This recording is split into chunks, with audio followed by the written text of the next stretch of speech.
Good morning, everyone, and welcome to the December meeting of the Historic Preservation Board. I don't think I've ever seen so many people in 6 years. You must think it's Christmas and we're handing out presents or something, but I wish we had something for everybody. We have a very interesting agenda today, and because there are two major issues on the agenda, I'm really inclined to give people a little bit more time than normal to speak, especially the people who want to come and comment, because they are very important issues and they're trend-setting in a way. So with that said, Debbie, would you like to take over? Good morning, Mr. Chair, members of the board. At this point, I think we can turn it over to Nick for the lobbyist disclosure and the swearing in of the public who wishes to speak today. Thank you, Debbie. Good morning, Mr. Chairman and members of the board. Today's meeting of the Historic Preservation Board has been scheduled in a hybrid format, with members of the board physically present in the commission chambers and applicants, staff, and members of the public appearing either in person or virtually via Zoom. In order to participate virtually in today's meeting, members of the public may dial 1-888-475-4499 and enter the webinar ID, which is 817-4834-7488#, or log into the Zoom app and enter the webinar ID, which again is 817-4834-7488. Any individual wishing to speak on an item must click the raise hand icon if they're using the Zoom app, or dial *9 if they're participating by phone. Individuals who wish to provide testimony or submit evidence in person may appear in the commission chambers. Before I swear in members of the public and city staff, I'd like to read our notice regarding lobbyist registration. If you're appearing on behalf of a business, a corporation, or another person, you need to register as a lobbyist with the city clerk's office. If you haven't registered yet, you should register before you speak to the board. You don't have to register as a lobbyist if you're speaking only on behalf of yourself and not any other party, or if you're testifying as an expert witness providing only scientific, technical, or other specialized information or testimony in this public meeting, or if you're appearing as a representative of a neighborhood association without any compensation or reimbursement for your appearance, to express support of or opposition to any item. Expert witnesses and representatives of neighborhood associations shall, prior to appearing, disclose in writing to the city clerk their name, address, and the principal on whose behalf they're communicating. If you're an architect, attorney, or employee representing an applicant or an objector, you must register as a lobbyist.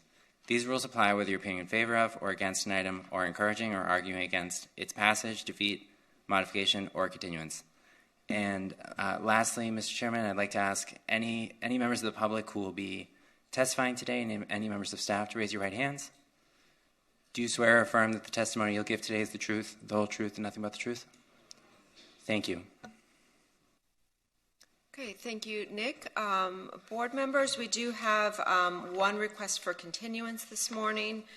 This is HPB 210485, 93 Palm Avenue.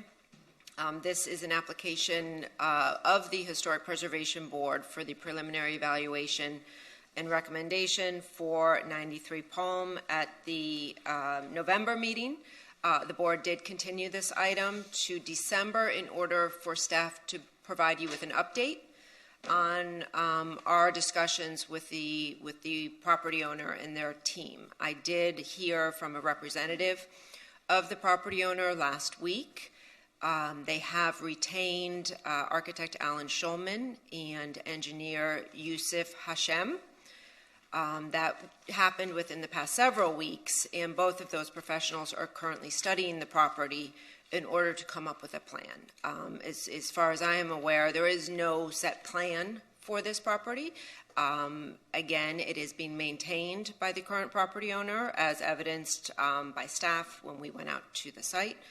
And I believe the board wants to see this back at the January 11th meeting, and staff has no objection to that. So if you don't have any specific questions for me, we can open it up to the public. Mr. Chair? That's the update that I have to provide you this morning. If you don't have any specific questions for me, we can open it up to the public.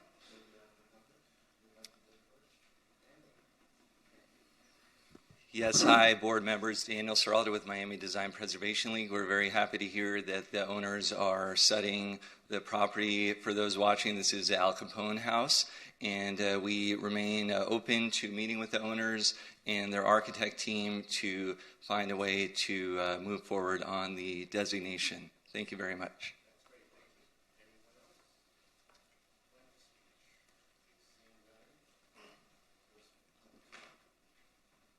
Okay, and we would need a motion from the board to continue this application. Move to continue this item to the January 11th meeting. Okay, do we have a second? Okay, second by Mr. Litt. All those in favor? Any opposed? Okay, that passes unanimously. Thank you. If there are no other applicants that wish to request a continuance at this time, we can move on to the regular scheduled applications. Okay, the first application on the agenda is HPB 210457. This is 1 Lincoln Road and 1671 Collins Avenue. An application has been filed requesting a certificate of appropriateness for the partial demolition and renovation of 2 buildings on the site, the total demolition of 1 building, the construction of an attached ground level addition at the northeast corner of the site, and the construction of an attached addition and modifications to the rear yard site plan. This particular property is located within the Ocean Drive, Collins Avenue Local Historic District. It is also located within the Miami Beach Architectural District, listed on the National Register of Historic Places. The subject site contains 3 contributing buildings. The Ritz-Carlton Hotel, originally known as the Delito Hotel, that's located at 1 Lincoln Road. The 1 Lincoln Road building, which is at the intersection of Lincoln Road and Collins Avenue, and the Sagamore Hotel, located at 1671 Collins Avenue. The applicant is proposing some modifications to 2 of the buildings, the Sagamore and the Ritz-Carlton, as well as the construction of a new ground level 200-foot tower addition. The Sagamore Hotel was originally constructed in 1948 and designed by Albert Annis in the post-war modern style of architecture. The applicant is currently proposing to renovate the existing hotel, including the substantial restoration of the original 1948 Albert Annis design front facade. So that's the Collins Avenue facade that had been altered and added onto in the 1950s. So staff is very pleased that the applicant is proposing to restore that back to its original design. As we feel like the 1950s edition actually was insensitively designed and has a negative impact on the integrity of the existing building. They are also proposing to restore the original hotel lobby and reconfigure the ground level amenity spaces. Again, staff is very supportive of the proposed modifications for the Sagamore, which we believe will enhance the city's architectural district. The applicant is proposing the new 200-foot tall residential tower be located between the Ritz-Carlton and the Sagamore. That will require the total demolition of a 4-story bungalow that is located on the Sagamore site. That bungalow was constructed in 1998, and therefore staff has no objection to that request. In general, staff is supportive of the design language and the architecture proposed for the new tower addition. It is located primarily behind the Sagamore Hotel, and the rear of the Sagamore, it's important to note, what you see today is a 1998 rear addition. So we do not believe that the location of the new tower is obscuring any original historic features. We do have some recommendations with regard to trying to minimize the perceived height, including removing the decorative rooftop element and reducing the mechanical equipment to the greatest extent possible. With regard to modifications to the Ritz-Carlton portion of the site, the applicant is proposing to demolish a portion of the 3-story rear cabana. And that is in order, and that was constructed in 2003 when the rooftop addition project went on to the Delito. So staff is not objecting to the level of demolition, and they are doing that it's important to note because currently a rooftop addition, so we have a 3-story rear addition to the Ritz-Carlton. They wish to put a 4th story on that portion. However, within this portion of the city, rooftop additions are not allowed. Ground level additions are allowed. Therefore, the applicant is proposing to demolish a section of that to build a 4-story ground level addition in its location. Because this was constructed in 2003, staff does not believe it has any significant historical architectural features and does not believe it will have any adverse impact on the contributing buildings or the historic district. Additionally, there is a proposal to connect the 2 properties via a stair and elevator. This structure, this new circulation structure, has been set back over 200 feet from the front property line, which minimizes its visibility significantly from Collins Avenue. We do not believe this will have any adverse impact, and we understand the operational concerns of the property owner and have no objection to the construction of this particular component of the project. There are also site enhancements proposed, particularly in the rear yard. Staff has no objection to the design of these, and we believe they do satisfy the certificate of appropriateness criteria. We have noted, however, that the setbacks for the pool do not currently appear to comply with the regulations for the oceanfront overlay, so we do have a condition in our draft order that we're asking the board to consider including in the order, if an order is entered into for the project, that would require that particular feature to comply with the regulations in the oceanfront overlay.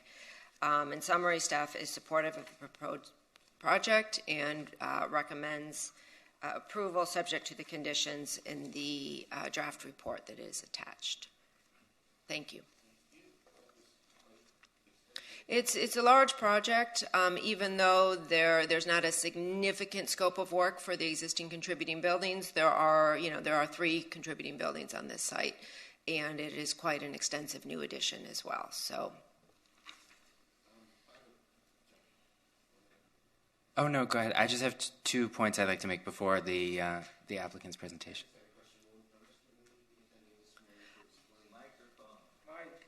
Yeah, and if I could point out, there is a court reporter present for this particular application, so if we could all speak on our microphones and as clearly as possible. The planning director, Tom Mooney, I believe is going to be joining via Zoom. I'm not sure if he is currently on, but he will be monitoring from Zoom. And if you have any specific questions for Mr. Mooney, I can certainly see if he's available. I do, because I'd like an explanation of the extra height and also the transferring of height from the adjacent combined property, etc. He has been written to about this, and I don't think he's responded. Correct. So the board members did receive a letter from in opposition from a neighboring property owner requesting a zoning interpretation. The planning director is solely responsible for zoning interpretations. This particular board does not have that authority to interpret the zoning code. A challenge to the director's interpretation would be heard by the Board of Adjustment, which is the Zoning Board of Adjustment. So there is a jurisdictional board that is charged with that task, but it would not be the Historic Preservation Board. Understood. So we can't get clarification for what Jack is referring to? What is the specific clarification? Well, I'd rather wait if he comes. Okay, I will reach out and see if he is available to attend. And Mr. Chairman, I would just ask, given the level of interest in this application, if we could do board disclosures at the outset, that'll give the applicant and any other interested parties the opportunity to cross-examine later if they need to. So Could I ask the board if anyone has any disclosures to make? I think I've talked to everyone in this room just about MDPL, Tucker Gibbs, Mr. Paul, I can't remember his last name. Paul Savage? Paul Savage. Okay. And of course, the parties present here today, the architect and the lawyers. The applicant? Yeah. Okay. Anyone else? Nancy? I have spoken to Alex and just Alex over a period of time because a lot of things have changed as we went. Alfredo. Alfredo. Alfredo. But Alex is good too. That's a good new name for you. Okay, hopefully Alex. Anyone else? Other than just a slew of emails and a couple texts, most of which I really haven't even read, I'd prefer to see the information here and on my own. So I'm unbiased. Okay. I had an agenda review meeting with city staff where we discussed this application, and I received a number of emails. Did not respond to any. Okay. No? I haven't had any individual communications. I only received the same emails that, Okay. from And, both sides. and those emails, any emails that have been forwarded to staff or to me are in the public record, have been uploaded to Novus, and those have been distributed to the rest of you. The next point I wanted to make is, given the complexity of the application, is I wanted to ask the applicant if he'll be requesting additional time at the outset so that so we have an accurate clock. For the record, Alfredo Gonzalez is officer 333 2nd Avenue, Greenberg Park. The answer would be yes. We would be asking for additional time. But I also, prior to even starting our application, I do have the two questions that I'd like to, procedural questions that I'd like to raise. Okay. How much time are you requesting? I would just need like 3 minutes to raise them. No. How much time for your application? I would say let's start at 15 minutes. Is that okay with the chair? Normally, I would say no, but in this case, since it's so complex and there's so much information, I think that they should have as much time as they need to present their case fully and fairly. Okay. What's your second one? Oh, you want me? No. No, you said you had two. I have two procedural questions to ask. Oh, okay. And if you want me to ask it now, I'm happy Sure. to do it now. I know you already started having that discussion regarding the Delano's Council raised some questions and whether or not they're appropriate before this board and the legitimacy of the questions. So we're waiting for Tom Mooney to respond. I know, Debbie, you outlined that it's not in this board's jurisdiction. Unfortunately, it's under the jurisdiction of the Board of Adjustment. If there were any disputed responses from Tom Mooney that were actionable. So I just wanted to clear that point before we proceed. And is that fine, Nick? What the chairman was referring to, I believe, was a letter from Mr. Savage requesting certain administrative interpretations. I think that if there's an opportunity if the planning director is going to be responding, I don't know if we want to address that right now. But the question is there are certain questions about the calculation of the project's floor area ratio that were raised in a request for administrative determination. That request is pending. Staff is reviewing that request and researching it. That request does not operate to block the board or impede the board from otherwise ruling on this application. It's not to say board members may have individual questions about it, because I've already heard two of you indicate that you have questions about it. And I defer to staff on sort of the more technical aspects, but that pending request for administrative determination does not get in the way of the board's consideration of the application for a certificate of appropriateness, which is before you this morning. Okay, but what how does one put this? What would happen if his response or the city's response contradicts what we decide? Well, they're really separate questions altogether. What's before you is an application like any other for a certificate of appropriateness. Separately, a neighboring property owner has requested an administrative determination about the project's floor area calculations, but this board doesn't rule on floor area calculations. You're not involved in that math. It's not within your appropriateness criteria. Nancy. Wait. Your microphone. Push the button.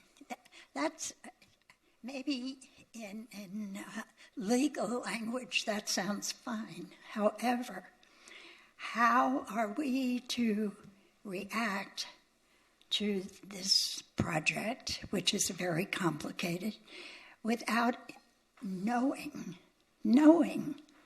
the floor area? What is so difficult about knowing the floor area? Not that we're all going to jump up and raise our hand and say goodbye. Oh, here, the expert just walked in the room. But I think that at least we should know everything that's attached to this project.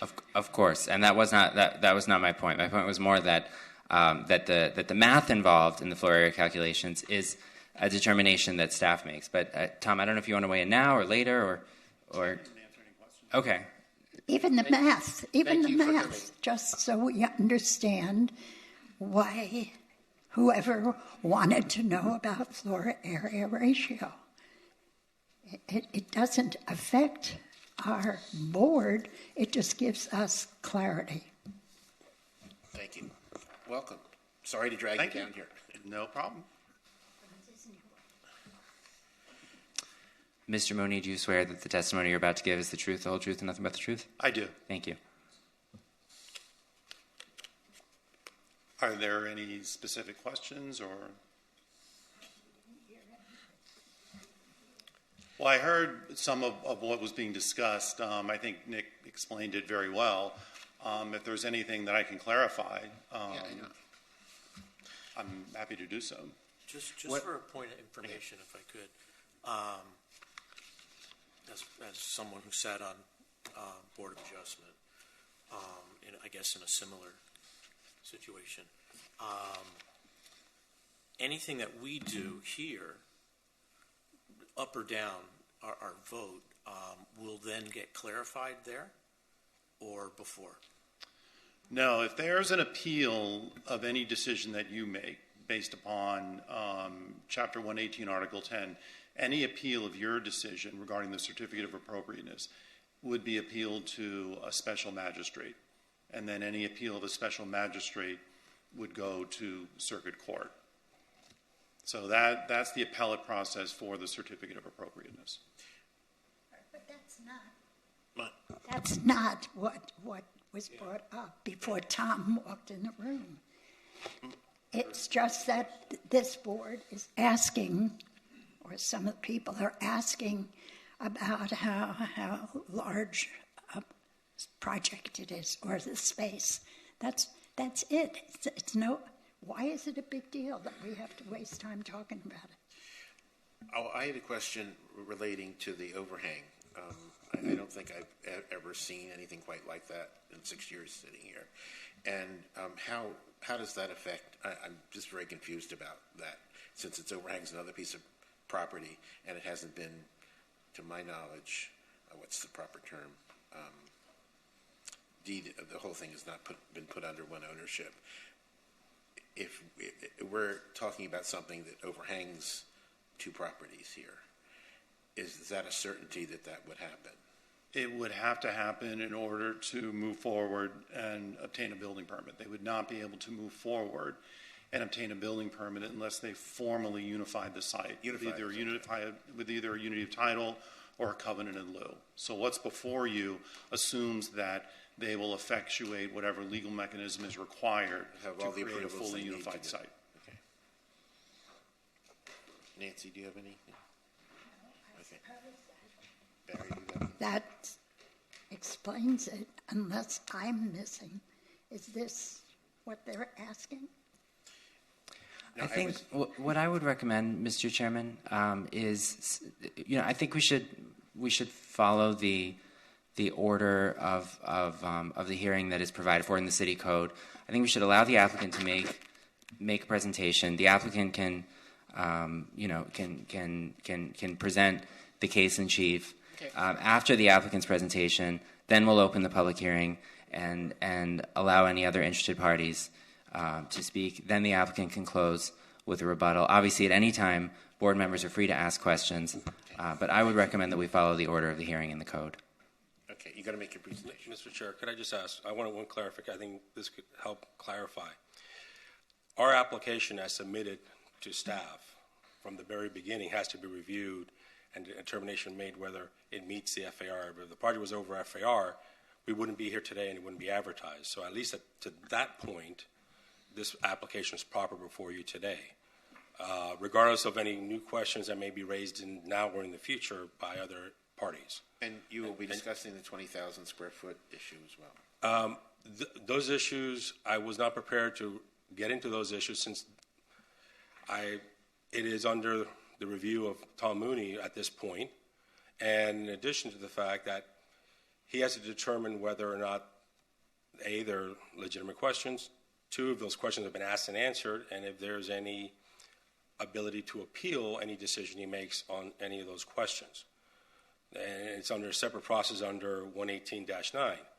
So, but I'm happy to answer any question the board may have. Okay, thank you. On that. Thank you very much. Okay, you want to do your presentation? I had the second question. I'm sorry. Okay, sorry. Hopefully it'll be much quicker. The second issue, I just wanted to, for the record, restate, move this out of the way, the last minute, what appeared to be expert report by the attorneys of the Delano that failed to meet the 30 days as required by the code under 118-6. In my opinion, at least in my review, these reports are no different. These expert reports are being submitted as expert reports, and as such, in opposition to our application, will require 30 days. I know that the National Hotel submitted some reports. We continued the item. It satisfied that issue and made it a moot point, but that does not address the existing reports by the Delano Hotel. So for the benefit of the board, Mr. Gonzalez is raising an objection, a procedural objection to a report submitted, and your procedural objection is on the dais, right? Is what you distributed? Yes, sir. Okay. As to a report submitted by the Delano Hotel owners under a provision of the code that requires that reports be submitted 30 days prior to the hearing. We do not believe, and when I say we, I've discussed this with staff, we do not believe that is a rebuttal report to a required expert report that is subject to that 30-day deadline.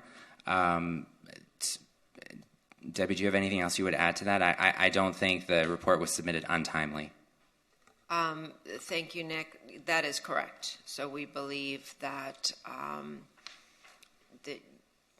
that was submitted properly, and you can certainly take that into consideration. Okay, thank you. So it's not treated as an expert report then, correct? Correct. That's the position. Okay.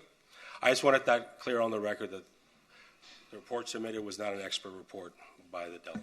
And I think to clarify, it may well be an expert report, but it's not an expert report submitted in rebuttal to a required report, which is what are subject to a 30. I'm sorry. I know these issues are but we do have to, I just want to get that on the record that we do not believe that this is a rebuttal to a required expert report. Okay. I guess that's a new position from last year, but staff has the ability to make any change. I have a question. So that means that we can read it and use it in our judgment? Yes. Okay. because I just, to me, it's kind of like if you watch Perry Mason a lot, it's kind of like when a prosecuting or a defense attorney says something and immediately withdraws it, but the damage is already done. It's a similar thing. Okay, thank you. Thank you.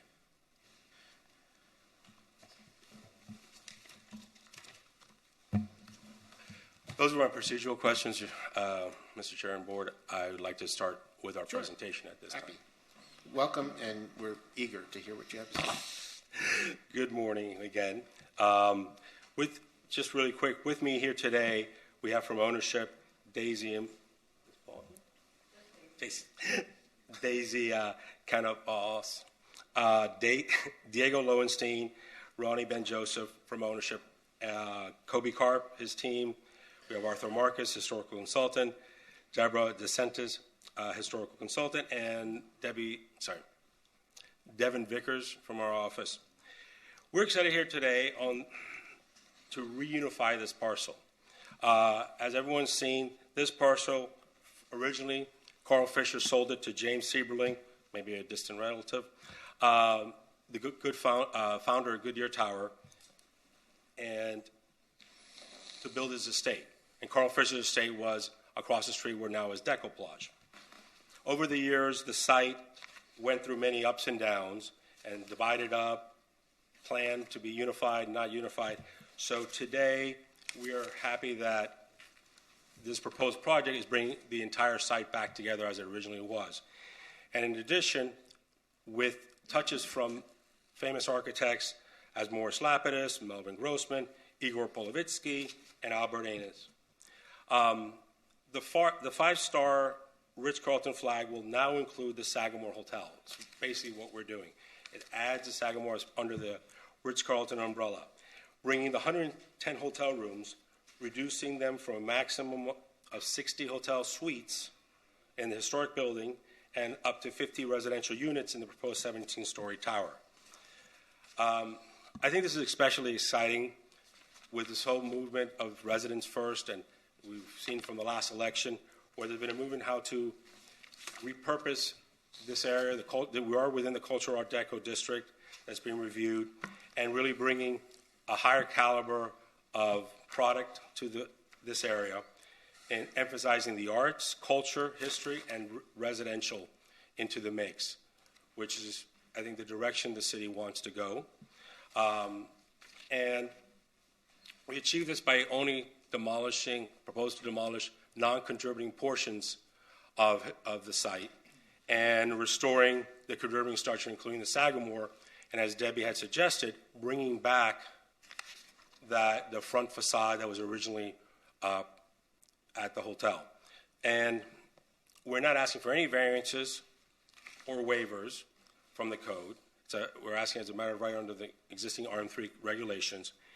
And I think that at this time, what I'd like to do is really quickly introduce a representative of each of the three families to quickly give you a soundbite on why this project is so important to them and their involvement in Miami Beach over 50 years. With that, Mr. Lowenstein. Good morning, Chair, board members, residents, and stakeholders of Miami Beach. My name is Diego Lowenstein. My family has been an owner of hotels and buildings in Miami Beach since 1966. My grandfather and father acquired the Delito Beach Hotel in 1971, and now 50 years and going, 4 generations of our family have been stewards of this Morris Lapidus gem. We are one, if not the longest-lived group, having owned hospitality properties in Miami Beach since the city's inception. Many tell me that my grandfather and father were geniuses for having acquired this property. I always reply that they were geniuses for having kept it standing during the most difficult of times, particularly the darker periods of Miami Beach of the 70s and 80s. Back then, there was no designation for historic buildings, and demolition was an option, and some took that option. Our family made it our mission to maintain and preserve these historic Mimo period structures. Over 20 years ago, we committed with our partners to redevelop the Toledo into the Ritz-Carlton Hotel, the market's first true luxury hotel property and one that was a catalyst for the redevelopment of so many historic properties neighboring us. Adapting historical assets is a pivotal part of my family business. We have transformed over the last decade many landmark buildings, including a 1928 bank building in Chicago, a 570-year-old UNESCO World Heritage Site in Tuscany, and a 700-year-old convent in Florence. We are experienced in preservation, and it matters for us. We define ourselves as custodians of these legacy assets, one that constantly need to be nurtured, to be kept relevant for the ever-evolving needs of our customers, and to be openly enjoyed and treasured by our communities. Now I'd like to introduce my partner, Daisy Canavas, who will share her thoughts. Thank you very much. Hello, Chairman and board members. Good morning. Nice to see you again. Good to see you too. I'm very proud to be here. As Diego said, our family has also been in the hospitality business for over 70 years. We've built some of the first Marriott hotels in the country in Boston, and we've also been stewards of many historical properties, one of which is 55 Wall Street, which was built in the 1800s. And it is known today as one of the most wonderful restorations of a historic landmark into a hotel. It opened in 2001. In addition to that restoration, we were also involved in other restorations around the country. We started out in Miami Beach by developing the Ritz-Carlton in Coconut Grove. We were selected by the Marriott family through a 70-year relationship to be a strategic developer and bring Ritz-Carlton to Miami. With that, we completed the Ritz-Carlton in Coconut Grove in 2001, and then we partnered with the Lowenstein family to bring luxury to Miami Beach. Our restoration project was so meaningful to Morris Lapidus that he personally came and appeared before the HPB board to speak about our renovation. We had to strike a delicate balance between the needs of a Ritz-Carlton, which wanted Queen Anne-style furniture, and bring in instead more of a MIMO-style hotel furniture and millwork package. Subsequently, after the Hurricane Irma, we went a step further and restored the curved wall to its original lighter color, which we can see in old historic pictures, and really brought it back to life in a way that I think Morris Lapidus would have been proud. In 2014, we were also stewards of the Shelbourne Hotel. The Shelbourne that was built in the 1940s subsequently had an addition by Morris Lapidus. But in the 70s and the 60s and 70s, the lobby was completely covered in sheetrock. You couldn't see the Polowitsky beautiful stair. The mezzanine was completely sheetrock. There was no 2 stories. I convinced our partners, which was no small feat, Russell Galbert, to buy the condominiums in that lobby portion and to completely demolish them and not have the income from these condominiums so that we could restore the original lobby. We discovered the octagonal columns that were original to the lobby. We preserved the Tennessee granite marble and searched high and wide to make sure that the restoration was not only complete, but that it had the highest integrity. Today, you can go back and visit that lobby and see how beautiful it is to see the Polowitsky stair and the original mezzanine restored to its original beauty. Restoring properties isn't just politically expedient to us. As a board member of Save Venice, I am deeply passionate about restoring art and architecture. The similarities between Miami Beach and Save Venice are obvious to us all.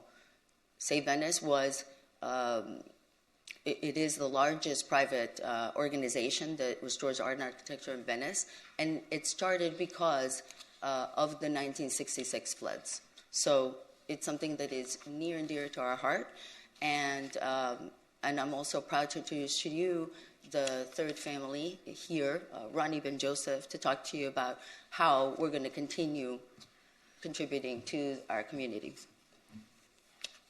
Thank you.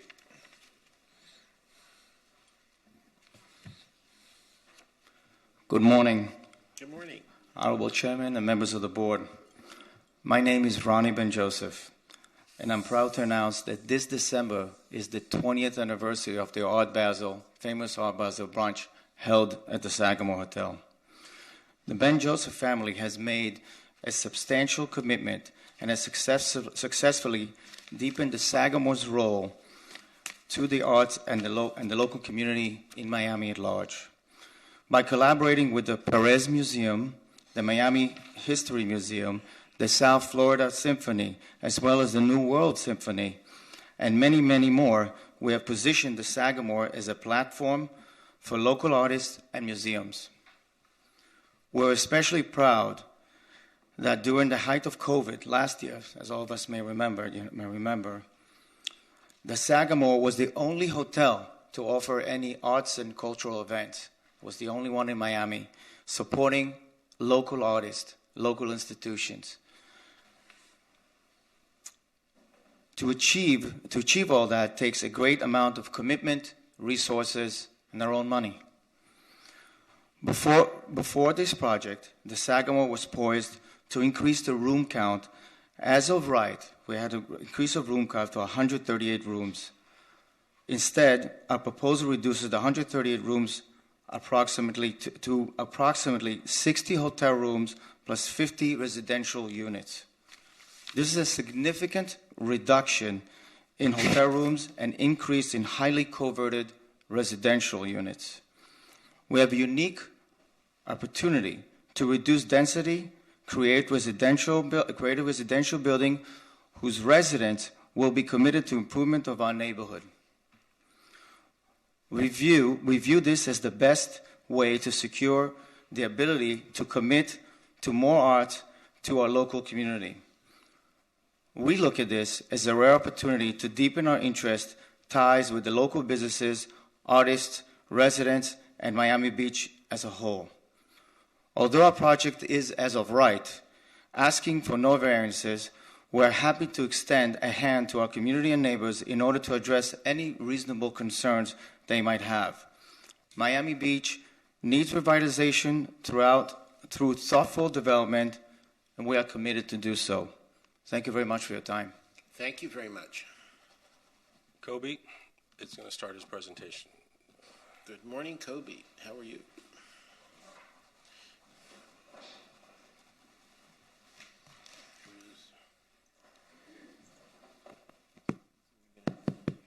Hello, testing. Good morning, Jack. Thank you for having me here this morning. Thank you for coming. Think you can do this in 3 minutes? No, he has all the time.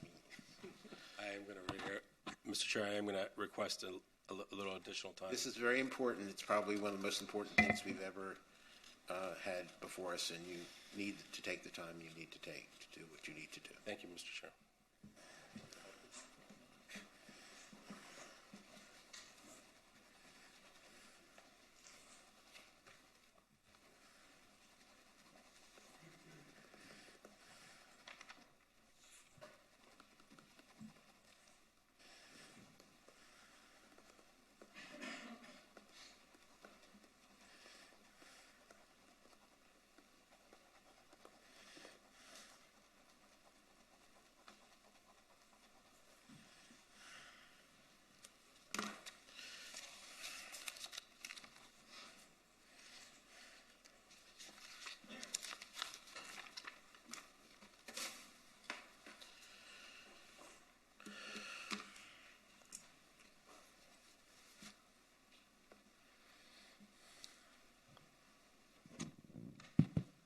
Thank you so much for your time this morning.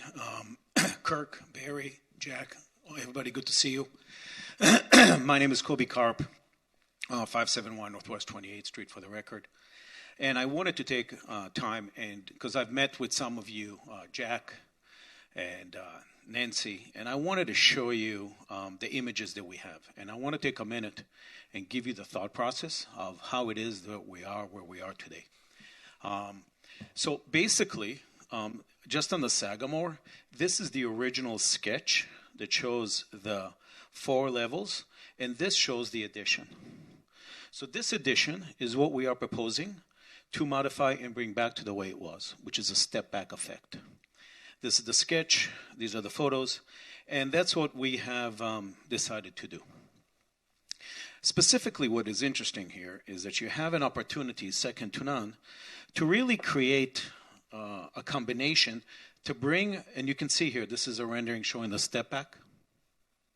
And the reason we have that is because, as was mentioned before, this property was united. It was residential, and now it's hospitality, meaning the whole block, historically, whether it's the Delano or whether it's the National, they were always designed as vertical, high-rise structures designed to be approximately 150 to 180 feet.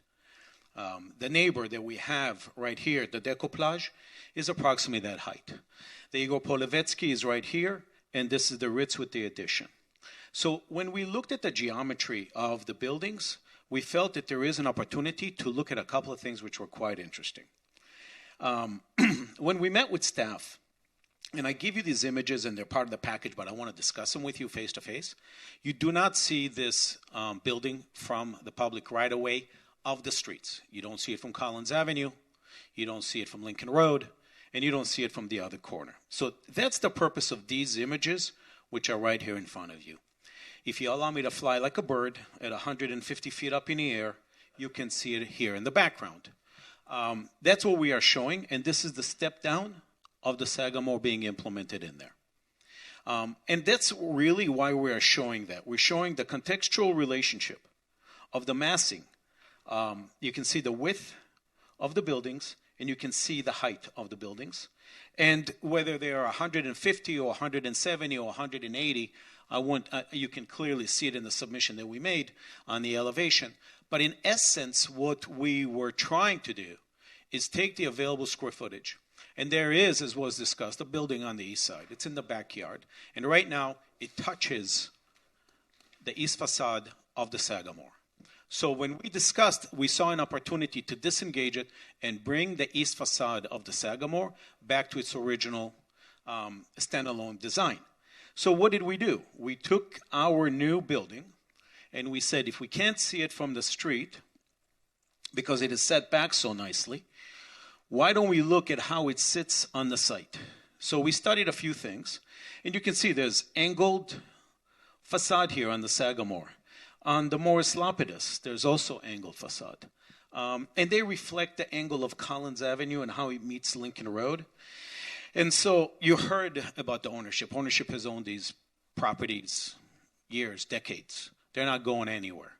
They have hotels here, and this is the first time, really through sheer luck, that two individuals who own the two properties went to high school together, and they have talked and found a way to bring this property back together, which is important because if you walk along the public right-of-way, along the beach, you will see how open it is, yet how it is that now, more so than ever before, with the new building floating up and disengaging the existing structure of the Sagamore East facade, you have an opportunity to combine the sites, open them up, but most important, you have an opportunity to create an open space that would be used by the public that can not only see the buildings from the boardwalk, but also can access them.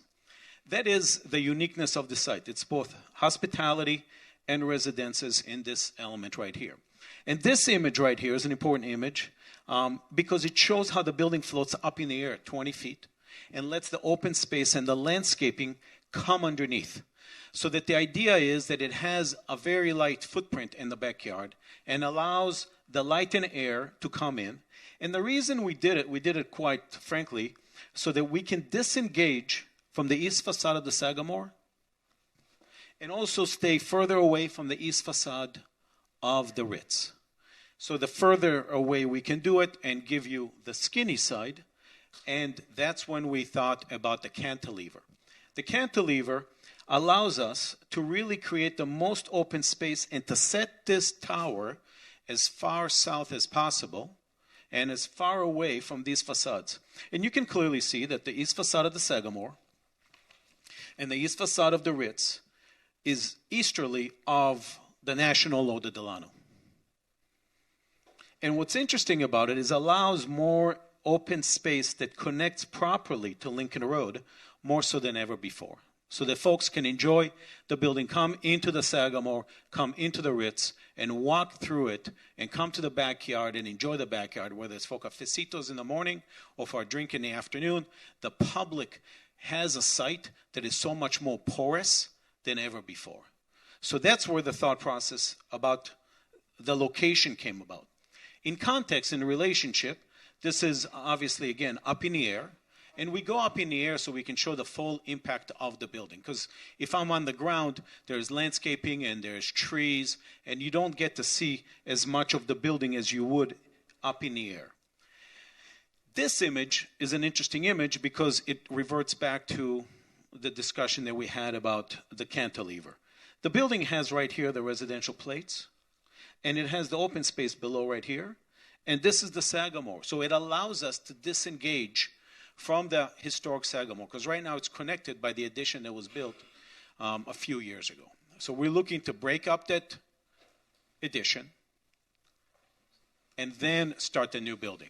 But when we start the new building, we don't want to start it at the ground level. We want to float it up in the air so that when you walk along the public boardwalk, you can see through to the backyard of the Ritz and the backyard of the Sagamore. It's interesting because the architectural design of these images, we made this collage in the office. You can see the porte cochere by Morris Lapidus. You can see the porte cochere on the Sagamore right here. You can see how we did is float up the building in the same DNA up in the air.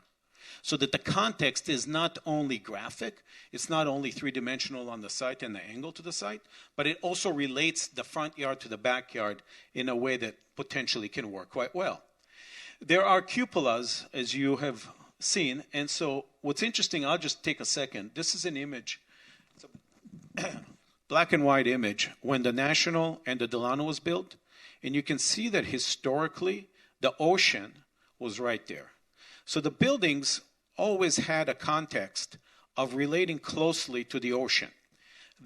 This is the first time, and you can see in this image, that you have an opportunity to combine the sites and bring them together. When we do that, let me just jump to this for a second. And if you want to stop any time, Jack, I'll stop, okay? Is that this open space right here is the open space that's connect the Sagamore with the open space of the Ritz. Along the this is the boardwalk. This is a photo of the boardwalk right here. So as you walk, and if you walk there, there's no big trees hiding the back elevations. There's no big bushes. You can see it. It's transparent. I walked it together with Jack. I walked it with other folks. And I believe that if we are allowed to restore the Sagamore to what it was with, let me step this over here so I'm not blocking anybody's view. Forgive me for that, Debbie. The step back effect on the Sagamore and setting the building all the way in the back. And again, this building has a footprint of approximately, how big is it, Matt? I'm allowed 15,000. How much? 8,200. 8,200. So what we decided to do is, how can we be as skinny as possible and push it as far away from the Sagamore East facade? So instead of making it 15,000 square foot plates or 10,000 square foot plates and making it shorter, we felt, for our benefit on the east facade of the Ritz, on the east facade of the Sagamore, as well as our neighbors to the north, that the skinnier I would be, the further I would be in 3D from that facade, it would help to bring the spatial disengagement of the light and air to allow to come in. Anything, anytime, Jack. This is a dialogue. It's not a monologue. Thank you, sir. I just have a question based on that. The microphone, please. Jack. I'm not used to this yet. I have a question based on that photograph.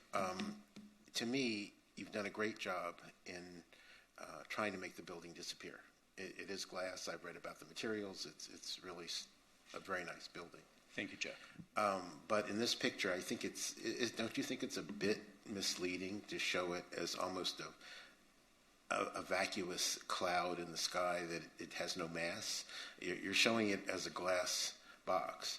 Well, obviously, there are things in the glass box, furniture, concrete, walls. It's really not going to look like that.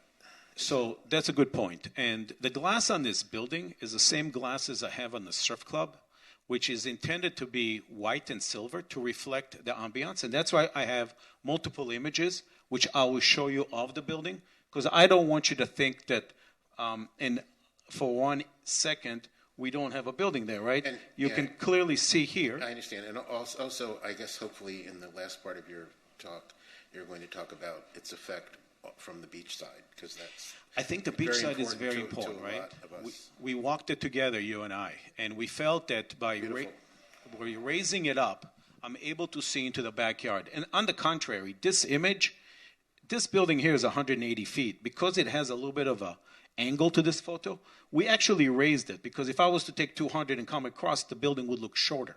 So what we did, we actually took a panorama image. It's not a straight-on elevation. The straight-on elevation is right here. And so that's why the building here arguably looks taller than it would in reality, because it's the perspective of the photo. That's why we took the time and we put underneath the black and white elevation to show that the building is within context of its existing neighbors to the north and to the south. I just want to clarify why I mention that is because in the past we've been shown other buildings, the fingers in the sky, as a friend of mine calls them, that I think do false advertisement about how big they are and effect they have on the skyline, right, which is our prime concern here. So right. I just want to make sure that in your presentation you show us that this is not going to... And Jack, I think your point is very well taken, and you can clearly see here the building. It has the silver reflective glass that we're seeking with the white matte mullinerization. And we're seeking that, again, to make it look as translucent as possible. Will it be translucent? No.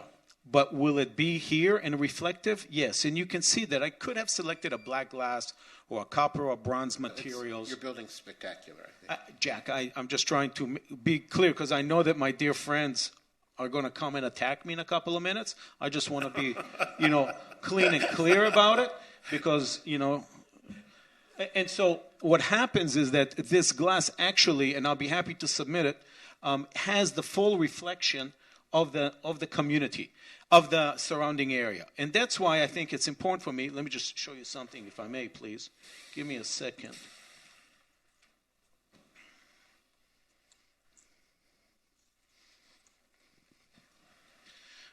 Because what Jack was talking about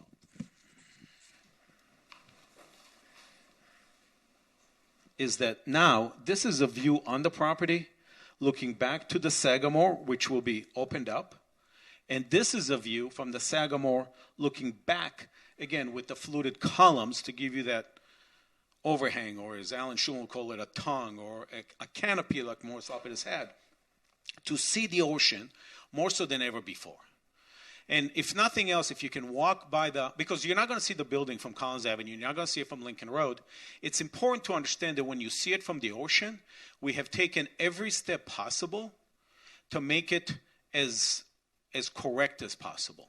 And what is important here is that you have an opportunity to restore, this is the lobbies and the public areas, and this is an image, again, up in the air, so you can clearly see the spatial relationship between these two buildings. Because once I bring you down to the ground, you're going to be able to see the other buildings in the background as well.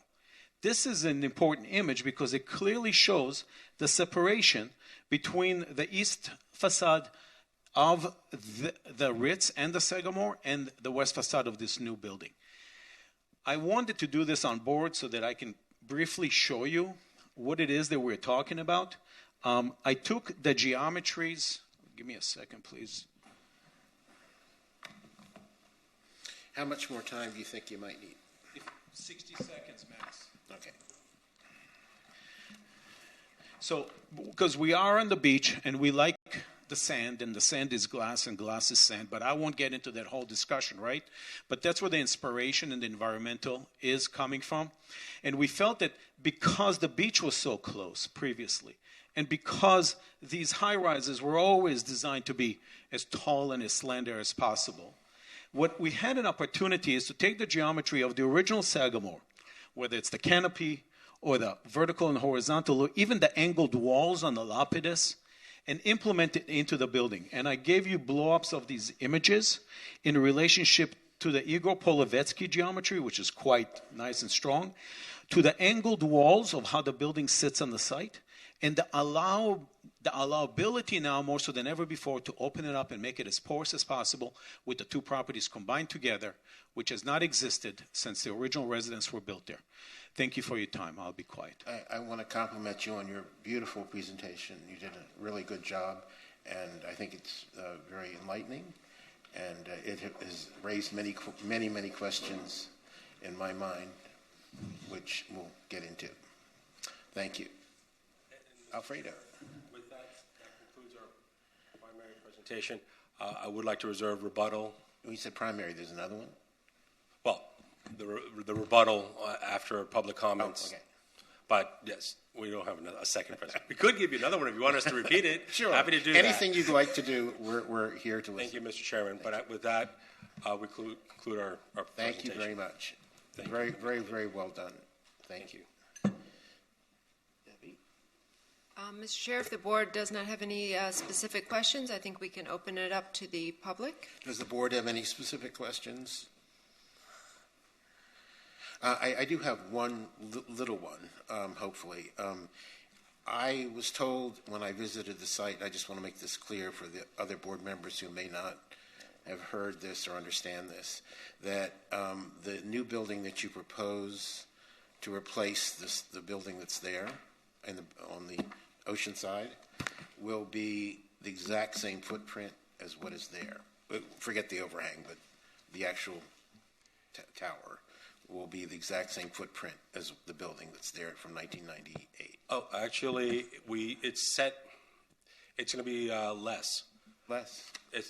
There's a reduction of about 10 feet towards the south. So since the building cantilevers toward the south, which is where the cantilever is. So if you're looking at the rear of the Sagamore today, the cabana structure opens up and actually almost connects into the rear of the Sagamore. So by demolishing that, we're first creating a 50-foot separation between our new tower and the rear of the Sagamore. And when it cantilevers over half the building is over the Ritz-Carlton site and within the current setbacks, that it actually opens up the view corridor. So if you're standing at the beach walk, you will see more of the rear of the Sagamore than you do today.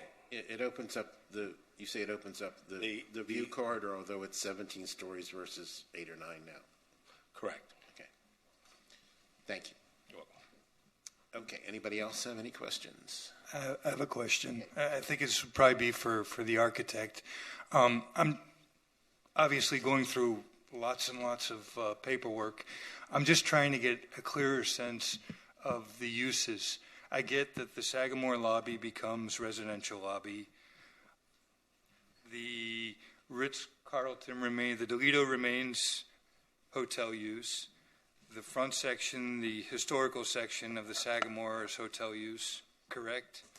And what about, in terms of amenities, restaurants, that sort of thing? Could you just give an overview of how this works, as well as parking for residents in the tower and all of that sort of thing, access points? I just want to understand the big picture and how it all functions. And Kirk, while he's getting the board, Kobe, let me clarify. The Sagamore lobby will be both for residents and hotel guests, because the historic Sagamore building will become Ritz-Carlton Suites. And Kobe will walk you through how you can still check in at the Ritz-Carlton main lobby, the Morris Lapidus lobby, and access all the site. But So just to be straightforward, the Sagamore stays open to the public as well as the Ritz. So you and I can go walk through the lobby of the Sagamore or the Ritz, connect onto the backyard, walk through the backyard, walk to the beach, and from the beach back into the property. So the site becomes more porous and open. Most important is that because you saw the section that has the cantilever, that's where the residential component is. So the residential component is sitting in a, here it is. So this is the cantilever. Right here on top of this roof, we're building the pool and amenity area for the residences, which then allows us to connect also into the Ritz. So the residences, which this building will be only residential, and the rest of the project shall stay a hotel. So specifically, as was mentioned, there's currently hotel rooms in the Sagamore. We will make them bigger. There'll be less of them. There'll be 60 of them. And then there will be 50 residential units in total. The rooftop will be the amenity area, and this is how they enter. They enter right here in the Sagamore, walk on through, public, straight on through to the beach. Yet, if you live there and it's your unit, you come to this point, you make a right, and you walk within a garden, and you enter the core. So you only enter the elevators and staircases. The only thing that comes down to that level are the elevators and staircases. Everything else floats up in the air. And the reason is to allow you to come in, and also right here there's a doorway that connects you to the garage, to the existing garage of the building. You asked about the parking as well. The parking, there is sufficient parking within the Ritz-Carlton to satisfy any parking requirement under our proposed project. So it would be housed in the current garage. Did that answer your questions, Kurt? Yeah, thank you. Sure. Just as a note, so this is the open space that now we have that opens up more from the Sagamore, because like Jack said, are you confirming to me the width of the tower? Because the tower is about 60 feet wide. And so what it does is cantilevers 30 feet over the Ritz and stays 30 feet on the Sagamore for round numbers. And this all opens up so much more, comes around, lets the public in. This area right here is the pool for the residences only. Barry, anyone have a question before we sit down? Barry? Well, Kurt hit on something about amenities and restaurants. How does that affect the Sagamore? Good answer. Right now, the F&B programming, as it exists today at the Ritz-Carlton, will continue. There's some restaurants at the Sagamore and bars that will be remaining. It'll be repurposed, but the overall site is not looking to intensify and add additional venues. So it'll be tweaked, but it'll be all under the Ritz-Carlton hotel flag, whether it's a bar at the Sagamore lobby or the Ritz-Carlton lobby or around the pool on the ground floor. Does that answer? Yeah. Any more questions? Sure. I have one more. As many as you like, Jack. I don't want to delve into your economics because it's not germane particularly to this discussion, but an underlying question I have is how did you decide on the height of the new tower? And I could let Kobe elaborate, but I know that ownership was very much concerned about the impacts in the area, and they were trying to find the smallest footprint to accommodate the residential plates. Smallest footprint? I'm not talking about the smallest footprint. I'm talking about the height. Right. If we could have a short, much larger, wider tower. You're headed in the same direction as everyone else comes before us. Okay. Heads in that direction. I don't like that direction. Never have. Okay. Never will. But why not 5 stories? Why not 8 stories? Why not 10 stories? Why do we have to have another big finger sticking in the sky? when the buildings that exist there operate perfectly normally the way they are. That is my underlying complaint about all these proposals that come before us. It's just apparently about money. And we're here to preserve buildings, not to deal with the issue of money. It's very important. It makes things run, the world go round, but it's a finger in the sky that is really not necessary, and I question why it has to be so high. I mean, but it says you can have up to, what is the number, 200 feet. It's not by right. You have to earn it. You have to get this board's approval. You don't have it by right. And it bothers me that I know we're not supposed to compare one site to another, but it's apparently everything that comes before us, one after another, tries to capitalize on the ability to gain height. And that's ruining our postcard view, and it's just not the way things should be. Aren't we supposed to have public? Yeah, well, I'm asking the question, why is it as high as it is? That's all. If you allow me to jump in, Jack, because when we walk the site, and in this section you can see, what we basically have, we have 1, 2, 3, 4, 5, 6, 7, 8, 9, 10, 11, 12 floors of residential there. Right now there's existing 4 floors. By cutting it down, right, and disengaging from the east side of the platform, if I take the 4 and up of each other, it's 8 floors, right? So what did we try to do? We try to say, let us push it as far back as possible. But your question is, how did you get to the height? Why can't you make it shorter? Because we wanted the space between the east facade of the Sagamore and the east facade of the Ritz, which by definition also is the east facade of the National, is to move it as far away to the east as possible. So if I'm allowed to make plates that are bigger, we decided, all of us together, you see I have clients that are pretty sophisticated, they decided with us to make the plates as small as possible and to increase the cantilever as much as possible. And the reason for that is then you have an ability to have a greater space open between the historic buildings and the new building. So that's where the logic came from. Does that answer your question? Not really. Okay. Anything else I can do? We'll get into that. Okay.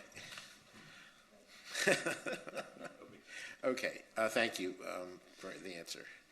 Okay. Anybody else have any questions? Questions, us or? No. Questions from the board? No? Okay. Debbie, you want to open it to? Yeah, if the board would like to open it to the public. Right now, I don't see anyone on Zoom. So if there are any members of the public on Zoom wishing to comment, please raise your hand, and we will call on you. Mr. Chair, if you want to begin with members of the public who are present in chambers. Sure. Anyone from the public would like to come up and speak? Good morning. Good morning. My name is Tucker Gibbs, and I represent the National Hotel. Law offices at 3835 Utopia Court in Coconut Grove. The National and the Delano would like to make presentations in tandem, if possible, and with your approval. Is that okay? Yes, fine. And therefore, so the order of the presentations, so you all would know, would be first Mr. Stephen Abdikoff, who is the principal of Heritage Architectural Associates, our expert witness. He would be followed by Paul Savage, who is represented by the Delano. He represents the Delano, and by Tucker Gibbs, who represents the National. So I'd like to introduce to you Mr. Abdikoff. Thank you. Thank you, Tucker. Good morning. Good morning, Mr. Chair, members of the board. It's a pleasure to speak before you in person. For the record, I am Stephen Abdikoff, principal of Heritage Architectural Associates, 4300 Biscayne Boulevard, Miami. As I previously mentioned in other presentations to this board, I'm a registered architect, and my architectural preservation expertise meets federal criteria. My firm prepared and submitted reports on behalf of the National and the Delano that analyzed the compatibility of the proposed design of the Ritz Sagamore with the historic context of the historic district, including the adjacent iconic properties. We've reviewed this proposed design in accordance with the certificate of appropriateness criteria of the ordinance, including the Secretary of the Interior standards. I'll provide a brief PowerPoint presentation, which we sent to you earlier, of our analysis and findings. In summary, in our expert opinion, the design of this project does not comply with the certificate of appropriateness criteria as defined in the ordinance. So if I can please have the PowerPoint slides that we submitted. Here we go. Next slide, please. To start, I think it's essential to take a step back and consider the intent and purpose of the Historic Preservation Ordinance itself. Preservation and conservation of historic and architectural merit are the cornerstones of the intent and have been formulated as public policy of the city in the interest of its future prosperity. These are the reasons that there is a Historic Preservation Board. These are the reasons why we're here today, to preserve and conserve. By protecting historic sites, by assuring compatibility of work, restored, rehabilitated, new design within historic districts. Next image, please. And there it is, the postcard view of the skyline, on an actual postcard. The proposed project is located at the heart of this section of the district. This part of the district has an iconic level of significance. The design must be reviewed with a consideration for 360 degrees of visibility, not just from one perspective along Collins Avenue. By its very nature, as you can see in this actual postcard, the skyline is viewed best from a distance to take in the significant Art Deco crown jewels of the district, the National, the Delano, and the Ritz. The vantage point with the greatest perspective to view this postcard skyline is from the east, from the boardwalk, as a pedestrian, as a rollerblader, as a bicyclist like myself. I love to ride on the Ocean Walk, or as a beachgoer who can pause and take in the expanse of this iconic skyline. Now, I have to note, the historic districts are not museums. They need to evolve and accommodate appropriate development and new design.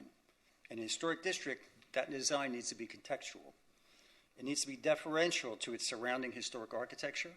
It needs to be referenced and interpretive of that architecture, and especially it needs to be compatible with the architecture and the surrounding district. And the location of this, next image, please. This just shows the location of this within the heart of the Ocean Drive Collins Avenue Historic District, as well as the National Register District. As was noted earlier, the three historic buildings are contributing resources. They're designed by prominent architects, including Paul Levitsky, who did the Wolfie's building on the corner, Melva Grossman and Lapidus, who did the Toledo, which was modified in 2004 with a contextual addition, became the Ritz-Carlton, and the Sagamore, which was built in 1948, designed by Albert Annis. Next slide, please. Now, consider the proposed design of the Ritz-Sagamore project presented on this image, notably the new 200-foot tall tower within that context. As I noted when discussing the postcard image, design within any historic district needs to be contextual. It needs to establish a deferential dialogue with the existing historic architectural fabric and be referential to that, and above all else, be compatible. The proposed design depicted here in my expert opinion does the opposite of that. It's not deferential and contextual design. It does not defer, but it imposes its will upon its iconic neighbors and neighborhood. It does not comply with the regulations and the requirements of the ordinance. In my opinion, it flouts them. In my opinion, it's not compatible. Next image, please. So let's further consider the impact of the proposed design upon the historic contributing resources within a historic district. This is the Sagamore. We've seen that from the east. It's 6 stories tall. Next image, please. Now, this is a rendering that depicts the proposed tower and its impact upon the Sagamore, which is nearly obscured there. It's dwarfed in scale. According to Secretary of Standards number 9, new additions, exterior alterations, or related new construction will not destroy the historic spatial relationship that characterized the property. The new work will be compatible with the historic materials, features, size, scale, and proportion, and massing to protect the integrity of the property and its environment. Additionally, under Chapter 118-564, any addition on a building shall be designed, sited, and massed in a manner which is sensitive to and compatible with existing improvements. I think this image indicates clearly that this design does none of these criteria. Next image, please. Now, this is what's really important here. This is the view, the postcard view from a distance with the context of adjacent buildings that are viewed by pedestrians from the ocean, from the east, and from the airplane. This is the postcard view with the crown jewels of the district. The National Hotel, built in 1940 by architect Roy France. The Delano Hotel, 1948 by Robert Swartberg. And the Ritz Plaza, 1940 by L. Murray Dixon. Once again, this view has iconic significance and is in the heart of the district. Next image, please. This is the rendering that depicts the proposed tower from the east and its impact upon the crown jewels and that skyline.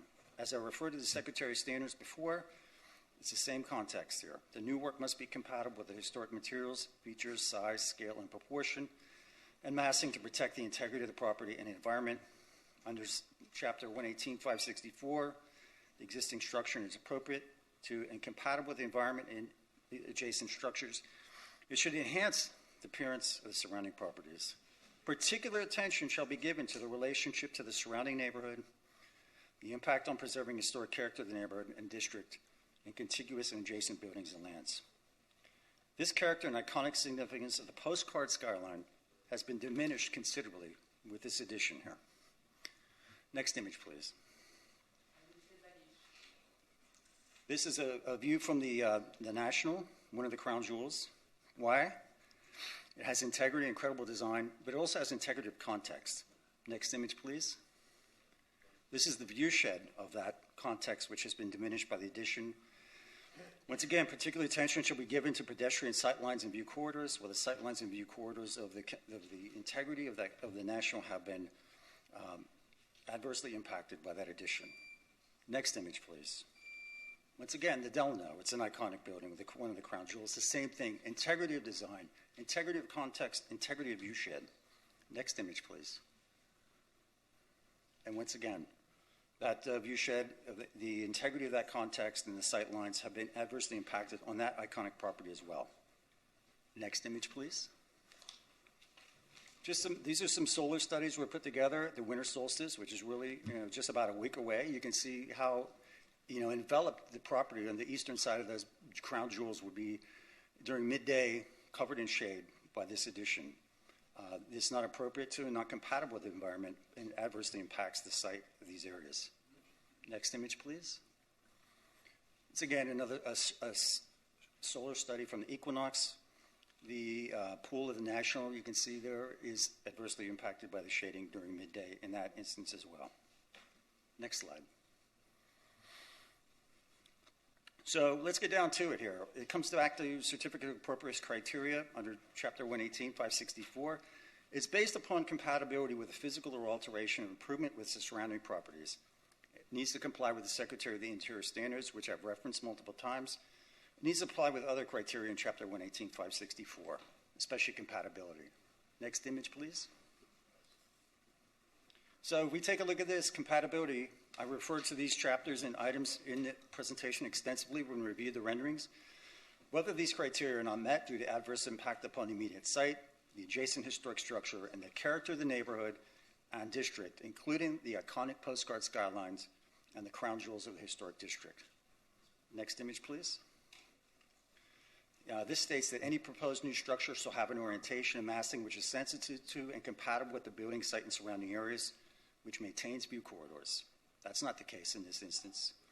Additionally, any addition on a building or site shall be designed, sited, and massed in a manner which is sensitive to and compatible with the existing improvements. Where the orientation, site, scale, massing are incompatible with the building, the Sagamore, which is 6 stories tall, the site, and the surrounding neighborhood, the placement so far east near the ocean walking beach will dominate that waterfront view of the postcard skyline. Next image. Finally, as in our expert analysis demonstrates, the proposed design will not be, the Ritz-Sagamore project will be adverse in its compliance with the Secretary of the Interior standards. New additions, exterior alterations, or related new construction will destroy historic spatial relationships that characterize the property. The new work will not be compatible with the historic materials, features, scale, size, and proportions, and massing to protect the integrity of the property and the environment. It will dwarf the Sagamore, a contributing resource. It will irreparably impact the integrity of the postcard section of the skyline and neighborhood of this district and will have an adverse impact upon the neighboring buildings, including the integrity of its context and view sheds. Next image, please. Now I'm going to conclude with this. The proposed design and 200-foot tower are not compatible with the surrounding properties, which are all contributing resources.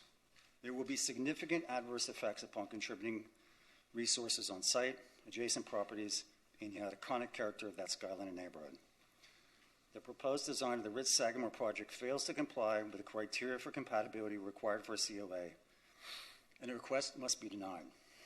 So in closing, I'd like to add this. You know, it was the 1970s and 1980s was mentioned about Miami Beach and its unique historic character were threatened due to demolition and neglect. I remember I came down here in 1984, and I remember what it was like. Some significant structures were lost. More proposals for demo were presented. These proposals were presented as progress for the community. It's nearly impossible to comprehend how differently Miami Beach's future would have been if this trajectory were allowed to continue. Fortunately, there were individuals who refused to listen to the false notion of progress and stood up for the protection of this unique sense of place. And these efforts that were considered radical at the time, that were opposed by many, utilized the tool of historic designation as a means to protect and create an historic district, and the result has been tremendously successful. In fact, these efforts to protect the historic architecture of Miami Beach have been so successful that the threats to the irreplaceable historic sense of place have now come full circle. Rather than demolition and neglect, the district's character is now threatened by development that is not compatible with its historic character and context. I respectfully request that you follow in the footsteps of those that have bestowed all of us with this irreplaceable architectural legacy, make a statement, and ensure that the incompatible, non-contextual design is not allowed to be constructed in the heart of this postcard district. Thank you. Thank you, Stephen. I'll turn it over to Paul for your comments. Thank you, Jim. Next.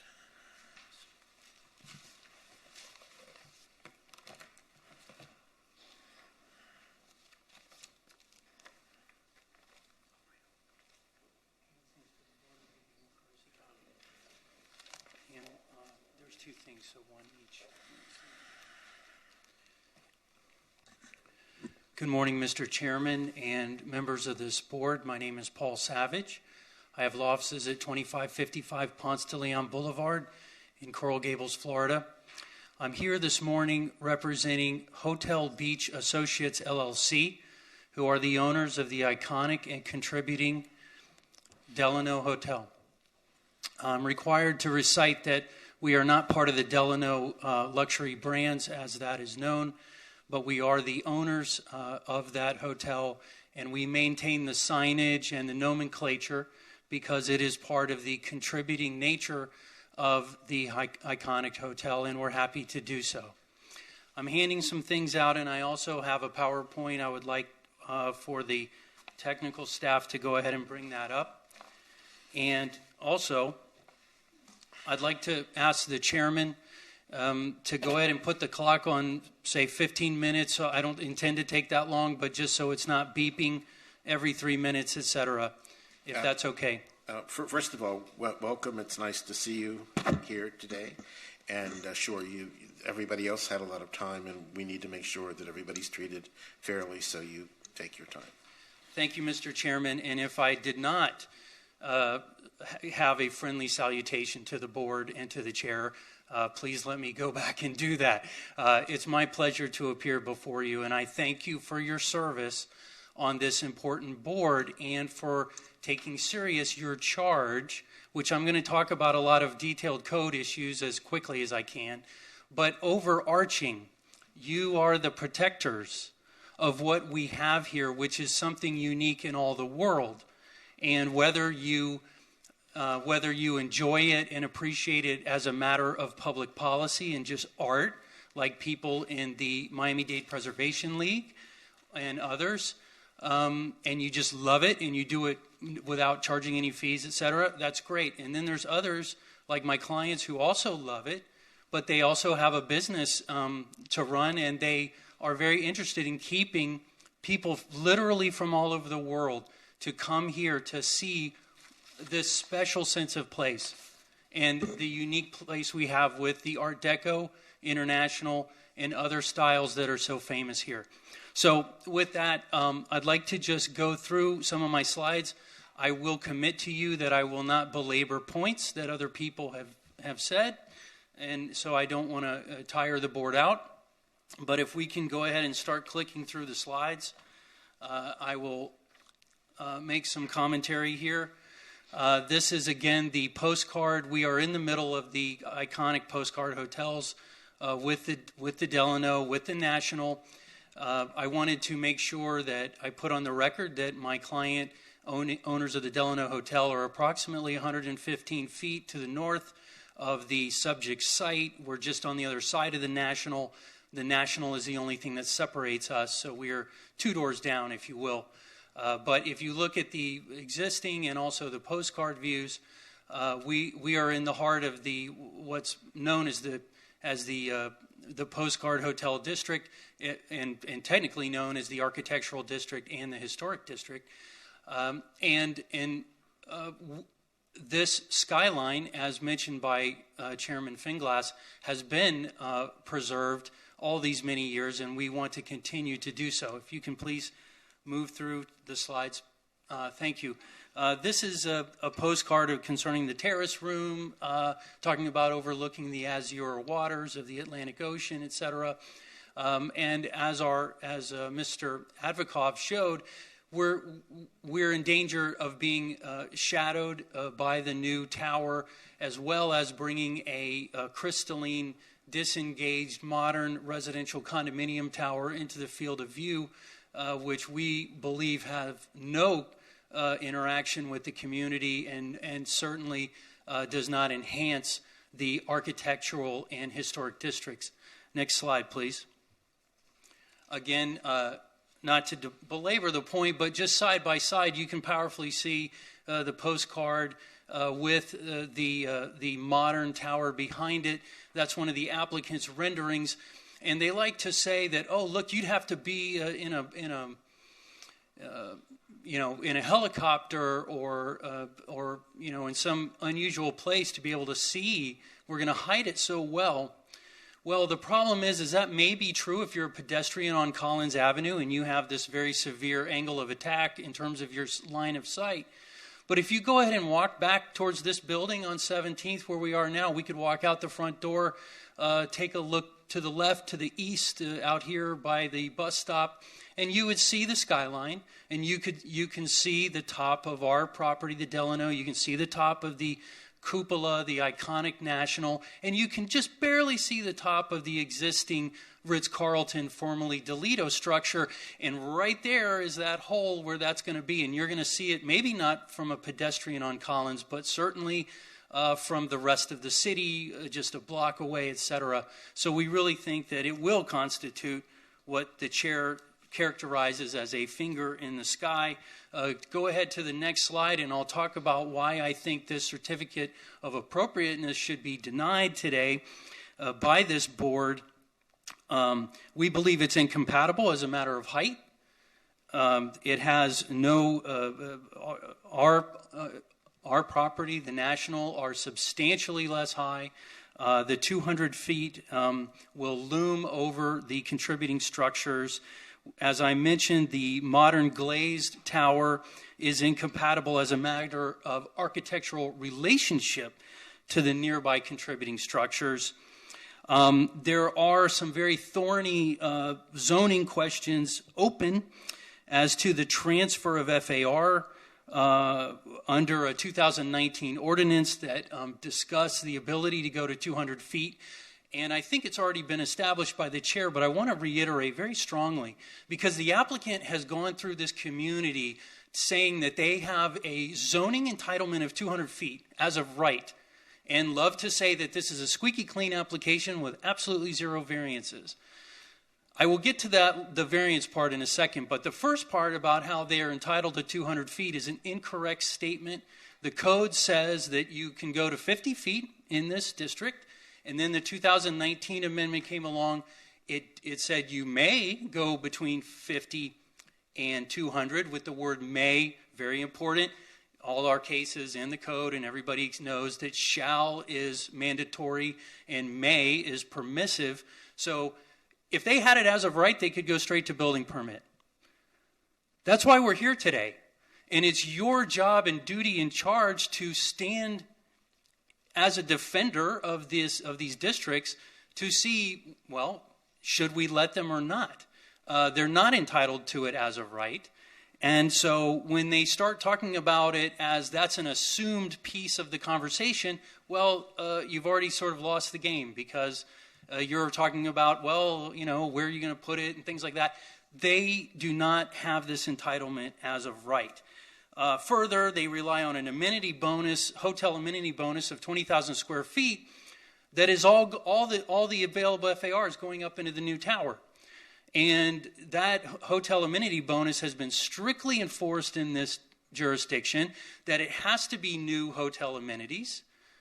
Other people have applied for it and been, you know, taken to task that it has to be for new hotel amenities. That's the legislative intent of that section. So now I have an application with all the available FAR going up into the tower.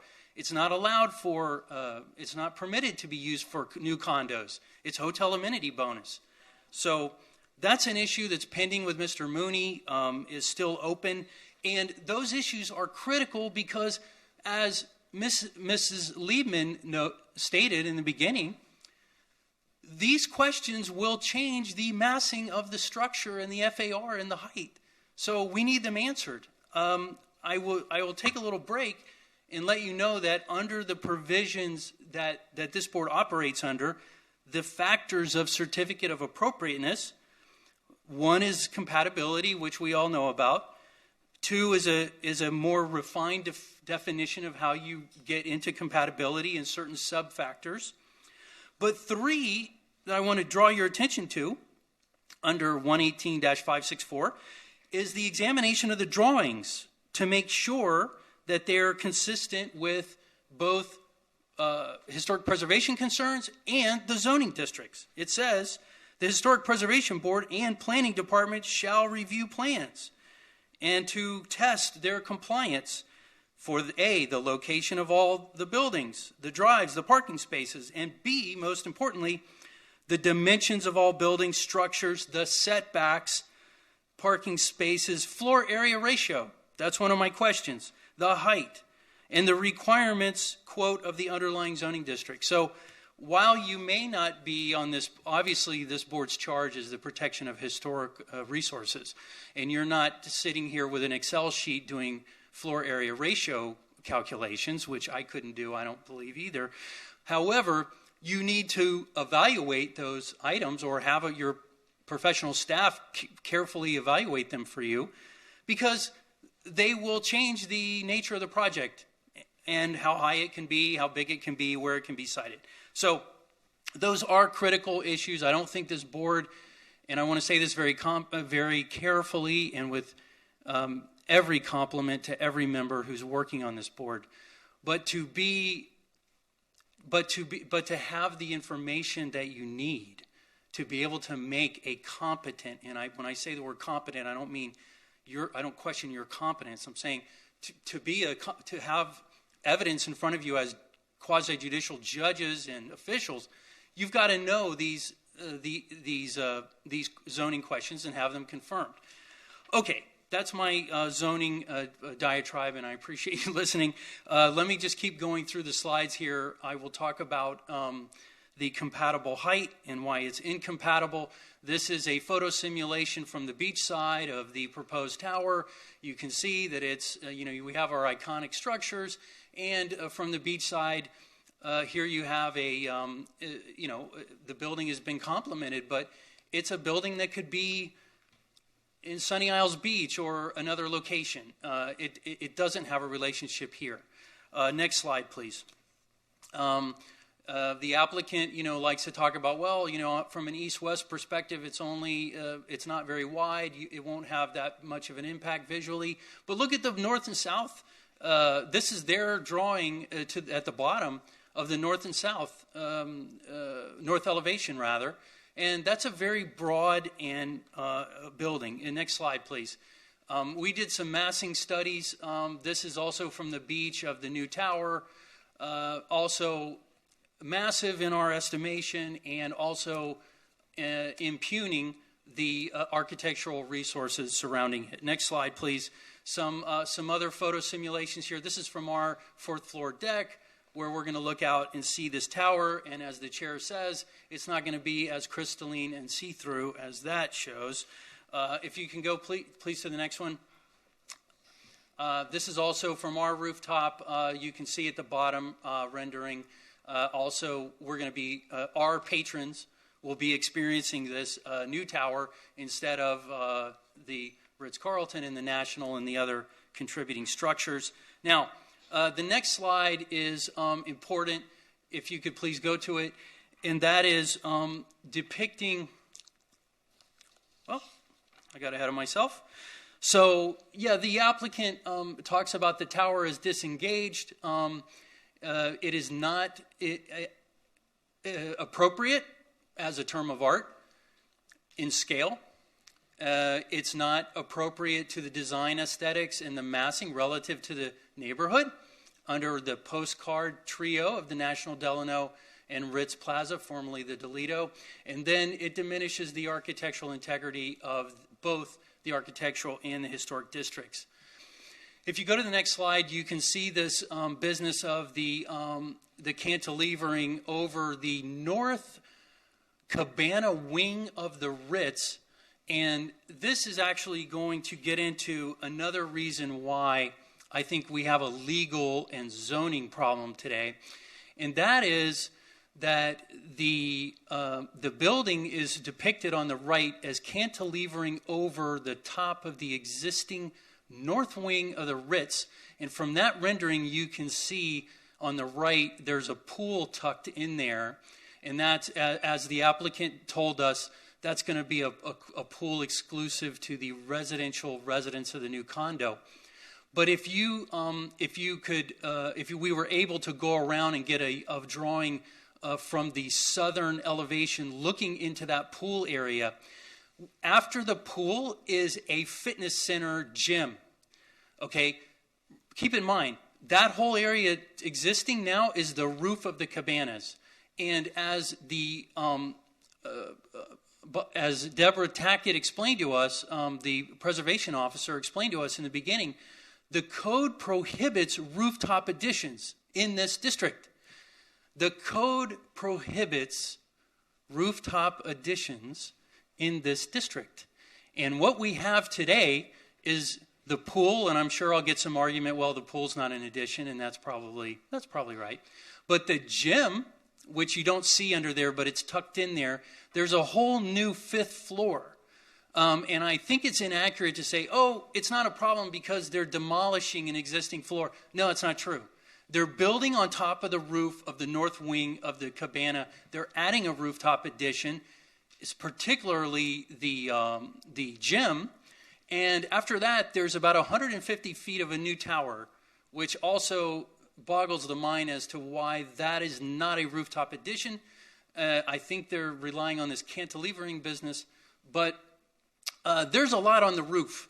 And rooftop additions are prohibited. And it even goes so far as to say that you can't get a variance from it, even if you wanted to and tried to ask for it. So on that ground, I think there's a significant problem. If you go to the next slide, please. This is, again, another drone shot. I meant to say the applicant says, well, you got to get in a drone to see this. Again, if you come back from it, I hear the beeping. I'm going to just go ahead and click through some of these. I think others have established the view corridor issue. If you can go to the next, please.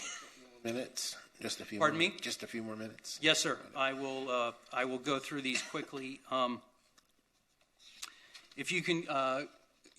Okay. So this slide here, we talked about the crystalline tower. If you look at the right-hand rendering, which is the applicant's rendering. That's not so much the glass. I think it's more of a realistic view of what's going to be there, and that could be in Sarasota, Florida. What is that? What our patrons are going to come and take a picture of when they come to iconic Miami Beach? That has no relationship to the historic district. If you can please go through, I guess go to slide 18.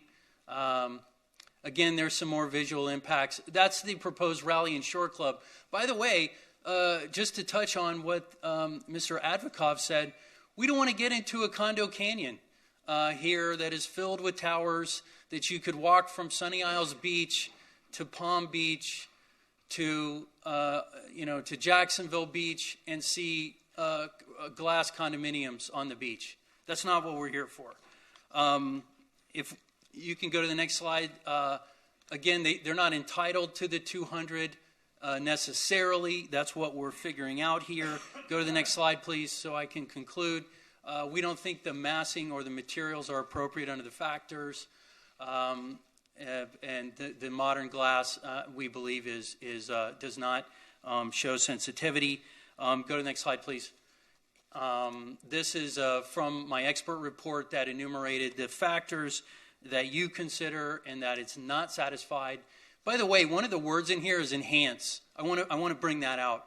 In other words, a lot of these kinds of hearings are, is it going to impact adversely? Is it going to be okay?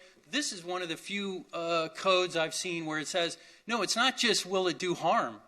Does it bring positive enhancement? And I think under that language, we cannot say that it brings positive enhancement. Go to the next slide, please. I think again, the properties are bifurcated now legally. The covenant is going to be very important. I think that should be done first and not at the end at the time of building a permit, which is the typical activity. Next slide, please. Again, we need to know about how the FAR is being parsed across these two sites. I've written Mr. Mooney that I don't think that they can be. I don't think we can upzone Sagamore site without a charter referendum. Next slide, please. Excuse me, Mr. Savage, yes. We've got a lot of public comment as well. Okay. Can we wrap it up in 2 minutes, say? Yeah. Sure. And this is a cutout of what I'm asking Mr. Mooney to determine. And I will conclude because I know when I've been signaled that I need to say the magic words of in conclusion. And I do want to thank the chair for all the additional time. And you've all listened to me with rapt attention, which is more than I can ask for. So I'm going to thank you one more time. I will be here for any additional questions, or my friend Alfredo may have things to say, and we may go back and forth. But this will conclude my presentation. I just want to conclude by saying that there are many zoning determinations going to FAR, cantilevering, legality. All of that needs to be hashed out before you can make a decision, in my opinion. Secondly, putting all that aside, the massing, the glass, all of that does not meet the factors. It does not enhance the area. And for all of those above reasons, the factors of the code, as established by Mr. Advikov and myself and Mr. Gibbs, who's going to have some remarks. Also, it does not meet the factors, and I urge this board to please deny this application at this time. Thank you so much, and I appreciate the extra time. I really do. Thank you. Thanks for your input. Continuing with public comment.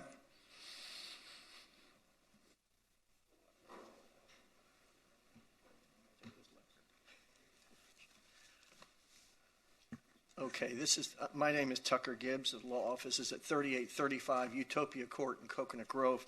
And as you know, I'm here representing the National Hotel, which exists right in the middle of this, of the Ocean Drive, Collins Avenue Historic District. This Art Deco gem has been owned and operated by Delphine Dre and her family since 2007. The National reflects the Dre's family love for all things Art Deco, and this respect for the Art Deco style of visual arts, architecture, and design is why the National has taken the extraordinary step, and this is a very rare thing for a business to do, as you know, to object to this particular application.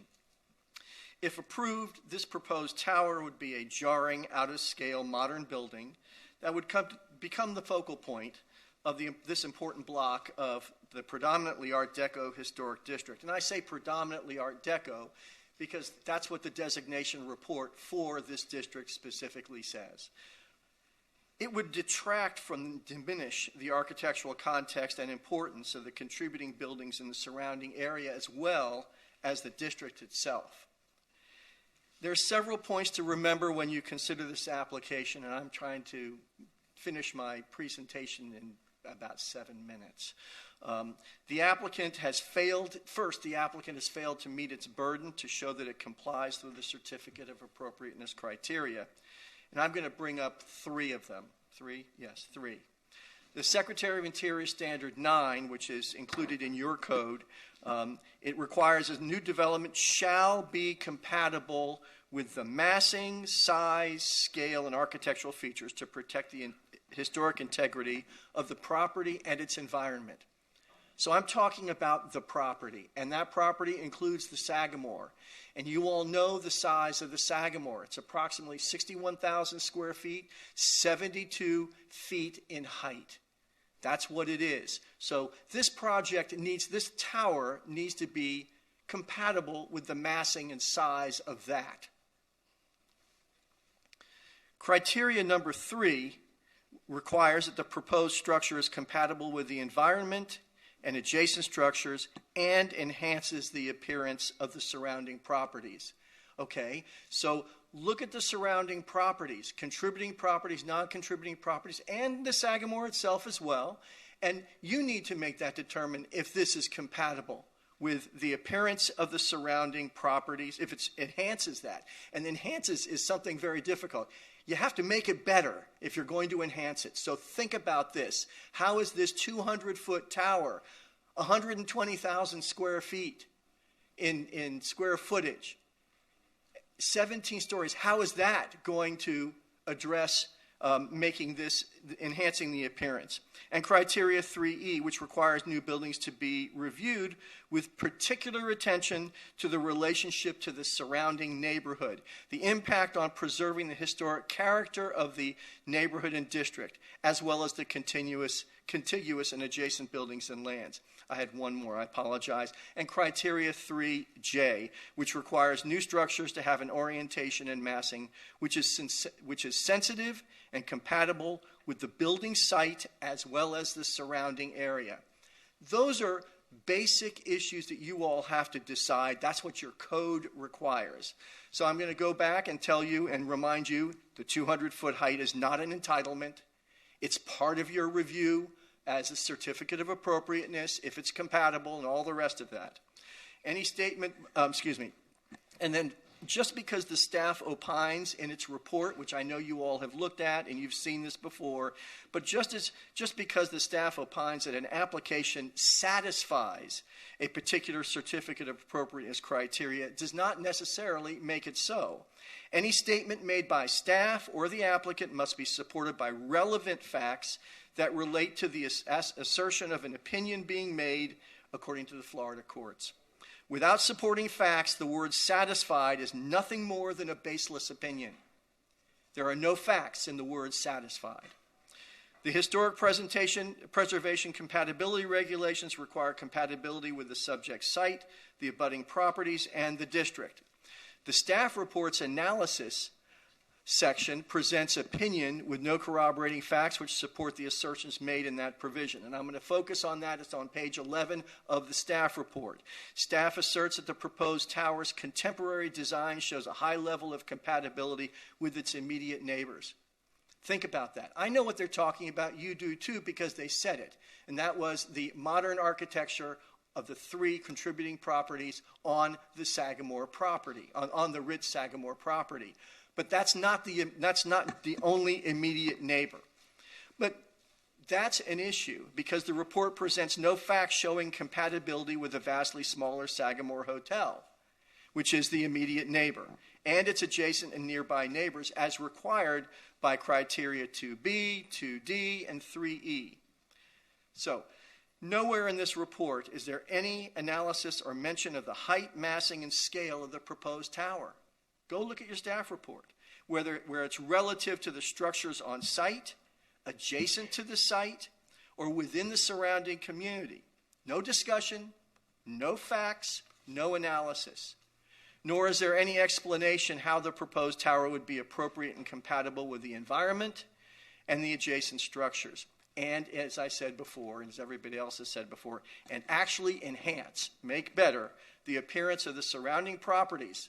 That includes my client's property, that includes the Delano, that includes the Sagamore, that includes everything that surrounds this property and in the district.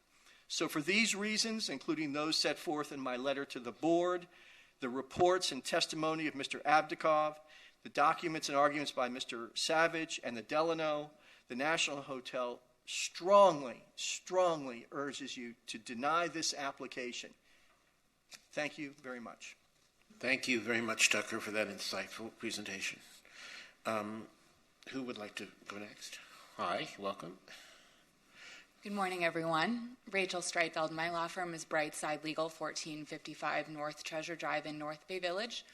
I'm here on behalf of the Decoplage Condominium Association this morning, and we, like Mr. Gibbs and Mr. Savage, are opposed to this application. Would respectfully request you to deny the application.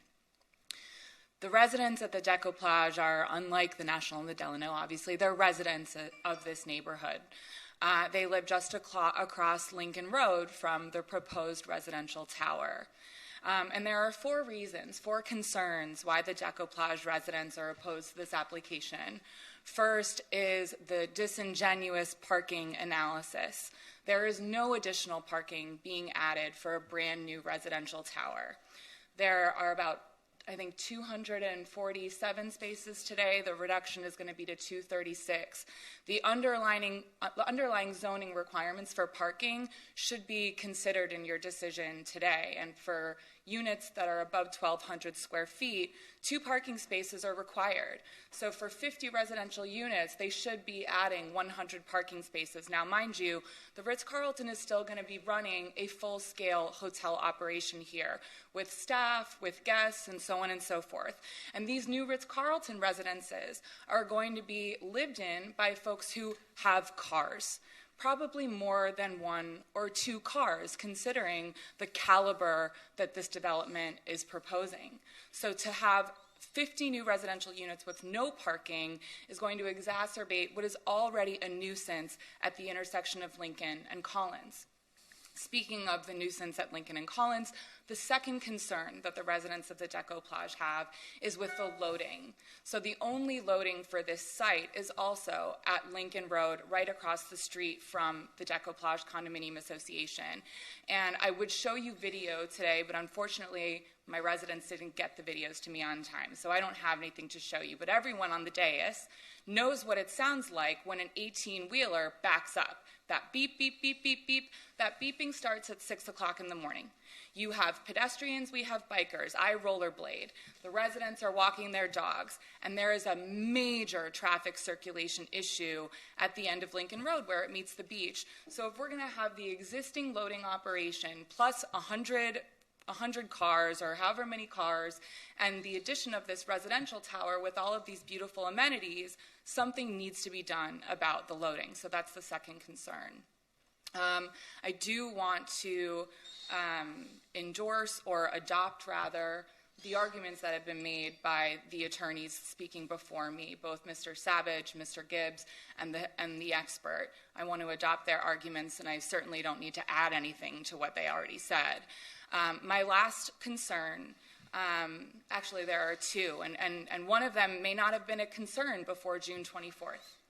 But on June 24th, we saw how neighboring development, especially when you're driving piles into the porous limestone that is the foundation of our island, can have unintended impacts and reverberating consequences on neighboring properties. And I'm sure that the owners of the Ritz and the Sagamore are probably concerned about this as well, so maybe that's something we have in common.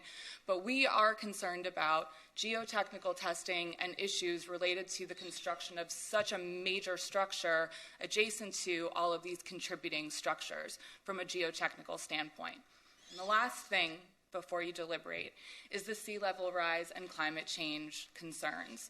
Now, there may be, again, unintended consequences. But we know that for every 1 foot of sea level rise, we get 1 foot of groundwater rise. And we are concerned that where today you have open space, when the residents of the Decoplage on the north side look out, when they look north, it's uninterrupted dunes and mangroves and open space where stormwater percolates down. We're worried about erosion of the dunes, not enough pervious space, and basically a massive footprint where what once was a significant amount of open space. So for the sea level rise and climate change concerns, geotechnical concerns, one of my residents at Decoplage has made reference to the erosion of the roadbed on Collins and Lincoln, and how there have been concerns with the transportation department in the past. So for all of these reasons, we are asking you to oppose this project so that we can have a historic block that remains sensitive to all of the concerns that are at play here. Thank you. Well said. Thank you very much. Someone else like to speak? Hi, how are you? Hi, my name is Thomas Verhoeven. I am one of the owners in the Decoplage. And I had sent you at the end of October a petition to deny the application and a follow-up a few days ago. Thank you. I will make it short here because you have heard many arguments. But we owners at the Decoplage, we look directly at this tall building. The building itself, if you see it alone, is nice. But if you have it directly in front of your nose, and it is really on your nose, it's only 200 feet away. It goes up 200 feet, you know. It's too much. It's as if you have a block in front of your nose, and that you don't like, of course. Then what Rachel mentioned is we have concerns regarding to avoid surfside disaster again. We have also concerns that the traffic will increase. Keep in mind, these residences for rich people will have not only one car, likely they have 3 cars. So the traffic will increase, and on the top of the increase is, I don't know if you are aware that the Sagamore is applying with the Planning Commission for an entertainment application for 300 outside people for parties and the like, plus 400 inside. That means 700 people to have parties at the Sagamore. Can you imagine the traffic? I don't know if this application will be denied or not, but the application is there. In the application, they say it's only for the time until they start the construction of the tower. But if the tower is done, you can imagine that the new expanded Ritz will do the same. So we at the Decoplage have concerns, and we would really like that you deny the application. Thank you. Thank you very much. Who else would like to speak? Mr. Chair, we do have some members of the public on Zoom. Oh, we have someone here left. Okay. One left. Thank you. Mr. Breslin. Good morning, Mr. Breslin. Good morning, Jack and board members. You all have a letter from me from the Collins Park Neighborhood Association, so I'm not going to belabor that. We support it because it goes along with all the projects that are coming along on Collins Avenue and ones that are still coming. But I'd like to talk about other things that have been said today. And I'm obviously for it, but how tall is the Decoplage? And then you look down the road at the Setai. How tall is the Setai? How tall is the Shelbourne? I mean, we're not looking at something that's going to be huge impact. And all of them talking about postcards. I have a postcard collection. It's the history of Miami Beach. When was the last time any of you sent a postcard? I don't send any, but I collect them. Last week. Okay, and it shows the history of Miami Beach. But Miami Beach is always going to be changing. And we have to preserve what we have, which I feel they've done, you know, with historic parts of the building. But you also have to be prepared for change. If you're looking at a hotel room that rents for $100 and less versus a hotel room that rents for $1,000 and more, look at the difference in the clientele. Look at the problems that you have in other areas of the city, which we won't go into right now, but you all know what I'm talking about. You have to look at the fact we do not have enough residences for people to buy and live in this neighborhood. We certainly don't in the Collins Park neighborhood, and this is just one block south. If you're trying to improve the image of Miami Beach and bring the upscale people that we all want to Miami Beach, you need to really look at this project, look at the fact that, at least according to what I've heard, there is no variations, no asking for changes or whatever. I think that this project is a real win for Miami Beach, and you should seriously say yes. Thank you. Thank you. Daniel?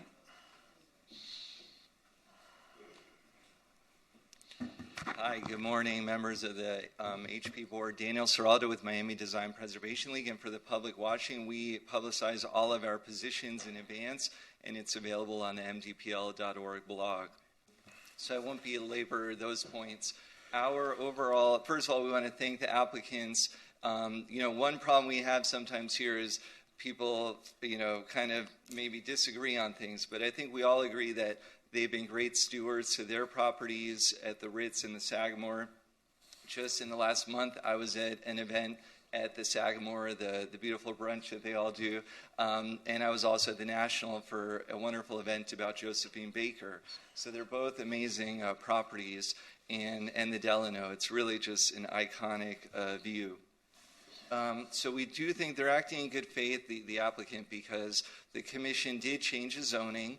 At the time, I think we weren't really maybe fully aware of what the impact would be, but we were always told that the final say is the HP board. So it does put all of you in a tough situation.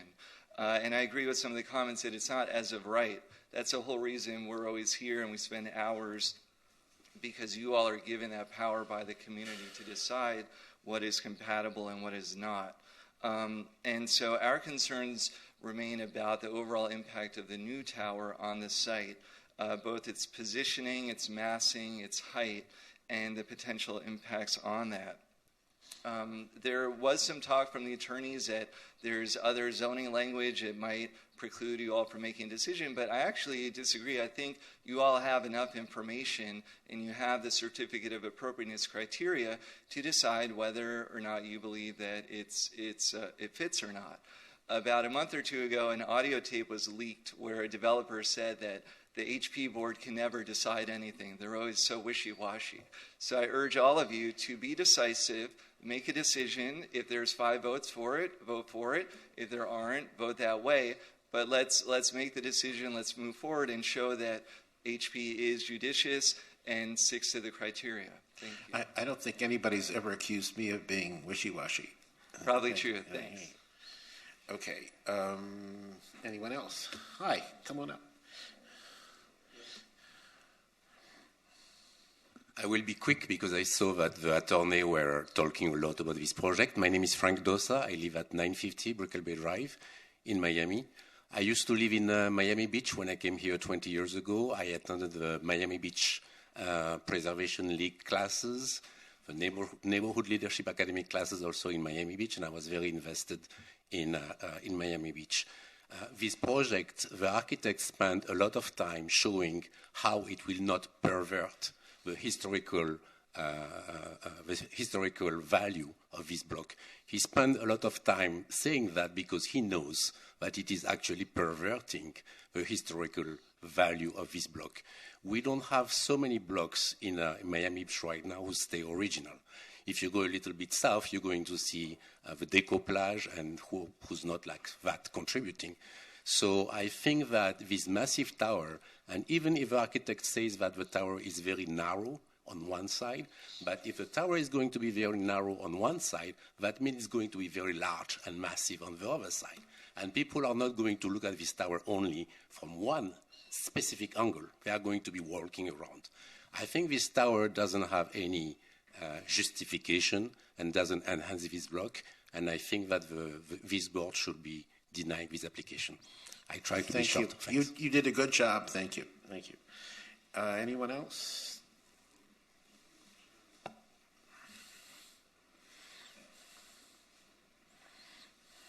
And thank you for being patient. You've been sitting patiently all morning. It's fascinating to me. So, my name is Karen Benoit.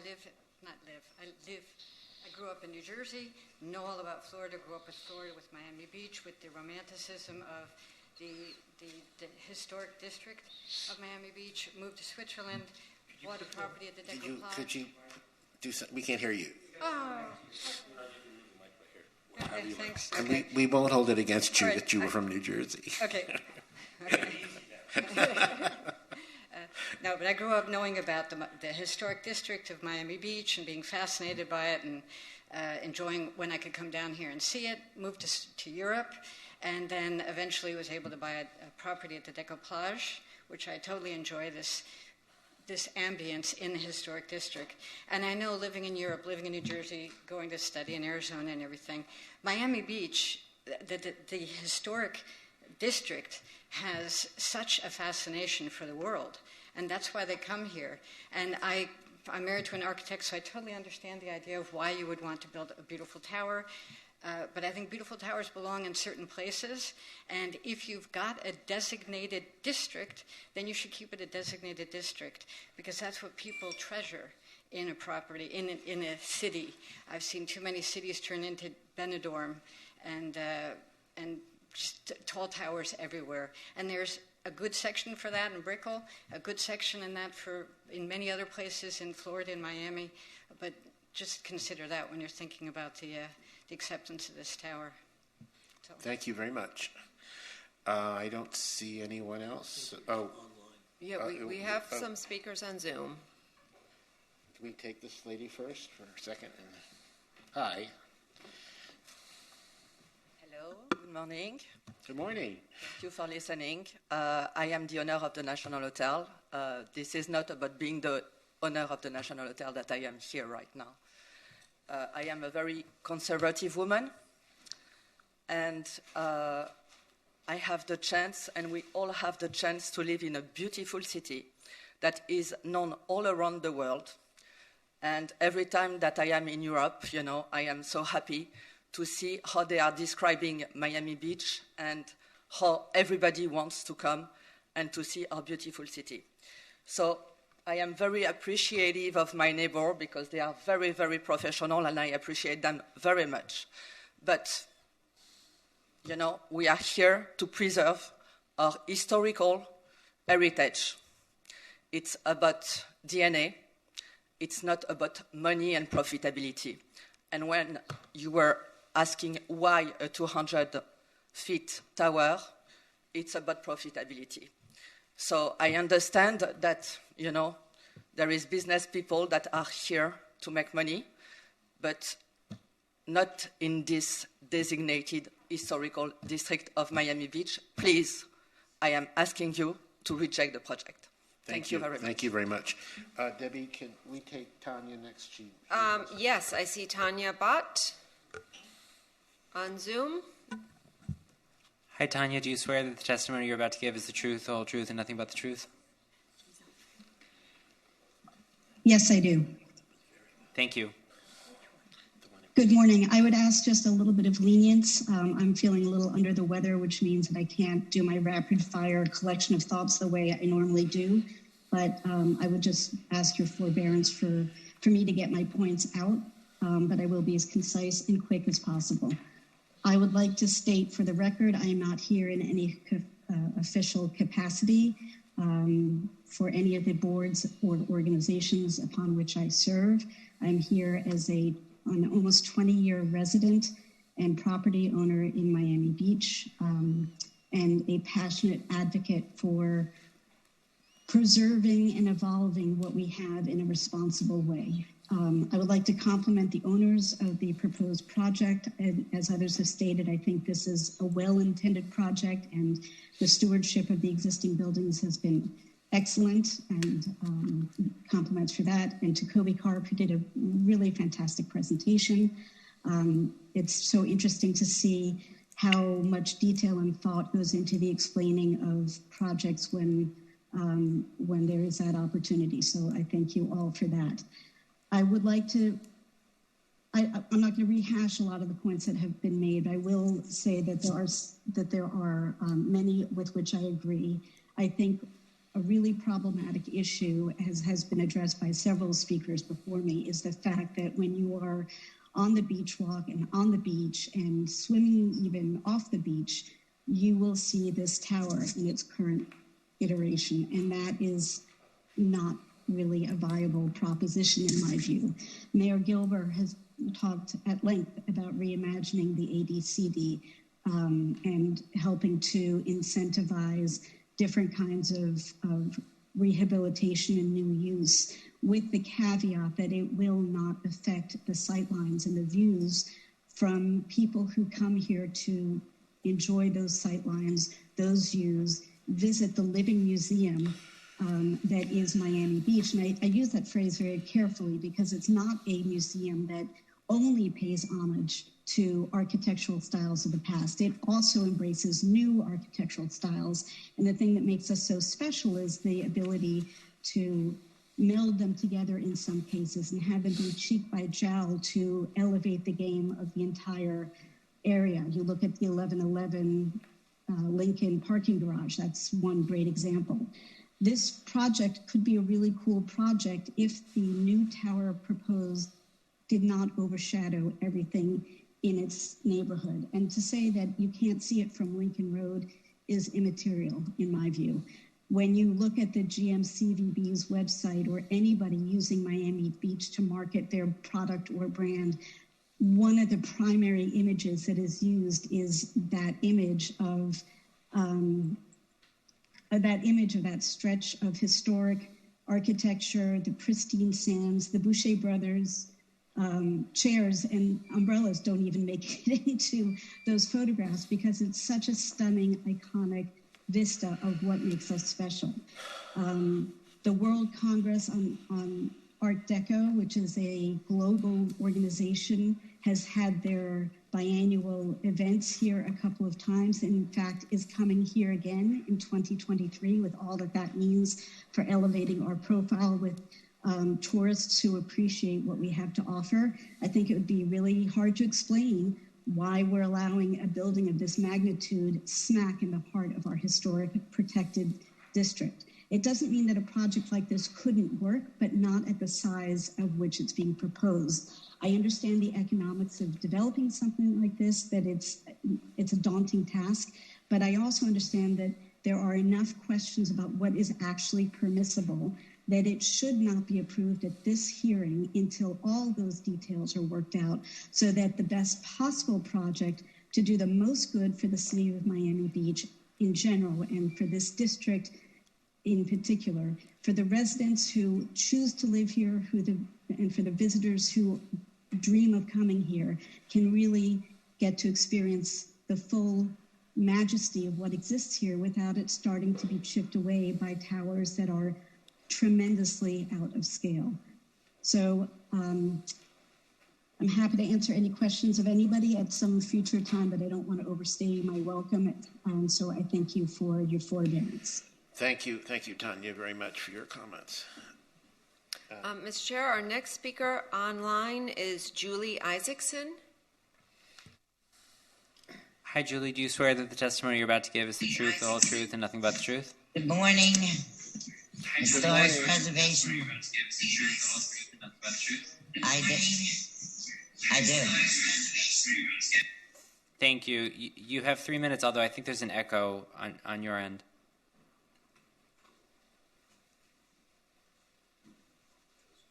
Julie? Julie, you went on mute. If you could unmute yourself and disconnect any other audio that is streaming the meeting or turn off your television, that would be helpful.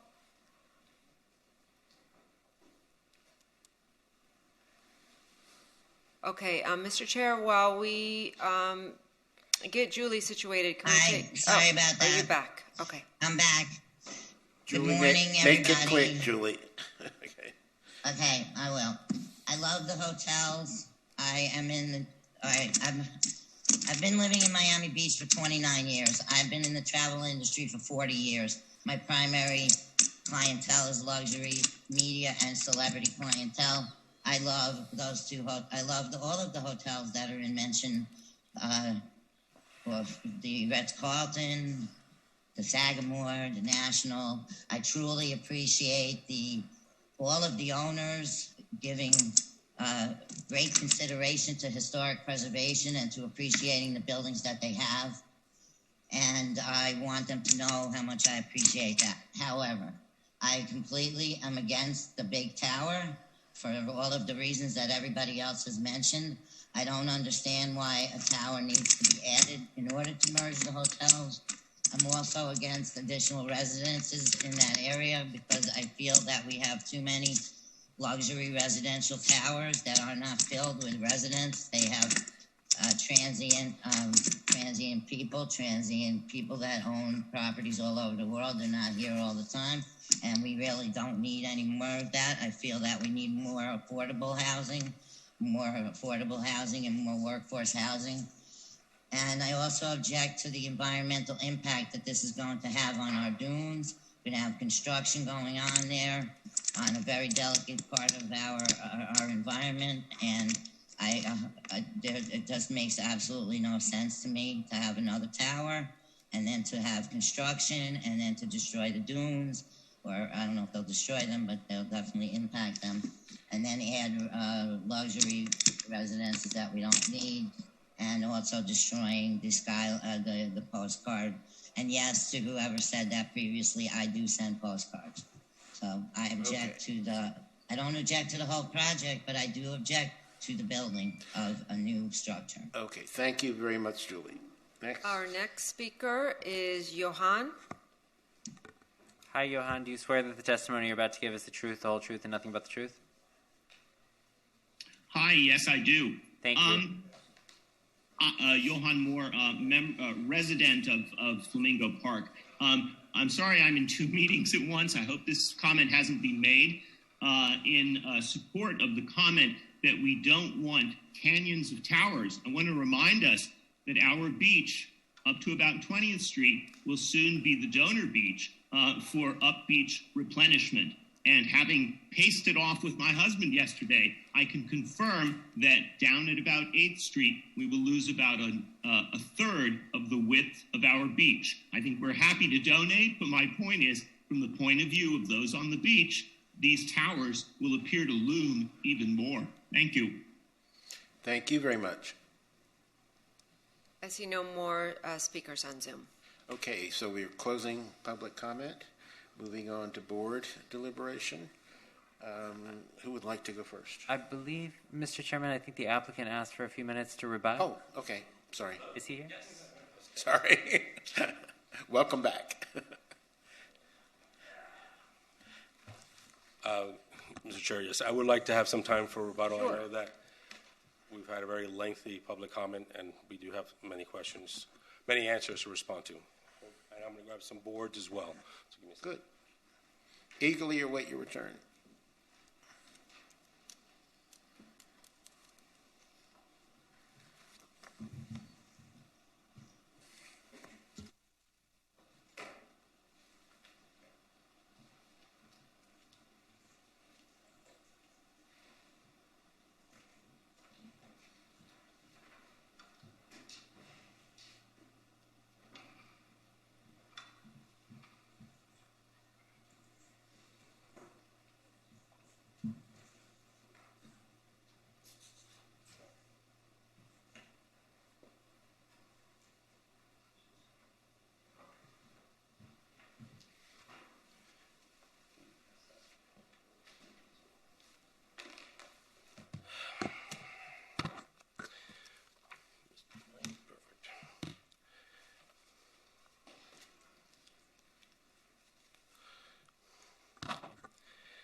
Mr. Chair and the board, I understand we heard a lot of issues, a lot of discussion over the last, in the public comment, and I would like to respond in part. I'm submitting some rebuttal reports as well to shorten my discussion. But I wanted to start off by discussing how this site was always intended to be. After it was a Sebring estate, Igor Polovitsky designed a master plan to try to create the first convention center hotel in Miami Beach. Unfortunately, because of lack of funding, it was never realized. And you'll see from images from different historic research reports that Igor had proposed a tower almost at the same location we're proposing one today. And we understand the value of the rear facade. The land development regulations clearly have us evaluate the impact on contributing buildings from the street side, from Collins Avenue, what we call the 5'6" person across the street, and what views it impacts. Clearly, the code and the standards do not contemplate that there would be invisible buildings or additions added anywhere within the city, including historic districts. So we painstakingly took time to minimize the primary view so there wouldn't be an impact on the integrity of historic buildings from Collins Avenue, and how to minimize a view of rear addition. And the rear additions are what you typically see in any project along the city of Miami Beach that comes before this board. Towers are done in the rear, whether it's a cabana, whether it's a building, whatever it may be. And it does have views, and it can be seen from the beach walk. But we painstakingly designed the building in order to minimize impacts also from the beach side. There was a lot of talk about views. We understand that views and shadows are not protected by the code, by the law, by the standards. But I did still want to walk through some of those views that both the Delano, the National, the Decoupage, everyone seemed to have raised. And I do have a few exhibit boards just to kind of give you some context as far as how the views are not impacted as you're being led to believe it is. So, hello? Okay. We ran some studies and showing what the views would be from the hotel units at both the Delano and the National Hotel. Actually, our team, Kobe's office, was invited to go to the National and go to specific rooms and take photographs from those rooms and to see what kind of impact may or may not have. I will tell you that from the National, at worst case, in the National Hotel, they would have 86% of their ocean views preserved. That's not every unit. Actually, most units are greater than 86%. We went the most conservative route, looking at the worst angles, and it had an impact of 14%. So we're not talking about removing ocean views from the neighboring property. A slight reduction. In the National Hotel, the Delano Hotel, we came up with a similar analysis. You have 77% of their ocean views will remain today with our. So there is a minor impact. I'm not saying we're building invisible towers, but I wanted it to be clear to the board that what are the actual impacts to an ocean view, which every building is not protected. And then when it gets to the Decoupage, which is, we can all agree, the wall of the area, their ocean views from whichever unit you're in, they will have the same ocean view they have today. So with our tower, without our tower, because our tower is set back over 300 feet from the Decoupage, their ocean views will not be changed. So I do know they also talk about the views to the north. I want to be clear that any structure creates an impediment to the views to the north in any site. Actually, when the Decoupage demolished Carl Fisher's house to put a 182-foot wall from the east and west of their property, they closed what we talked about, that postcard view. So today, if you're at the Ritz-Carlton, the Delita Hotel, which predated the Decoplage, they have no south view except for the Decoplage. And buildings south of the Decoplage have no view of the area we're discussing for that same reason. So we took our consideration in trying to put the smallest footprint, and that's why the value of whether having a larger scale building or a smaller building, where it still preserved as much of the views, even though it's not a matter of right, to the north, as we could.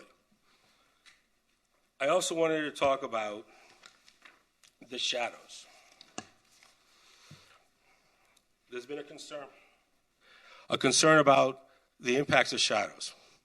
Yes, do we cast some shadows at the Delano and at the National? We do. You saw all these images in the various presentations about a very sunny, open Delano and National.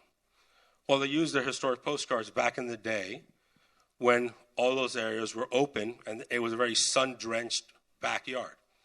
I challenge anyone there to go today and find that level of sun at any time without any tower. If you look at their towers today, their sites today, they have created this shadow light experience. So it's unfair to characterize that our proposed tower would eliminate their sun. Will we contribute some to the shadows that they already have on their property? We would. In the case of the National, we do add to their shadows that they already have on their pool about 6 months a year. We don't completely engulf their property in shadow at any one given time. And I just took these images from, for example, December at 12 o'clock. You could see the shadows, but you could also see all the vegetation, how they have, and it's their right and their choice over the years, both the National and the Delano chose to close out their rear and add a substantial shade into their site. Unlike their early 1950s or 1960s postcards that had just sun and concrete, pool, and chairs. That's not what you have today. So I wanted to make a very clear comparison that, yes, while we do add some shadows on both properties, we're just contributing to the shadows that they already created for themselves. And I'll just go through these real quick. There was talk about endangering the dunes, the wildlife, the beach. This project doesn't cast a shadow onto the beach until 5 o'clock. And I'm looking, and we're talking December, which is our worst time. I mean, today, we're in December, it'll be sunset, at 5:05? The sun sets early. But nonetheless, our shadows onto the beach at no time of the year start encroaching into the beach walk before the beach until 5 o'clock. So you do have a full day of sun at the beach that would not create an impediment to visitors, tourists, marine life, or even the dunes. So I wanted to go over those. We'll skip these up. I want to shorten this up. So, sorry about that. I got it.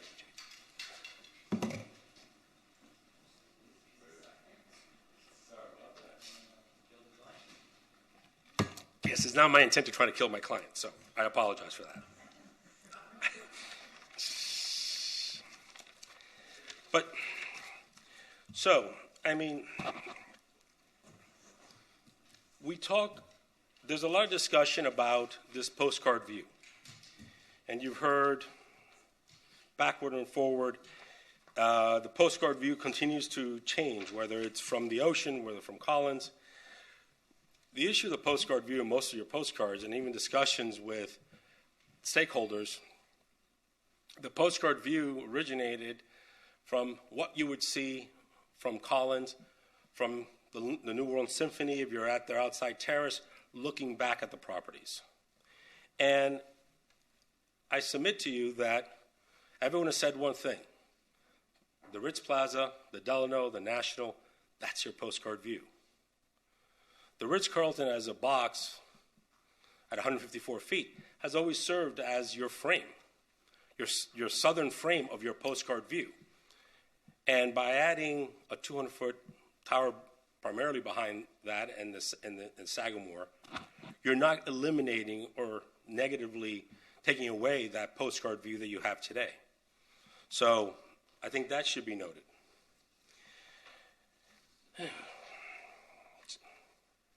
So,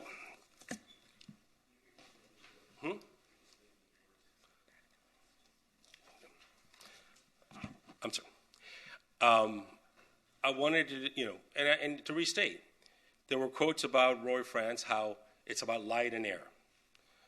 When he built these hotels and other architects built the hotels, it was all about the sun. But there's been a evolution where there is a combination of light and shadows.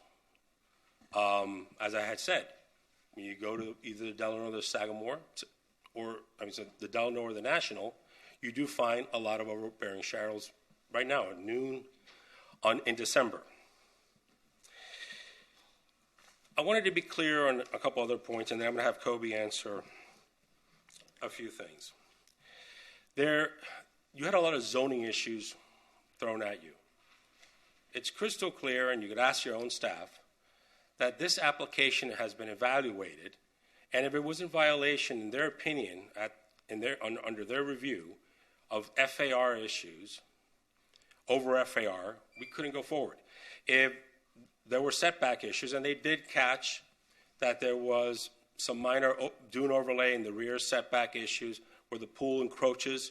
We're not asking for a variance, and we will scale back the pool so they would not require, by building permit, a variance.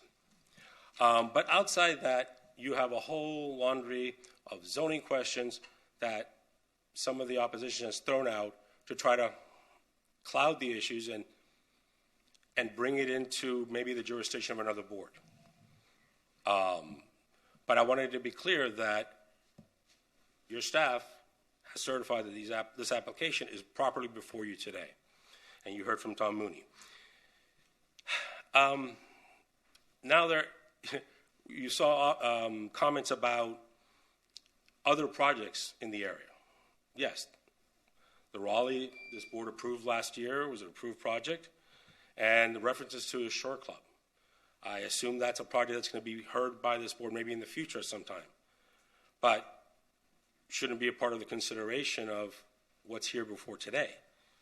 And if you, as Mr. Savage tried to compare those to our project, our footprint is 45% smaller than the Raleigh, what was approved for the Raleigh last year. So it's a much smaller tower.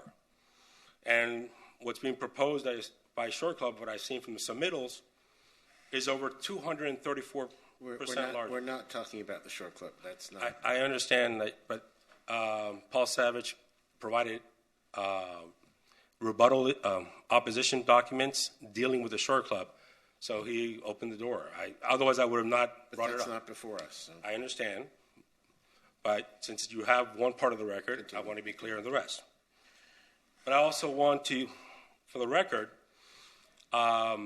you heard from the so-called expert Stephen Adikoff, who provided reports for both the National and the Delano, and sat here and said how inappropriate it is to propose a 200-foot tower behind a 154-foot Ritz-Carlton and a 7-story Sagamore.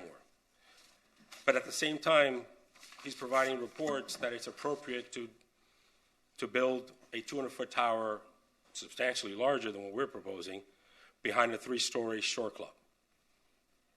And I just want the record to be clear. Again, I didn't introduce it. I'm only rebutting to what was introduced by the public opposition. So I do want that for the record to be noted as well.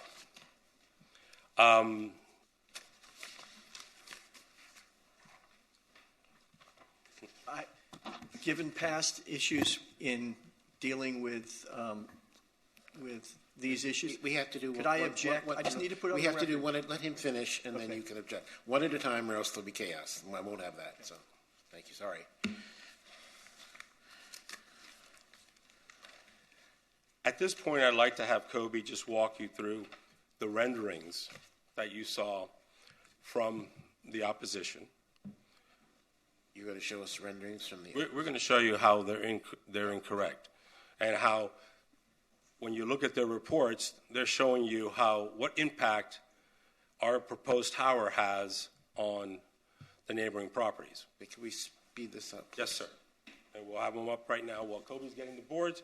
I just wanted to clarify that the tower is pushed to the north than what it really is proposed. So it's showing greater impacts than what really this application is proposing.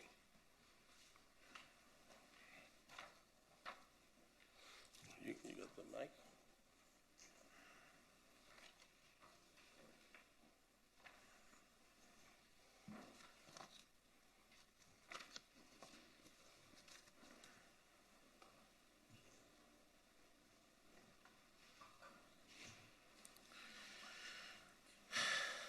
Good, Kobe.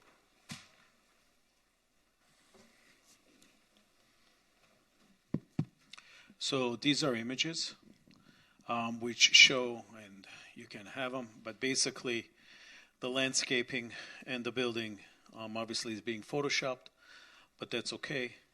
Here it is, you have the size and the massing in the comparison. Likewise over here, and likewise on the bottom. We checked it and we double checked it, but regretfully that's the reality that we're facing right now. Okay, thank you. So you're saying that their images are inaccurate, they're false? I'm saying that they're not correct, yes, sir. They're shifted to the north than what's being proposed in the application. I do want to tackle a few more. Excuse me. Yes, sir. This has always interested me that, okay, we're all here to swear to tell the truth. Okay, you've had one party saying one thing that swear is the truth, and now you're saying that they're incorrect, and you're telling the truth. How do we form a judgment of what the truth is? I mean, this is, there is one truth, not two different truths. Mr. Chair, all I can do is respond to all the vast reports, submittals, presentations, some that we've had time to review, enough time to review, some that have come in at the last minute, and I'm responding to them as we can. But I, as an innocent party, how am I supposed to know what the truth is?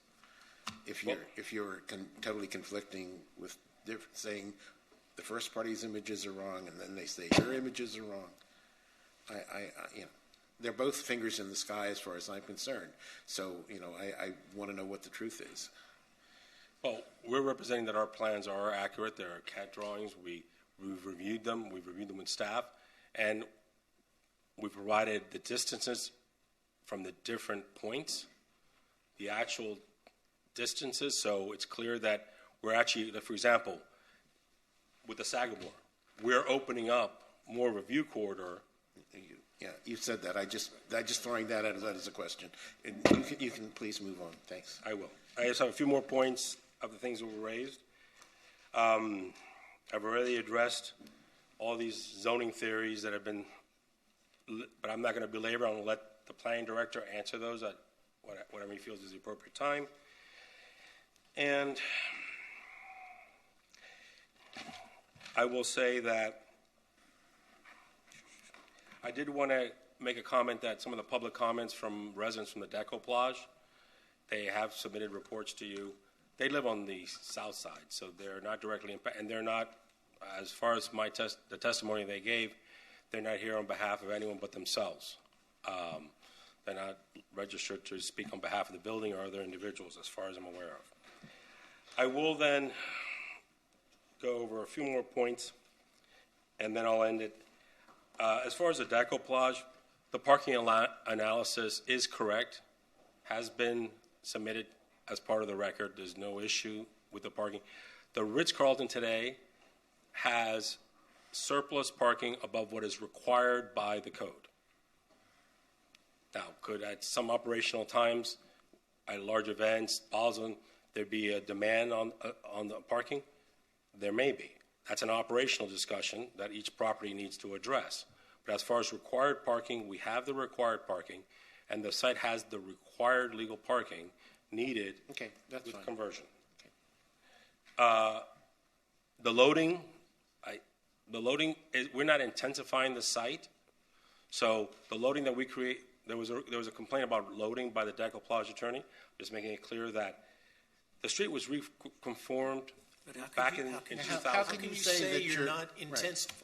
That makes no sense. You're intensifying the site with this tower. How are you not intensifying the site? Barry, we're not intensifying the site because we're reducing hotel rooms. So we're converting what is over 110 hotel rooms. And adding 50. No. We're reducing. So it's staying at the same. I'm not keeping 110 hotel rooms and then adding more residents. We're not doing that. We're actually reducing from 110 hotel rooms that are currently permitted, and we're bringing it down to at least 60 or less, and then 50 residential units. So it is not an intensification of the site. Our traffic analysis shows that we're not intensifying the site. It's a neutral change. So I just wanted to be clear. And when we talk about that street end, understand it was when the Ritz-Carlton was approved in the late 90s by the city and this board that they provided that beach access that didn't exist prior. It's not there because of the decoupage property. It's there because of the Ritz-Carlton that opened the avenue to go from Lincoln Road to the beach walk that we all enjoy. Okay. Can we wrap this up, please? Yes, sir. Okay. And I just have a couple more points. I understand, and I have all sympathy for what happened at Champagne Towers, but what happened in Surfside is not the subject of this meeting. We're in a situation where we have evaluated our construction. All projects are monitored, and the City of Miami Beach is very diligent in making sure, and we've done monitoring at other sites to make sure that there is no negative impact on the neighboring projects when it gets time to construction. So, and I can tell you, we'll evaluate, we'll work with our neighbors when it gets down to construction, just like all projects throughout the city have done. One more minute. And I'll give you one. Thank you. And with that, I will tell you that we do meet all the standards as dictated in the staff report, your professional staff recommendations, and we support the recommendation by staff. That's why we changed the Sagamore front facade. And we ask you, we'd like to hear comments from all the board because I know we've only talked to some. You will. Thank you. And if there's any additional comments, then I will ask for a re-rebuttal. As the applicant, we're going to debate it, and that's the end of it. I mean, okay. We're not going to. No. Okay. Thank you for your enlightening with comments. That, I end my. Okay, thank you. Okay, Debbie. Oh, I'm sorry, Tucker. You would like to. Just real quick. I just wanted to object to any of the comments relating to our expert. Each application, as you know, stands on its own. The experts that work on another application is absolutely not relevant to this issue, but I had to put my objection on the record. Thank you. Thank you. Okay. And very quickly, Chairman, I respectfully disagree with the arguments of Mr. Gonzalez. I'm sure he feels the same way about my positions, and I'll leave it at that mercifully for the time. But I just wanted to clean up the record and make sure that I readopt and incorporate and introduce all of the submissions that I've made through the portal of the city, through the staff, and also adopt Mr. Gibbs' arguments as my own, and those made by the Council for the Decoupage and other objectors will all be also adopted as our objection also on behalf of the Decoupage. And I'll just stop there, and I won't get any further debate. Thank you, sir. Thank you. We're going to close, Mr. Chair, the applicant is usually afforded the last word. Okay, you can have the last and one. all, minute. He's right. He's right. This Mr. is, Chairman. you just He's had right. it. Come on. We feel that this application could be approved today on its merits. It meets all the criteria from the HPB, and I would say take guidance from the Historic Preservation Staff report. Thank you. Thank you. Okay, now we can close comment and move on to board discussion, please. Thank you. Who would like to go first? Okay. I've got a lot of problems here. As with previous projects, and I've said I'm not going to be part of the destruction, the elimination of that postcard image that I grew up with here, and that my family enjoyed prior to me coming about. I do really, really appreciate the restoration of the original elevation. I worked a little bit on the Sagamore, had an opportunity a number of years ago, and I really appreciate that and the restoration of the lobby. The question was asked, why do we need this big tower? And how do you determine 12 stories, 8 stories, 17 stories, 200 feet, 150 feet? And then how wide this thing is. We've had this issue before. I appreciate so much the creation of these suites in the hotels, and I hope they're not just small suites, and I doubt they are, because you're trying to generate some real income here and create quality suites. And I would prefer that we do something more respectful to the building that's there, to the assemblage of buildings that are there. And that's how I find this. I find this disrespectful. I don't know any other way to put it. I don't think that we're distracting, that we're so much diminishing. I think we're being disrespectful to what we have in Miami Beach here. The proposal, I find it incompatible. I find it out of character. I find it out of scale. And I can't back it at all. And I'll let the others speak, but I am in favor of denial for this. I think the proposal here is so far off what Miami Beach needs, what this area deserves, that it is not at the level of a continuance. So that's my piece, short and sweet. Okay, thank you. Laurie? Good afternoon, everyone. Thank you so much, and thank you to the families for your commitment to Miami Beach and what makes it so special. I am pro-development, and I definitely believe in a world where historic and new work together. Personally, I really don't have any issues with the zoning or the entitlements, and that, again, I don't believe that is our jurisdiction. And though it is, my issue is, though it is a beautiful building, I really don't see how it fits the context. I really don't find it compatible, and if there's a way that you can kind of explain how it fits into the historic preservation criteria, I personally would appreciate that. And I think, as most people have said here, the issue is the beach view. It's not the street view. I do think you did a fantastic job from the street view and how pedestrians access it.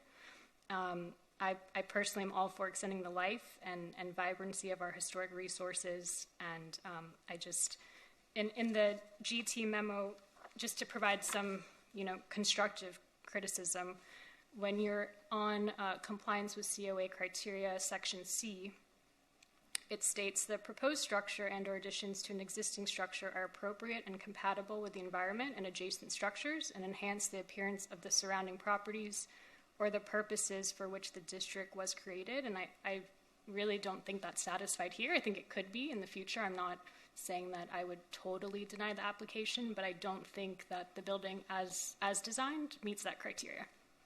Thank you. Thank you, Laura. Max. Thank you. Given that I don't see this really moving forward with an approval today, just wanted to offer a few thoughts for how this could move forward. I'm open to elaboration on the design for this. And I'm going to focus my comments, or I'm not really going to engage on the zoning question. I think that we can focus on the C of A.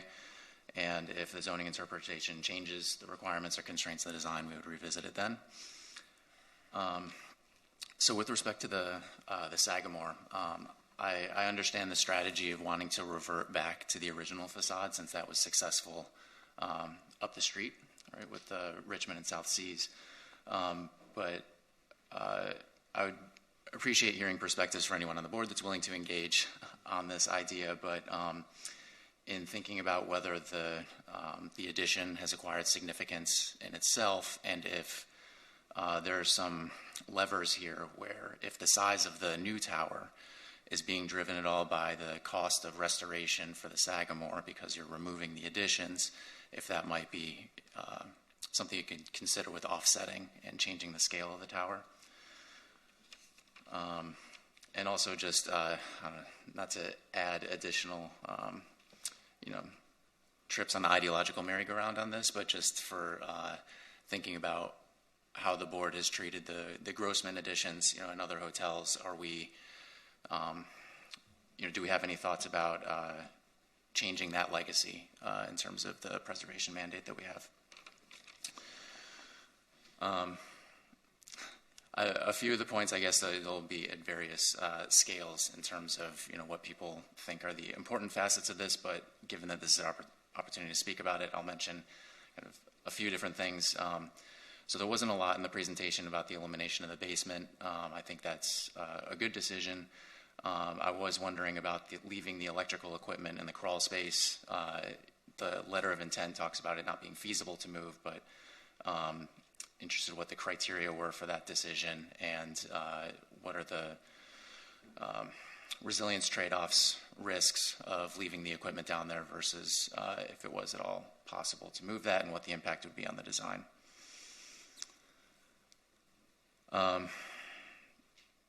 For the residential tower, I mean, it's I see generally some parallels and consistency with other approved projects, but it sounds like we have some work to do in terms of the scale and the massing. I think the answer to why 200 feet is pretty easy. It's because that's what's allowed, and that's why we see these. And yeah, I would have made a note about the shadow studies, but I appreciate that was addressed in the follow-up, so I don't think I need to bring that up here as well. The rooftop addition, that does seem to me to be pretty close to an administrative maneuvering, but if the city staff and attorney's office backs up the rationale for how this is not an addition, I'm comfortable with considering that. And then just another, as I've maybe brought up a few minutia in this, but just if we're putting everything on the table and if this is going to be reconsidered, the open space calculations, it looked like what is being provided is less than the requirement, so I wanted to check to see whether that was a typo or if there's something that we need to consider there. I was looking at page L0.00A. But anyway, in summary, willing to sort of continue the dialogue to keep this project moving forward. Thank you.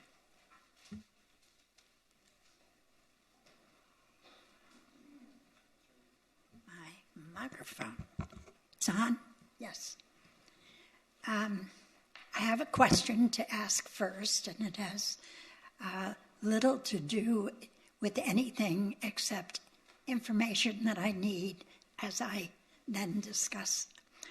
I would like to know the actual height that this building will go to after the 200 feet for all of the technical stuff that goes on the roof.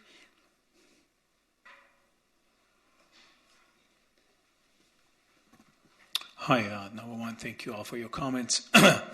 The mechanical cupola that we have with overhang, we are looking not to exceed 20 to 25 feet, depends on how we work it with you and with staff. So it'd be 200 and... 220 feet with the mechanical equipment trellis work around it. 220, okay. Yes, okay, so it is larger than I first saw when I met with you? Yeah, we always had the roof at 200, and we always have the mechanical area above it. And if it was unclear, I'm sorry about that. Other than that, I respect what you have done.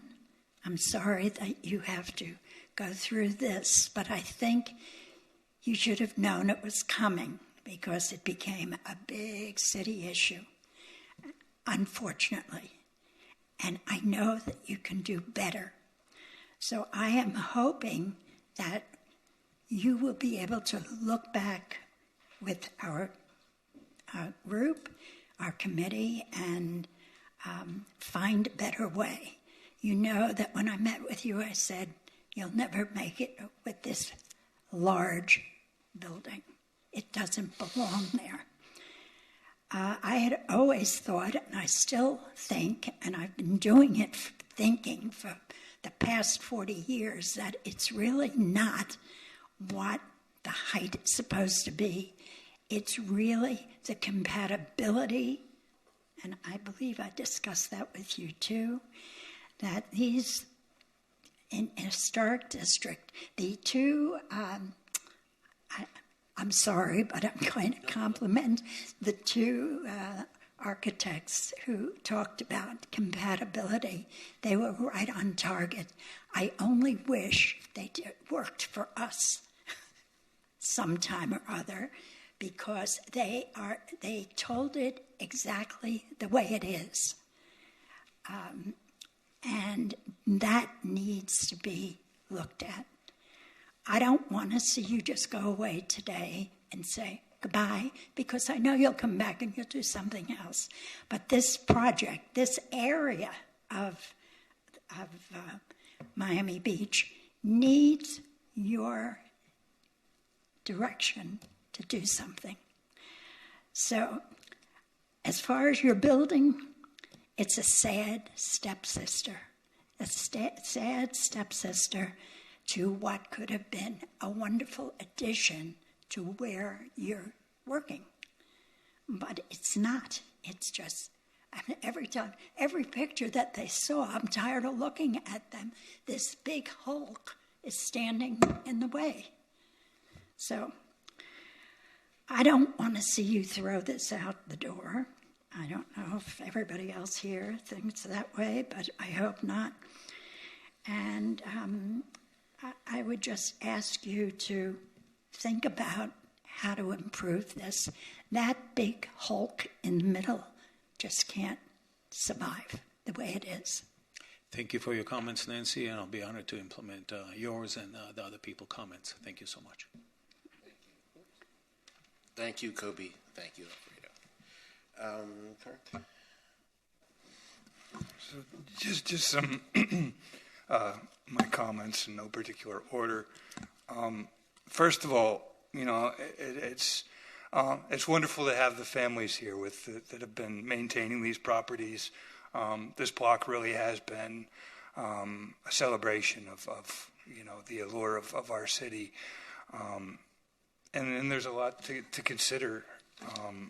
And one of those things with the Delito, I sort of look at the renovations that were done in the Delito in 2003 and see those as sort of a compatible compromise where they're, you know, you can never not see them, but they sort of, you know, they seem to embrace and defer to the original design intent. I want to say that the tower design I think is beautiful.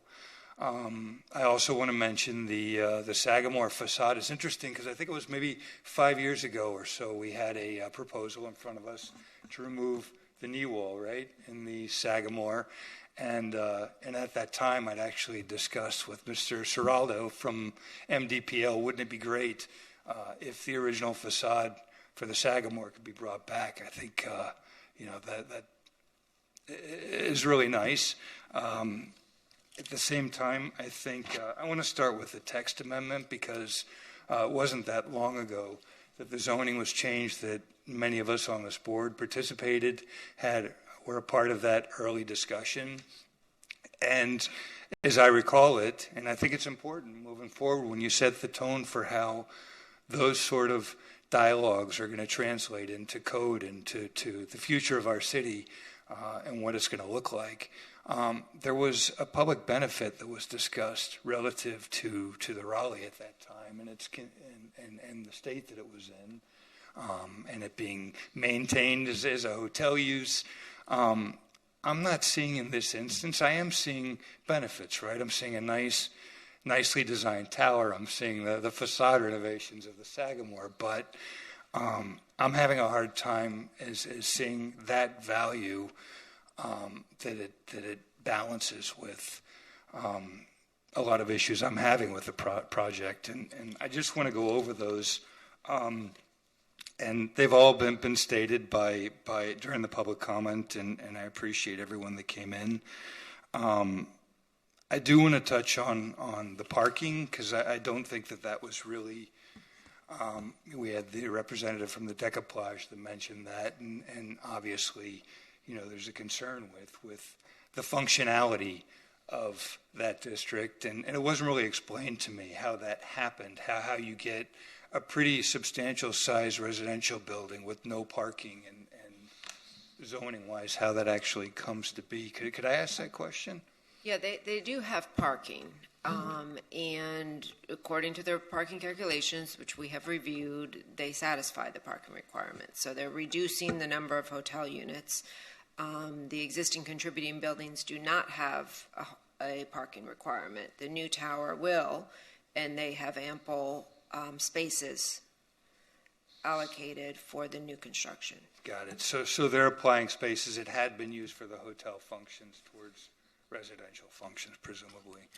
I want to say, too, that Alfredo, in great presentation, but you sort of called up the question of whether you can legislate view, and you sort of hinted at this whole dialogue with the spite wall, and I understand that legally you can't legislate that, but the Historic Preservation Board does have the authority to legislate in the interest of the viability of that historic district. And so there's a couple of really big issues for me. One of them is the public interest and the public good. And I feel that skyline is so iconic. And postcards may be going away, but Instagram makes imagery a million times more pertinent. Imaging matters. It matters tremendously. And again, this block is the toast of the town. It's what we stand for across the world. And I think we have a responsibility to legislate in the better interests of that historic district. In addition, I want to say that even in the concerns that the Decaplage brought up, they call into question, how well, and as a city, I think we struggle with this. We're a tourism city, and we're an amazing place to live and work and play, as we say. And yet there's, we're always trying to balance the interests of being a tourism city and having hotels as an economic driver, but also offering quality of life for residents. And I'm really, I'm struggling with the idea of taking these two hotel properties and plopping a residential tower where not only does it impair the view of those two properties themselves, but, I don't feel that it's going to block the ocean view completely from the National or the Delano, but it is going to be there, and it is going to impair the enjoyment of a historic district. When you're looking out of your balcony for a tourist and there's a tower right there. You're going to make the person stand there while you take the picture so you don't see the tower. And I'm struggling with that. Initially, when I saw this proposal, for me, there's no way that I would be okay and in favor of a structure that would go to tower over the cupola at the National. It's too iconic. But in addition to that, no matter what, you're still going to impair the views when you're putting a residential tower in front of the balconies of the existing historic hotels. And I feel like the viability of this historic district is our responsibility. And in placing a residential tower where it impairs the view of these iconic hotels, I think we take a risk of rendering them obsolete, those buildings. I think we're encouraging the other property owners, the National, the Delano, what's to stop them from putting residential condos, and there we go. I think the Raleigh was an extenuating circumstance, and we all struggled over the fact that the Raleigh was left gutted and empty and wanted to see a way forward. We wanted to see the vibrancy continue for that property as a hotel. This is not a repeat of that, and I think we really need to be careful of not setting the wrong precedent, because I think it would be a horrible legacy for this board to encourage and incentivize condo towers going up along the backside of that whole block, and I don't see how we're not doing that. And so whereas with respect to the hotel owners and the applicants and the amazing job you did on this proposal, I wish that I could be offering recommendations to try to bring it in line with what I feel is my responsibility here. But I'm leaning in the direction of Barry and thinking that I don't really, unfortunately, see a way forward for this proposal from my perspective. Thank you. Thank you. Thank you very much, Kirk. Okay, now it's my turn. Okay, first I want to thank the families who own the properties, especially the Sagamore. They had me over. They were extremely polite. They really gave me the full story, and I appreciated the time they spent. And at the time, I hadn't read anything from the city, nor had I read the package, so I was very, I wouldn't say gullible, but I was very open to any opinion that was being given to me. They do have a lot of good points, and I don't want to be accused, as I was the first year, 6 years ago, I was on this commission board, and I remember John Elizabeth Alamon severely criticized me because I said, this is the Historic Preservation Board, not the Economic Development Board. And I will say it again very clearly. This is the Historic Preservation Board. We have to look at economic development. It's an important part of the puzzle, and it should not be shunted aside. But our main purpose here is to look at how we can preserve I hate to use the word iconic postcard, but it's been drilled into my head by everybody I've ever talked to in this town, the iconic postcard view. And that's, I think, what we're here to try to preserve in the best way possible without excluding progress. And I say without excluding progress because, life changes, things move on. And as Laura, I think, once said, every building has its life, which I thoroughly disagree with, but that's a different point of view, which we like all points of view. But in this particular case, several things which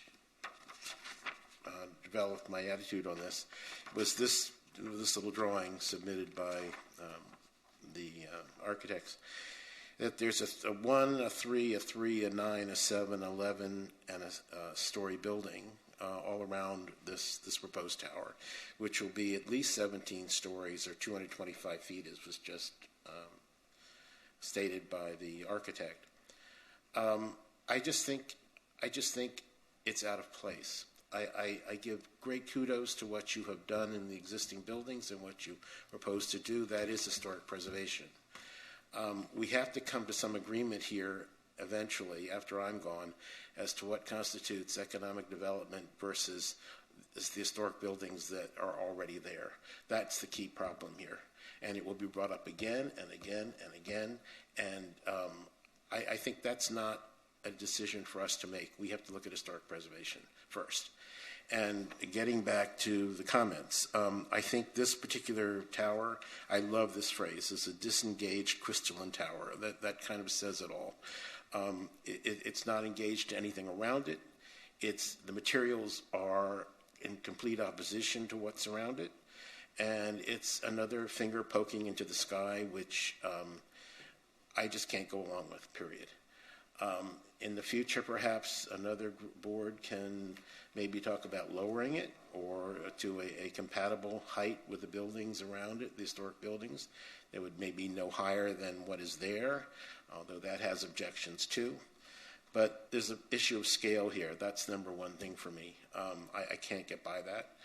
I think the design damages the aesthetics and massing relative to neighborhood. I think that it diminishes the architectural integrity of the Miami Beach Architectural and Historic District. It's just incompatible as a matter of height and as a matter of architectural relationship to the nearby contributing structures. It's just not acceptable to me. And I will read probably for the last time what the certificate of appropriateness says, because every developer who comes here in my 6 years tends to ignore these three things. And this is what is important. Additionally, the board shall consider section 118.564A3 of the MBC. D, appropriate and compatible with environment, enhance appearance of surrounding properties. This is not satisfied due to the size, scale, and placement of the proposed tower, as well as the modern design of the proposed glass tower, which will conflict with the historic character of the neighborhood. E, relationship to the surrounding neighborhood, impact on preserving historic character of the neighborhood and district, pedestrian sight lines, and view corridors. Not satisfied due to the size, scale, and placement of proposed tower, as well as the modern design of the proposed glass tower, which will conflict with the historic character of the neighborhood. And J, orientation and massing sensitive to and compatible with the building site and surrounding areas which create or maintains important view corridors. Not satisfied due to size, scale, and placement of proposed tower. I wish a developer would come here and read this first and tell us how his building really complies with this.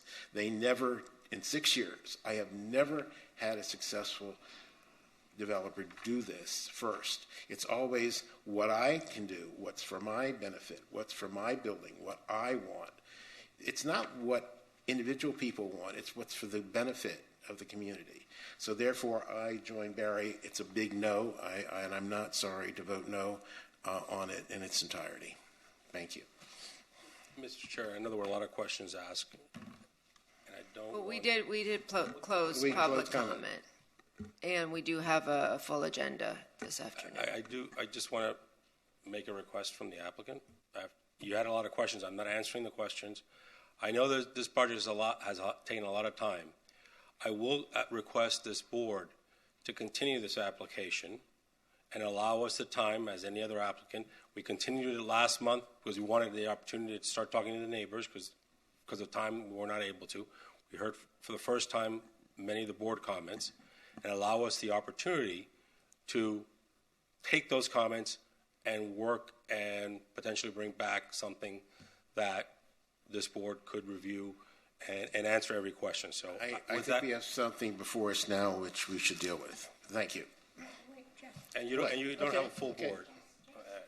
Okay, I said my opinion. You can voice your opinion. I suggested that we look at it again. They've been working on this for I don't know how many years. How long have you been at this? At least 2 years that I can remember. Ownership has been working on this for well over a year and a half, almost 2 years. So we've been trying to come, and this is the first time we make a presentation before the board. We took our time coming here. Right. I don't think that we should be so cavalier as to just tell them out the door. Let us put them on the agenda again. I don't care if it's next or when, let it go over to the new year or when. But I don't think that under the circumstances, it's not just what we talk about, under the circumstances that a lot of people have been put through, that we just send them home. Well, I think every proposal that comes to us takes a year or two of preparation. This is not unique in that regard. Every architectural firm and owner works for a very long time on the project and should be respected for that. However, we have allowed, it's different because I have seen us allow people to come back in here 3, 4, 5 times, and nobody cared. They allowed everybody. For some reason, maybe it's because we have a lot of people here who just didn't like the idea, but I think it's our purpose to think about one more chance. And I don't think that is too much to ask. At the current time, though, it doesn't seem like there's consensus on a way to move forward. Well, that's because we haven't thought about maybe we should be allowing them to come back. I brought that up. So I mean, there's. Do you all think that it's such a terrible thing that it shouldn't be heard for a second? Let them go back. They may come back. I see them come back with a 10 or 12 story wider building. Well, let's suggest what they come back with, rather than throw them out the door. Occurred before, and I think you haven't heard from them before, right? Have you heard from them before? No. Have you, Jack? You went to visit them. I don't know if everybody. It's very similar to. We don't even have our 7th person here, by the way. Well, that's irrelevant. When we put any sort of tower or block behind on the east side of the Sagamore, you've just pretty much obliterated the view of those occupants. That's your interpretation. But I think the people who are involved should be allowed to at least come back with something that they can do. And I think that Kobe, unless Kobe, you're willing to give up? I would love to come back. I would love the opportunity to come back because it's the first time I'm hearing your comments. That's why we came in here. It's like I said, it's a dialogue. It's not a monologue. And my clients are very, they've owned these properties, and we would love to come back. And that's why we also met with Jack on the site. You're going to come back, but every time this has happened, and this is pandemic throughout 6 years of seeing these things, instead of making it, you'll make it shorter and then wider to the buildings that exist and wider to the beach. The whole point is to lessen the impact of your building, not to give you a way around what you've presented and still get your number, square foot, and whatever. That's the problem. It's the massing, the scale, the scope, everything about it. And with all due respect, you're very good, I've seen it before, at manipulating it around so you still get just about what you wanted, but a totally different format. And that's the problem. The problem is the scale and the scope and the size. It's not making it wider and shorter. It's not having a big, voluminous mass hovering on that beach that is iconic and should remain basically the same. That's why it's historic. This is not Sunny Isles. And God help us, I hope it never will be. And that's the important thing. That's where we're headed if this type of development that has no respect for what's there now continues. And again, Jack, that's why I come in front of you, and I could have come in front of you for an opinion and direction in the beginning. We met with certain people, but again, I'd love the opportunity to come back and see what it is that we can try to work with you. I think it's an important project in an important location. And I think that we have the ability to find a way to come to a dialogue and make all parties happy or somewhat happy at the end. So that's why I would appreciate that opportunity very much. Thank you. Well, we'll see. I keep persisting because I know in sitting here for as long as I have that we have brought people back with worse projects than you'll remember. And we gave them a second chance. They came back, some of them 3 and 4 times. We had to listen to them. All of a sudden, this is like a new thing. We can't see them only once. It's just that this is far, Nancy. It's much further than, where people said, oh, if we lowered it maybe, 10 stories or 5 stories or 3 stories. This is not that. Well, maybe it And I don't actually, move. personally, I don't see what the difference is if we deny it. Because the way I see it, it needs to come back as something totally different than what's But here you right see, now. that's What is the what I- difference? Or we extend, or we continue it for a long enough time to develop something completely new?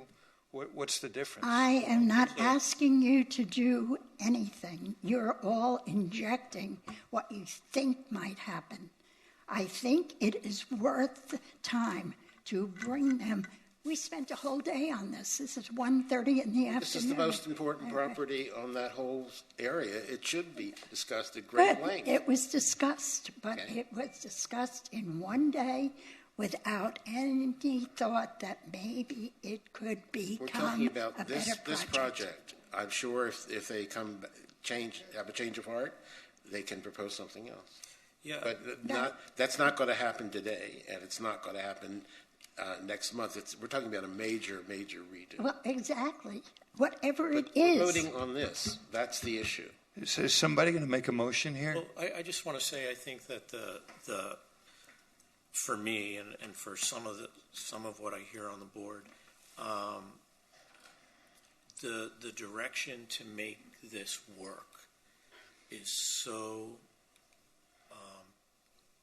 different than what is proposed here that it would take a separate new application to make it work, is the way I see it. And to make the reference to the decoupage as the wall, that's there, and that's a mistake. Doesn't mean we have to, and I've said it before, doesn't mean we have to keep making these same dumb mistakes. And I'm not going to be part of it. Okay, I think. And I'm not anti-development. And I don't want to come off like that. I just think that this is the wrong building in the wrong place. I think we're close to public comment. Yeah. Okay, so I think someone should go over the question. You want to make a motion? I'll make a motion to deny the project and hope, and if the applicant wants to develop this project, that they come back with something that is compatible, fits in the neighborhood, scale, is not a glass box tower that tries to be invisible, which it can't. So I would make that motion to deny. Would it be without prejudice? Okay, do we have a second? I will second. Okay, we have a My motion question- and second. I am going to call the roll. Could I ask if it's with or without prejudice from the I don't maker even, of the what does motion? that mean to you? If it's with prejudice, I have to wait 6 months to file an application. That's not true. You would have to wait 6 months to file the same application. You could file a new application within a shorter period of time. We're talking about this particular project. Okay. Okay, there's we the do motion. have a motion and a second. Let me call the roll. Mr. Litt? No. Ms. Weinstein-Berman? No. Ms. Liebman? No. Mr. Pascal? Yes. Mr. Klein? Yes. Mr. Finglass? Yes. Okay, that motion fails because it was a tie. That's right. Do we have another motion? It's going to be the same thing. So if we continue it, I mean, can we just quickly talk about how much time it would need to For a complete reinvent itself? redesign, Yes. I would say the earliest that we could, as staff, fully evaluate a completely redesigned project would be the March agenda. We've done that before. I mean, this is not new territory that we're talking about. Would any board member like to move a continuance until March? Well, I mean, we're at a standoff, right? I mean, something has to happen, correct? Well, if no motion passes, then the application is denied. It will not move forward. They would have to file a new application. So we can have a motion for a continuance, which I believe some of the board members were interested in. You know, I'm concerned because we'll do it and we're going to have the same. Well, then that answers your question. That is not, because we're missing somebody. That's irrelevant. Well, it is Very irrelevant. Right now, Yeah. we can conclude at this point, or we could have another motion. If no motion passes on the item fails, and they would need to file a new application. Well, I'll do the motion to continue to March so that they can continue in good faith working toward the application. Okay, do we have a second? I'll second. Okay, second by Ms. Liebman. Let me call the roll. Ms. Weinstein-Berman? Yes. Mr. Finglass? Oh, Yes. your chair. I should do you at the end, but sorry. Mr. Finglass? No. Mr. Pascal?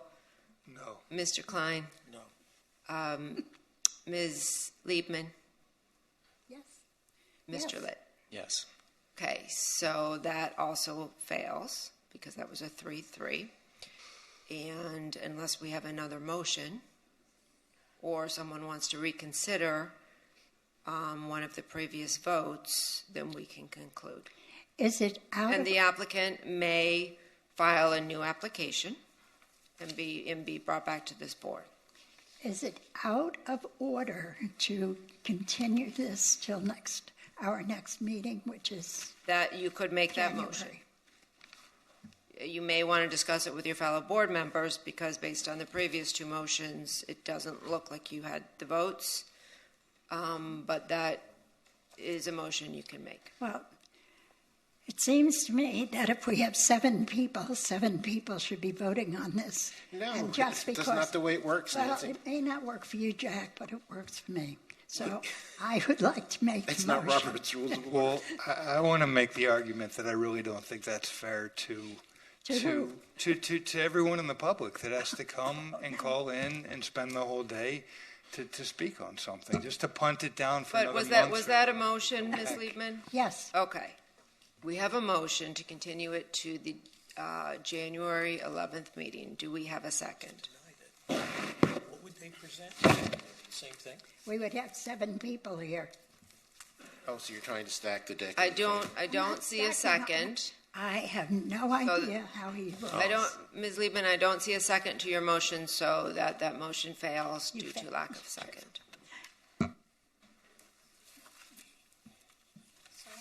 Sorry. Thank you. All right, Mr. Chair, we do have relatively one full. point of just clarification. I don't want to delay. So, no action. It is deemed denied, and we can submit a new application.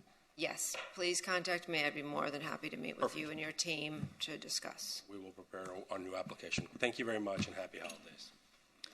Mr. Chair, we have lunch delivered. One thing I did forget to talk about to ask for a motion on the approval of the November 9th minutes. I don't know how you would like to proceed. I know we have people leaving chambers, and I ask everyone respectfully to please quietly leave chambers if you have outside discussions that need to take place. Mr. Chair? We have lunch. We can take a break. I did forget to ask for a motion on the November 9th minutes. I think we can do that very quickly. I move to approve the minutes. Second. Okay, we have a motion and a second. All those in favor? Aye. Any opposed? No. Okay, thank you very much. Mr. Chair, do you want to take, it is 12:40. We do have one board member leaving at 2:30, so I would ask that a lunch break be very brief. We could come back in 15 minutes and be back on the air no later than 1 p.m. Is that okay with everyone? Okay, so we're going to take a brief break, and then we'll be back live by 1 p.m.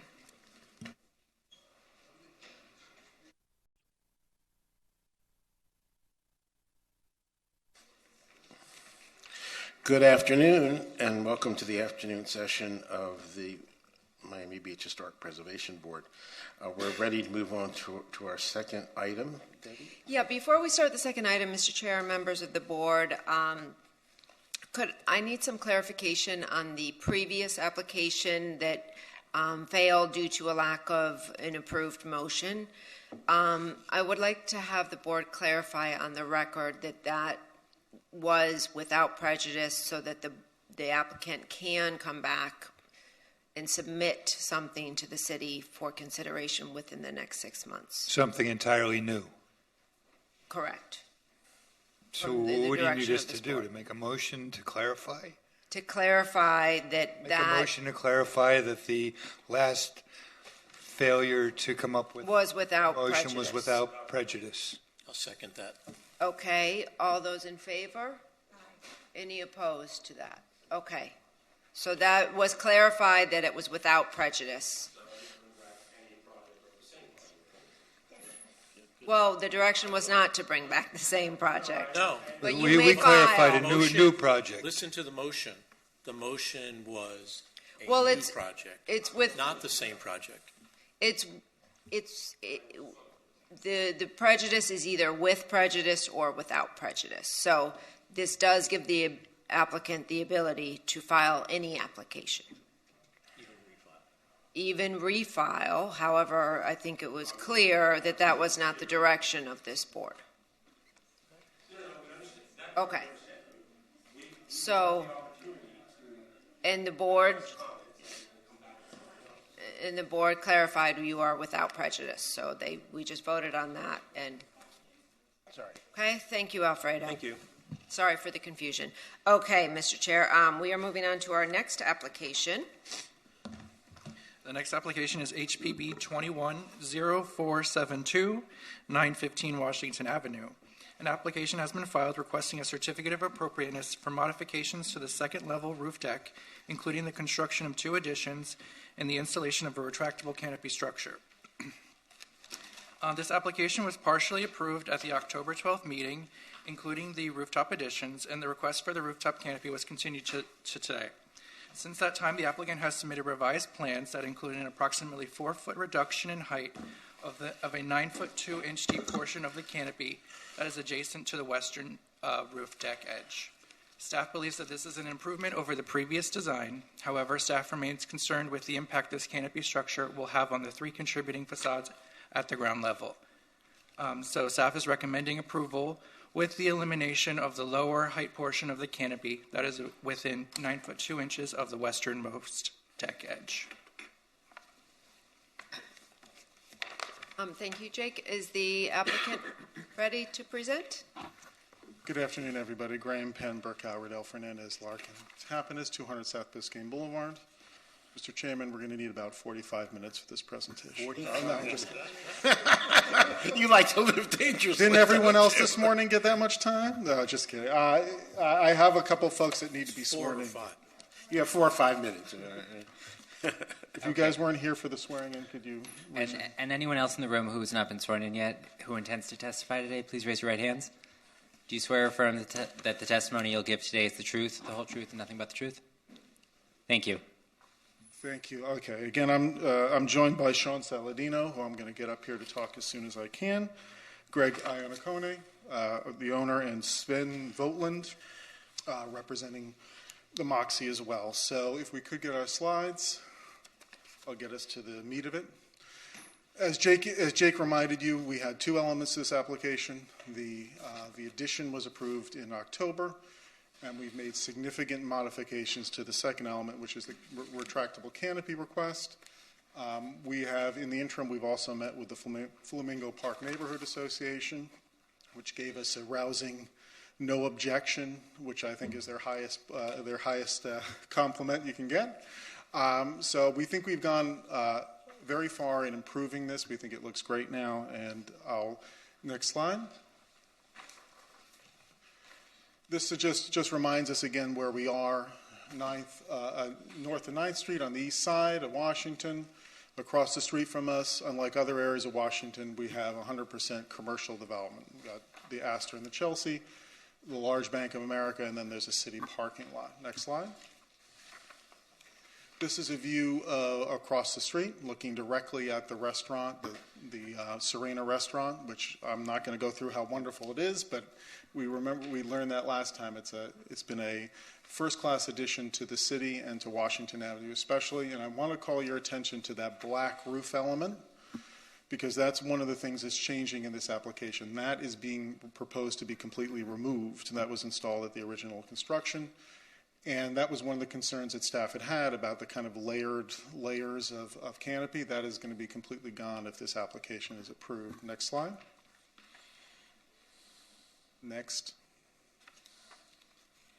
So, as I just noted, there's two main elements, right, that have changes that we've made. We're removing that existing aluminum structure that goes around the entire bar area of the Serena use. And then we are segregating the western portion of the canopy and reducing that in height and separating the two of them. So the overall canopy structure is coming down, and the western portion that's along Washington is coming even further down. We'll show you that in the drawings. Next. So that the blue is the aluminum structure, the black that's coming off. So again, that will be all removed, and it will be significantly cleaner, and you'll see that in the renderings. Next slide. And that's just another photo showing you that closer up view of the aluminum structure that's coming off. So you'll see in the new renderings that the bar area is now kind of floating free by itself. It's a lot more airy, and it matches in with the white canopy structure that, again, has been designed to be consistent with the existing architecture, so it all flows much better with this new design. Next. So at this point, I'll turn it over to Sean. We got a couple additional slides here, and then the renderings, and then we'll be available for your questions. Hi, good morning.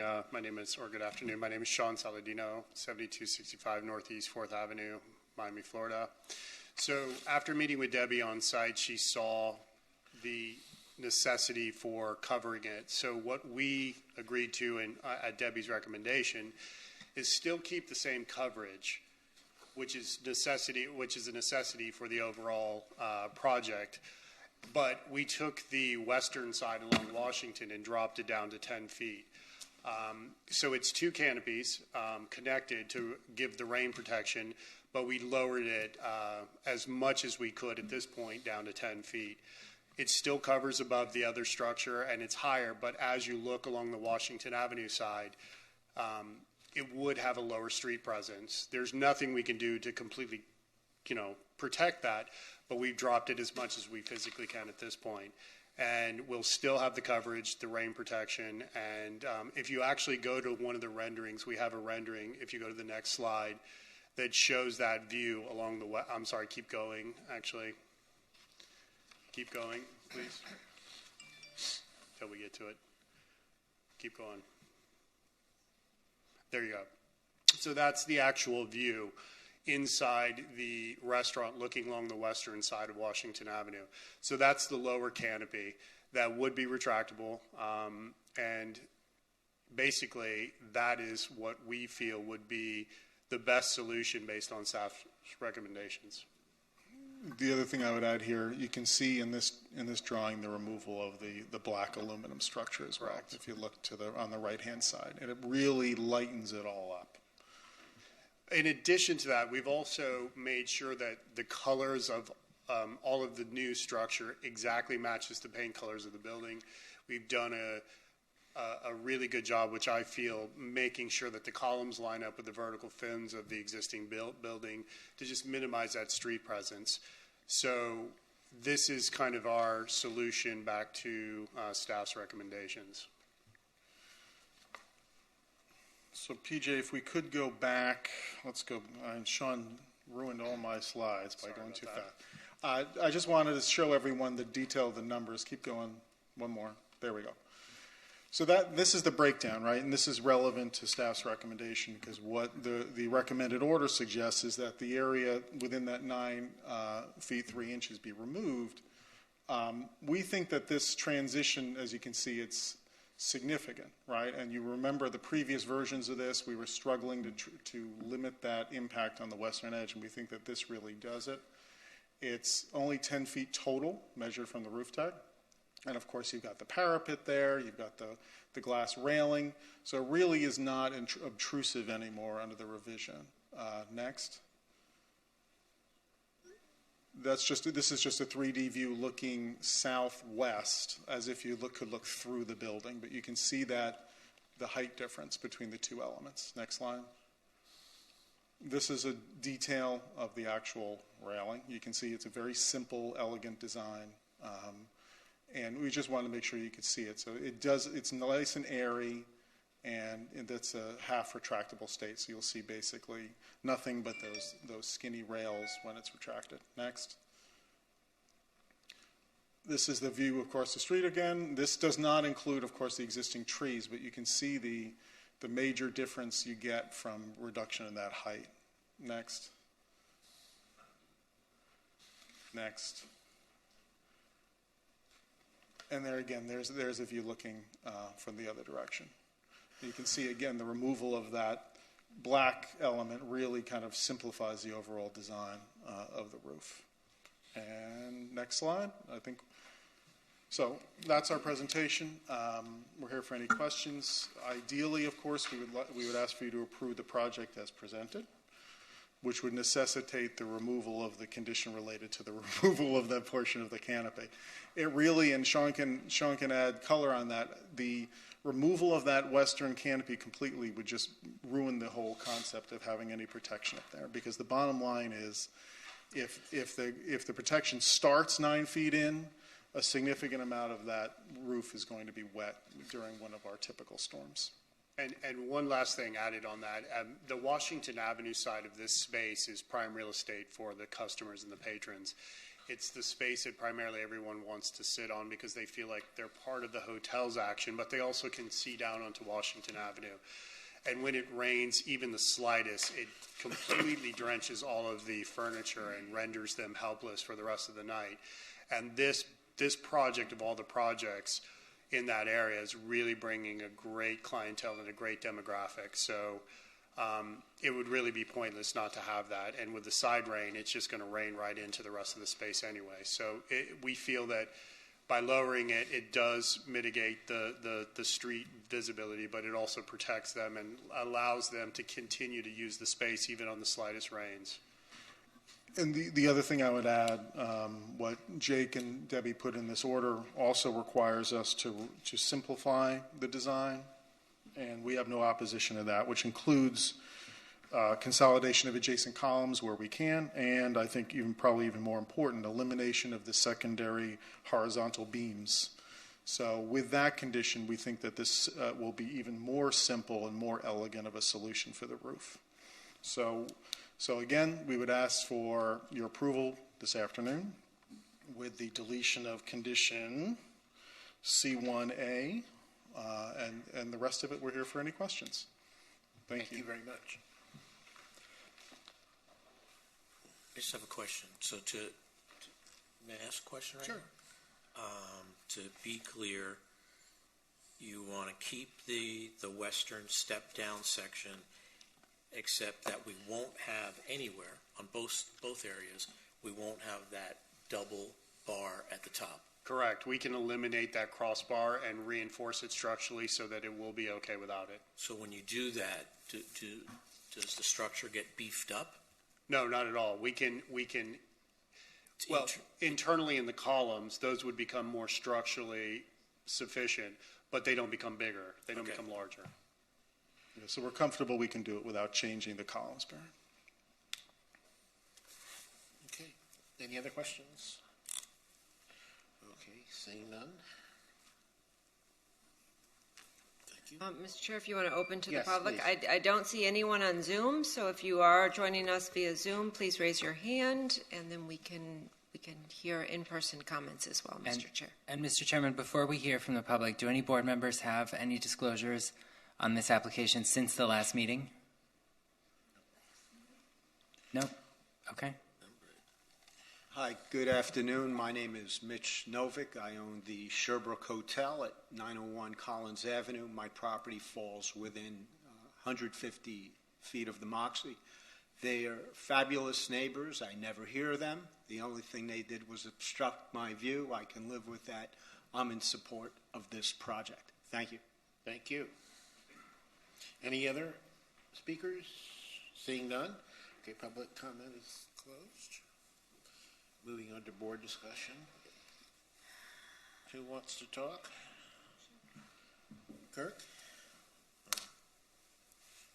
I'm just seeking clarity on 1A. So staff, you made the recommendation.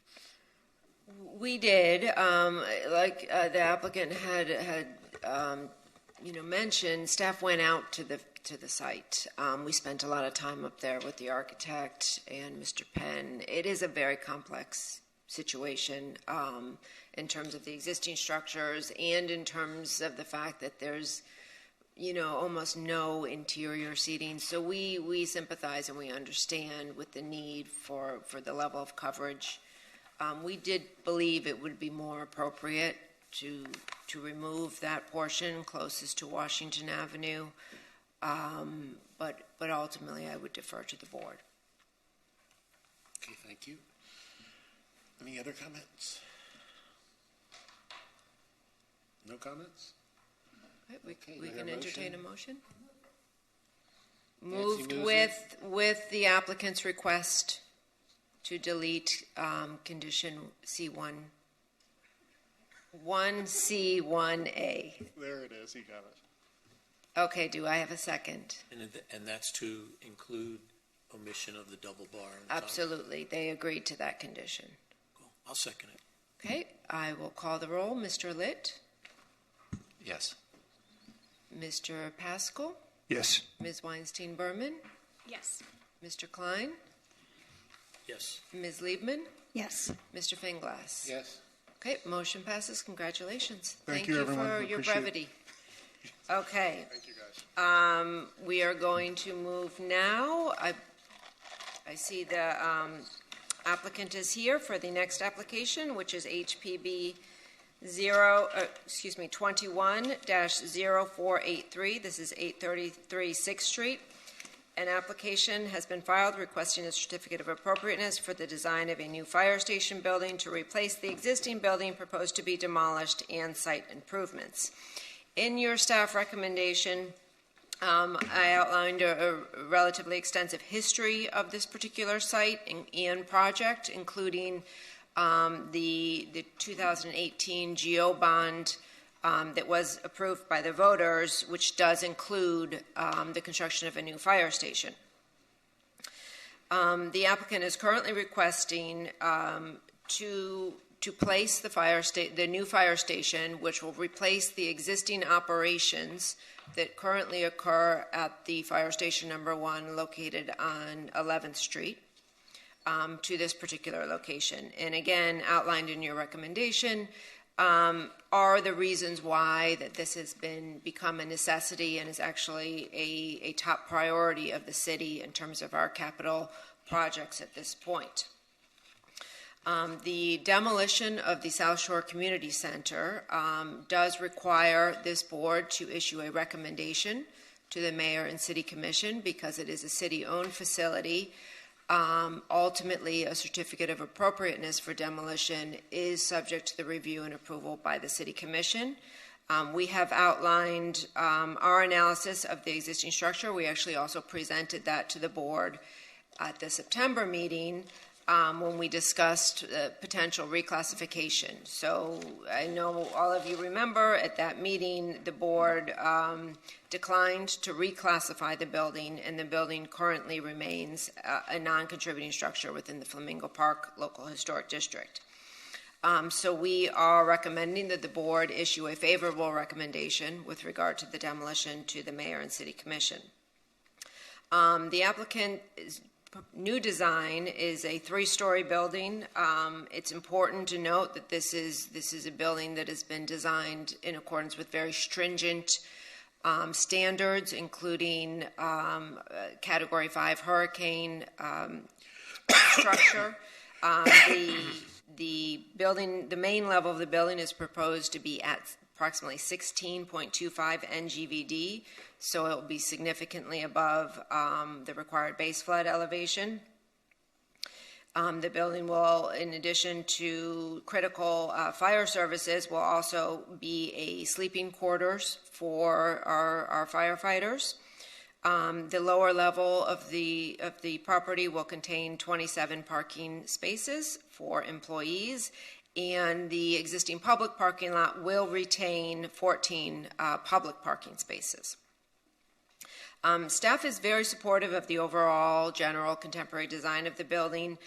We did note that the applicant, in accordance with your recommendations in 2019, did work to incorporate certain significant architectural elements of the existing building into the new design, including the planter features, the stacked bond, patterned concrete, and the canopy structures.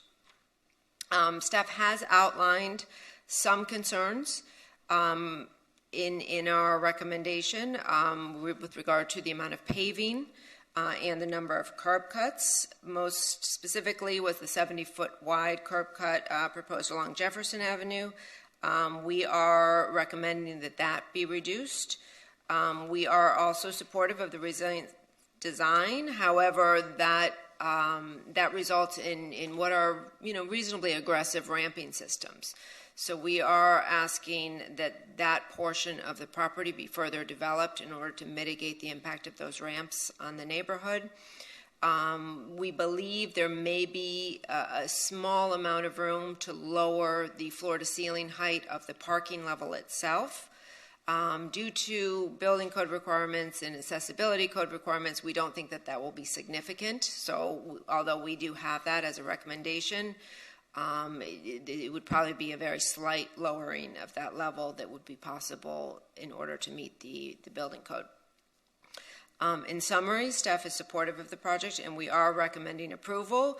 Our draft order that's included in your report does include some conditions that staff is recommending the board adopt in order to mitigate some of the concrete and some of that ramping. We believe with that it would be a successful project and an asset to the neighborhood.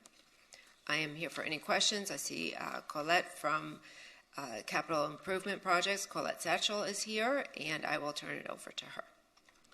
Good afternoon, Chairman and members of the board. Thanks for hearing this really crucial project to the public safety of Miami Beach.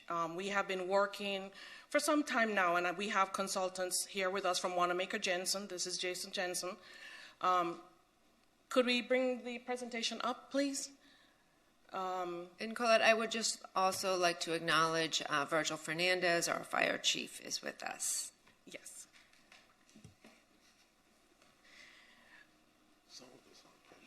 Okay, so this is the existing fire station located on Jefferson Avenue. Next slide. And for those who are not aware, this is the South Shore Center where the proposed fire station will be located. Next slide. I'll let Jason go ahead and talk about the design. Thank you, Colette. First off, thank you for having us here to discuss it, and I really appreciate the effort to this point that has occurred over the project, going back and forth to evolve it. So this isn't really the first time. This is an evolution of an ongoing discussion. So we really appreciate that effort. We'll cover it fairly quickly. I know you've had a long morning. 1 acre property. The 6th Street has been a large focus that you can see to the south, and then Meridian on the right, Jefferson on the left. This is just 4 blocks away from where the station currently sits on Jefferson, farther north. So very similar condition, another aspect of the roadway. I want to highlight that because it does, in that location, you have to back into the station.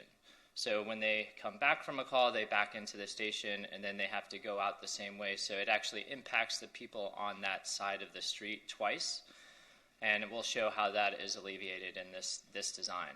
The existing building is 3 feet below FEMA base elevation, and you have the surface parking for the P11 parking lot with the 27 spaces.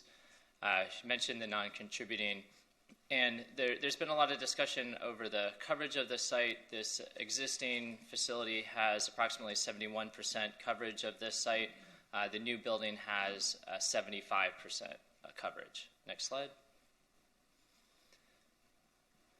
Some of the factors, the image on the right-hand side is the aspect of the canopy that we are going to carefully pull apart and then replace at the new facility. So that will echo that aspect of the original community center, and also the planters. We are incorporating that into the new design.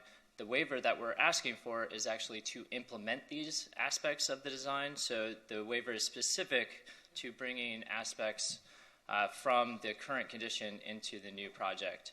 The echoing of the stack bond, the textured pour on the planters is something that we want to continue with the planters on the new facility and bring that back to life.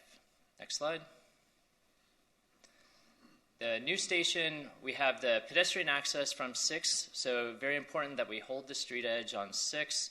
Those planters were incorporated onto that facade, and that canopy, approximately where that green arrow is, will be where that canopy ends up in the new design. You have the 14 spaces of the public parking that remain, and that also provides access into the alley, so we maintain that.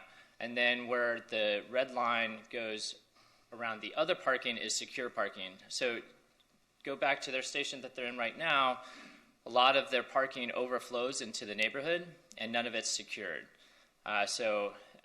Just one aspect of fire design, when they leave for a call, everybody knows they leave for a call. It's really a difficult situation for some of their vehicles left behind. This helps alleviate that, gives them a secure parking area. And then maximizing green space as much as possible. One of the reasons why we lost a couple of spaces in the public parking is because we're providing more green space to Meridian to provide some of that buffer for that parking. And the same aspect, one of the earlier designs had more parking to the left going to in the same direction on Jefferson, and we have maintained buffer, we maintained some of the existing trees in that space instead of extending that parking through that area. So both sides we're trying to cover, shield, and buffer that parking to the neighborhood. Next slide.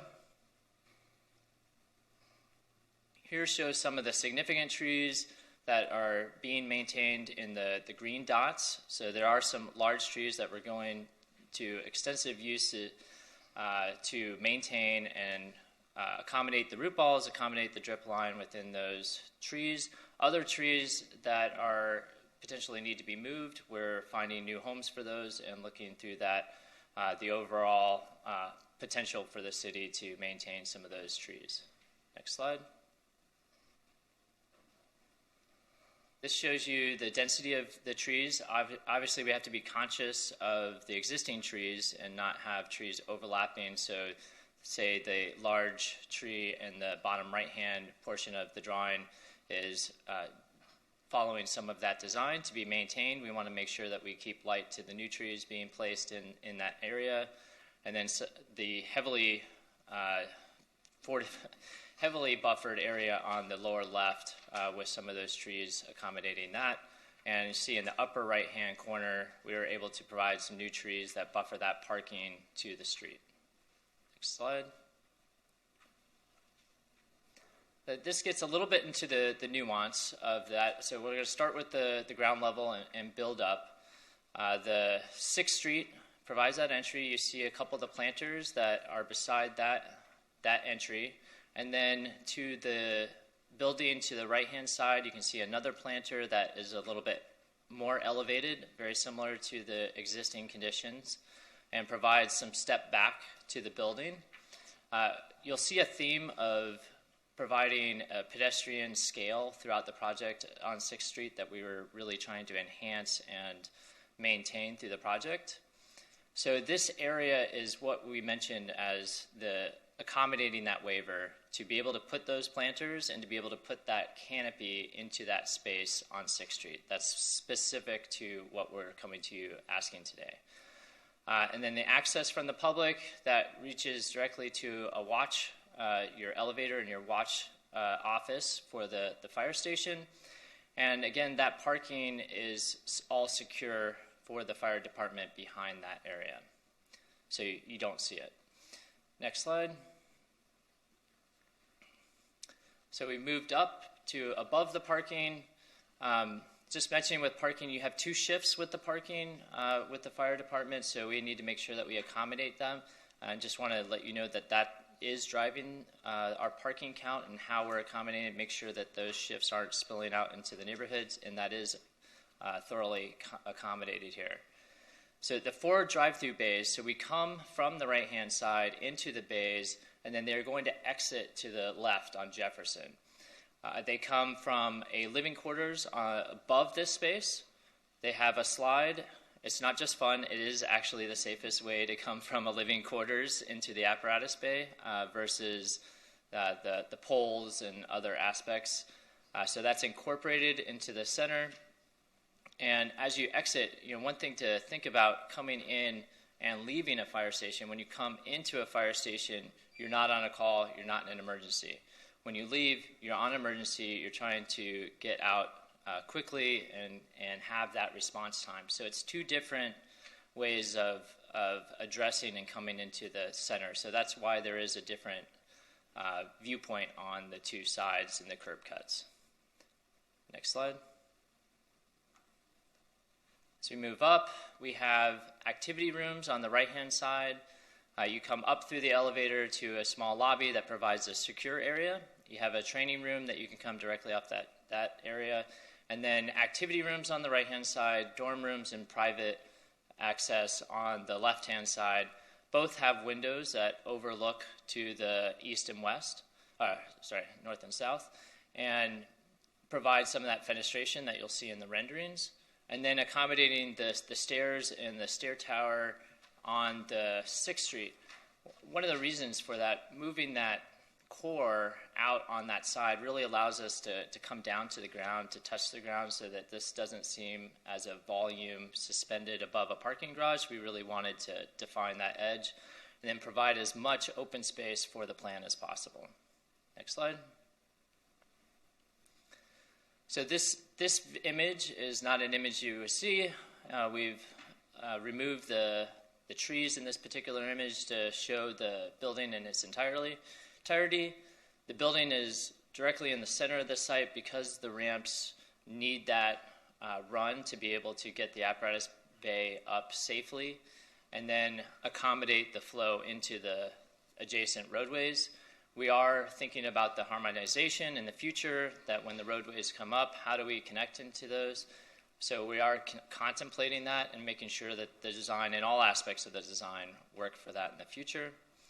And you can see in this elevation how it steps down from the main volume in the back to the stair tower coming down, the stacked brick, the stacked bond comes into play, and then you see the canopy in the center.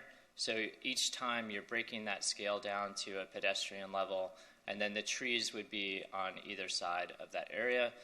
We are looking at different aspects of greenery and vertical behind those trees to the sides of the ramp. That is a high importance to everybody on the team, that we address that in multiple ways, both the trees, the buffering, but also on the wall itself. Next slide. This would be on the alley side. So we are still incorporating, even though it's the alley side perceived as the back of the building, we're bringing stack bond into that. We're bringing glazing where it's applicable, and you have the in and out of the parking in the center space that we still need to accommodate. And you see the scale of the 1-story on the other side of the street.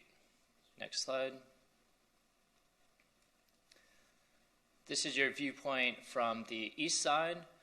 Again, we're not showing the trees for clarity here, but we are, again, breaking down the overall volume, that it doesn't seem as a 2-story. We know we have the apparatus bay that is required for the size of the trucks and to make sure that they can come in and out easily with ladders and things that they may have on top of the trucks. But then that upper level is meant to break that down and have another layer that you see independently.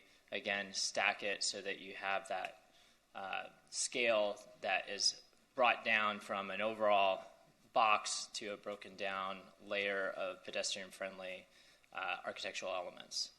I see the bifold doors are what's shown in red. Those are quick open doors, but they are also have glazing in them. So again, it's a more permeable part of the system, much like the glass that's above, that we're trying to echo some of that proportions within those elements. Next slide. Again, opposite view, this is facing the north side of the building, accommodating that. Same methodology. You can see the building to the left is proud of this building, but the scale of the two buildings is extremely similar. Next slide. So the floor-to-floor, I think it was mentioned very appropriately that the first level, we're accommodating a ADA space that could have a van within it. You also have larger vehicles with the fire department that we want to make sure that are accommodated without having any issues with headroom. So 8.6 is what's required from a ADA standpoint for that. We will take, we're at 30% now, so we have more of the project to continue to refine the structure and the potential for that. We will make every effort to reduce that, but I would not expect that to be as significant as was stated. The apparatus bay, you see, is the next aspect of that accommodates all of the apparatus that are here today. These apparatus bays are meant not just to hold the apparatus at this one station, but in an emergency situation, they can back-to-back other apparatus into this and allow them to have a safe refuge on island that in an event they could come back to quickly and mobilize. Really important that we keep that in mind. And then the living quarters above that, all aspects of this are trying to be a very efficient use of the space and keep a small footprint. This building is actually a couple hundred square feet less than the community center, and it has a square foot footprint that is less than the existing center.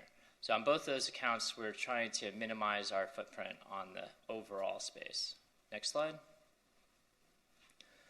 I was mentioning the stack bond. A lot of the scale of the station is meant to give it a primary scale, secondary scale, tertiary scale, pedestrian friendly as you approach 6. So we are incorporating some of those materials that complement the stack bond and provide some other opportunities to enhance and make sure that this doesn't seem as one overall volume. Lower left, you can see that the planters are part of that, how we're assessing that. And on the right-hand side, we have a couple paver options. One aspect that we're continuing to evolve is how we treat the ramps themselves, the surface. We're going to continue to work on the surface of those, making sure that it meets all of the fire department's need, but there's potential to provide additional interest there. Next slide. This is a view as if you were to take the front facade off as you enter the lobby. You would see some of this from the approach, but the potential to the separation between the parking and the roadway is something that we would like to incorporate a mural onto potentially a perforated metal in this area, provide another way of experiencing the station and its use from the roadway and the pedestrian way. So we have an interaction occurring between the use of the building and ensuring that we have something beautiful covering any of the parking areas. Next slide.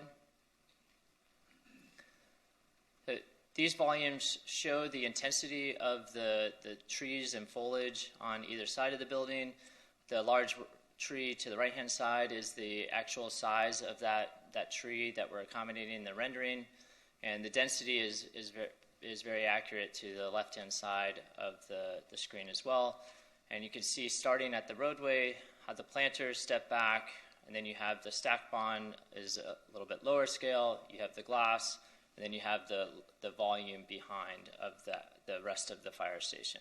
So continuing to step back. And a couple other aspects of that, the 3 levels of 29,000 square feet, actually that is including the square footage of the parking. Just want to highlight that the actual air conditioned space of that is just under 20,000 square feet. So a little bit deceiving on the square footage. Wanted to highlight that. It will be to LEED Gold certification. We're incorporating a lot of addressing sun into the how it's oriented, into the glass, into all aspects of this. You'll see that as we continue with the project. Next slide. Just from the other angle, looking north, looking a little farther north. This is adjusted a little bit from the signage from previous comments, so this signage is in a slightly lower vantage point at this point. There is a comment about the aluminum siding. Currently, the only aluminum shown on it was behind the sign, and to pick up that scale of the glass that's just to the left of that area. So that was one of the comments. Wanted to show you where that was exactly here. Next slide. This is a vantage point as if you were in a balcony of that space. Again, we also intend to treat the vertical with green on this side as well. So creeping fig, those type of aspects of we want to add to that facade as well. Again, the building is placed in such a way that the alley and some of the spaces that don't have views are in the center of the building. Okay, next slide. So this shows you the approach looking to the north, and you see the existing tree to the left and some of the new plantings that are occurring in that area as well. And you can see the buffer on the right-hand side, how we've extended that buffer, and that it provides opportunity for additional trees there. Next slide. This shows the view from the north side, from the Jefferson side. Again, highlighting that you only have exiting at this point. You don't have the backup into the fire station anymore. So essentially half of the trips coming from this direction, but they do need to navigate that, and I'm sure the chief can highlight that for you if you'd like to ask those questions. Next slide. Gives you a little more of a bird's eye view coming into that space. And let's see. Just highlighting in this that the height and the similar volumes within the neighborhood is very consistent and similar to the adjacent properties from a volumetric and a height standpoint. If this was consistent, this is zoned differently now than the adjacent properties, but if it was zoned the same as all of the adjacent properties, you could have a building that's twice as much. Essentially, the FAR is 1.5 for this project, which would give you approximately 62,000 square feet of buildable area if this was any type of other project. Next slide. Again, bird's eye view looking from the other direction, more for scale and context. Next slide. Like that, and we're open for questions. Thank you very much. Thank you very much. Thank you, Colette. I just want to clarify for the board. So the land development regulation waivers actually were reviewed by the City Commission last week at their meeting. And because this is a government use building, put into, what is the surrounding zoning is RM1, several waivers were required, and those were approved by the commission last week. So I just wanted to point that out in terms of the development regulations. They did receive waivers. Thank you. Any other comments from you all? That'll be it. Thank you We're very here for any much. questions. Thank you. All right, thank you. And Mr. Chairman, before we open to the public, do any board members have any disclosures to make on this application? I received some emails from MDPL and David McKinney. Anyone else? At a agenda review meeting, discuss this application with staff. Thank you. Okay. Are they going to have another presentation by anybody? Colette, I think that concludes your presentation. Okay. Can I ask a little question? Okay, Sure. I feel like I'm relatively new to this process, and I just have some clarification questions. Why are you all so set on this site? Why what? why are you also set on this particular site? I'll let Chief Virgil. Hi, good afternoon, Virgil Fernandez. When we look at locations for the fire stations, and in the city of Miami Beach, we have 4 stations. And what we look at is response times. And so it is critical to have the station at somewhere in a location that best serves not only our first units that are coming in, because we have a first alarm territory and there's a second alarm territory if we were fighting fires. So there is, Colette can probably speak to the size of the facility, of the property that we need. But in addition to the size, it has to be in an area that best puts us in a position to be able to meet our critical response times. Okay, but don't you have eminent domain as a government? Not the fire department, but the city has eminent domain. So in theory, this could be placed anywhere where the streets are wide enough to accommodate your engines.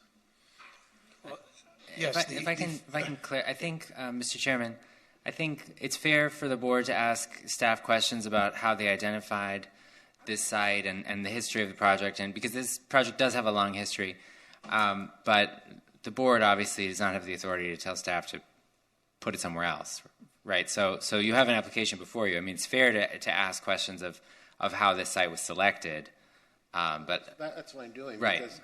Because you're displacing children and senior citizens, and possibly destroying a Lapidus building, which is very important to the history of the city.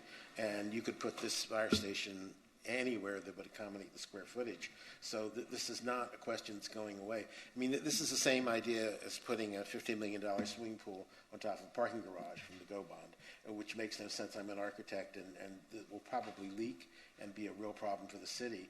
I think this is very short-sighted and should be looked at a bit more than just to blanketly say we're going to put it here. I think it needs a lot more. Excuse me? Can I ask a follow-up question to that? Yeah. Not about how the city government would or should acquire, but if you had the authority to put a pin on a map for your fire station, would this be the site, or would it be on a larger road? No, as a matter of fact, there's been a lot of debate back and forth as to putting a fire station in a major intersection.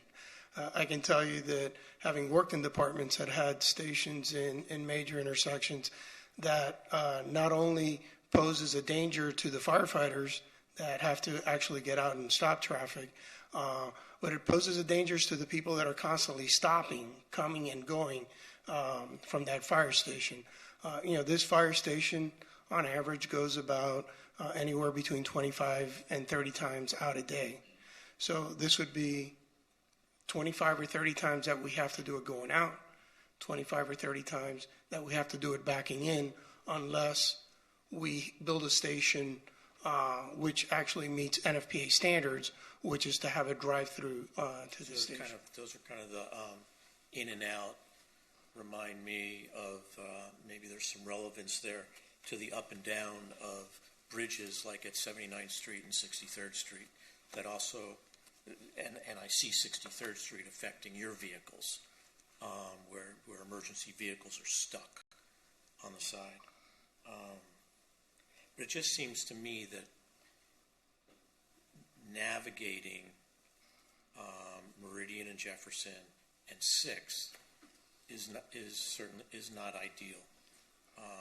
You have those narrow north-south streets, and 6th is not all that wide as well to deal with. It doesn't seem to be conducive to these big vehicles, especially coming down what seems about almost a 13-foot ramp.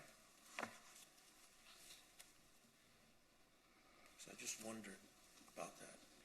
I can tell you that pretty much those are the conditions that we have today. The current fire station is located 4 blocks away. So it's pretty much the condition. So to offset some of those challenges that we have, Miami Beach buys trucks that are smaller. Their turning radius is smaller.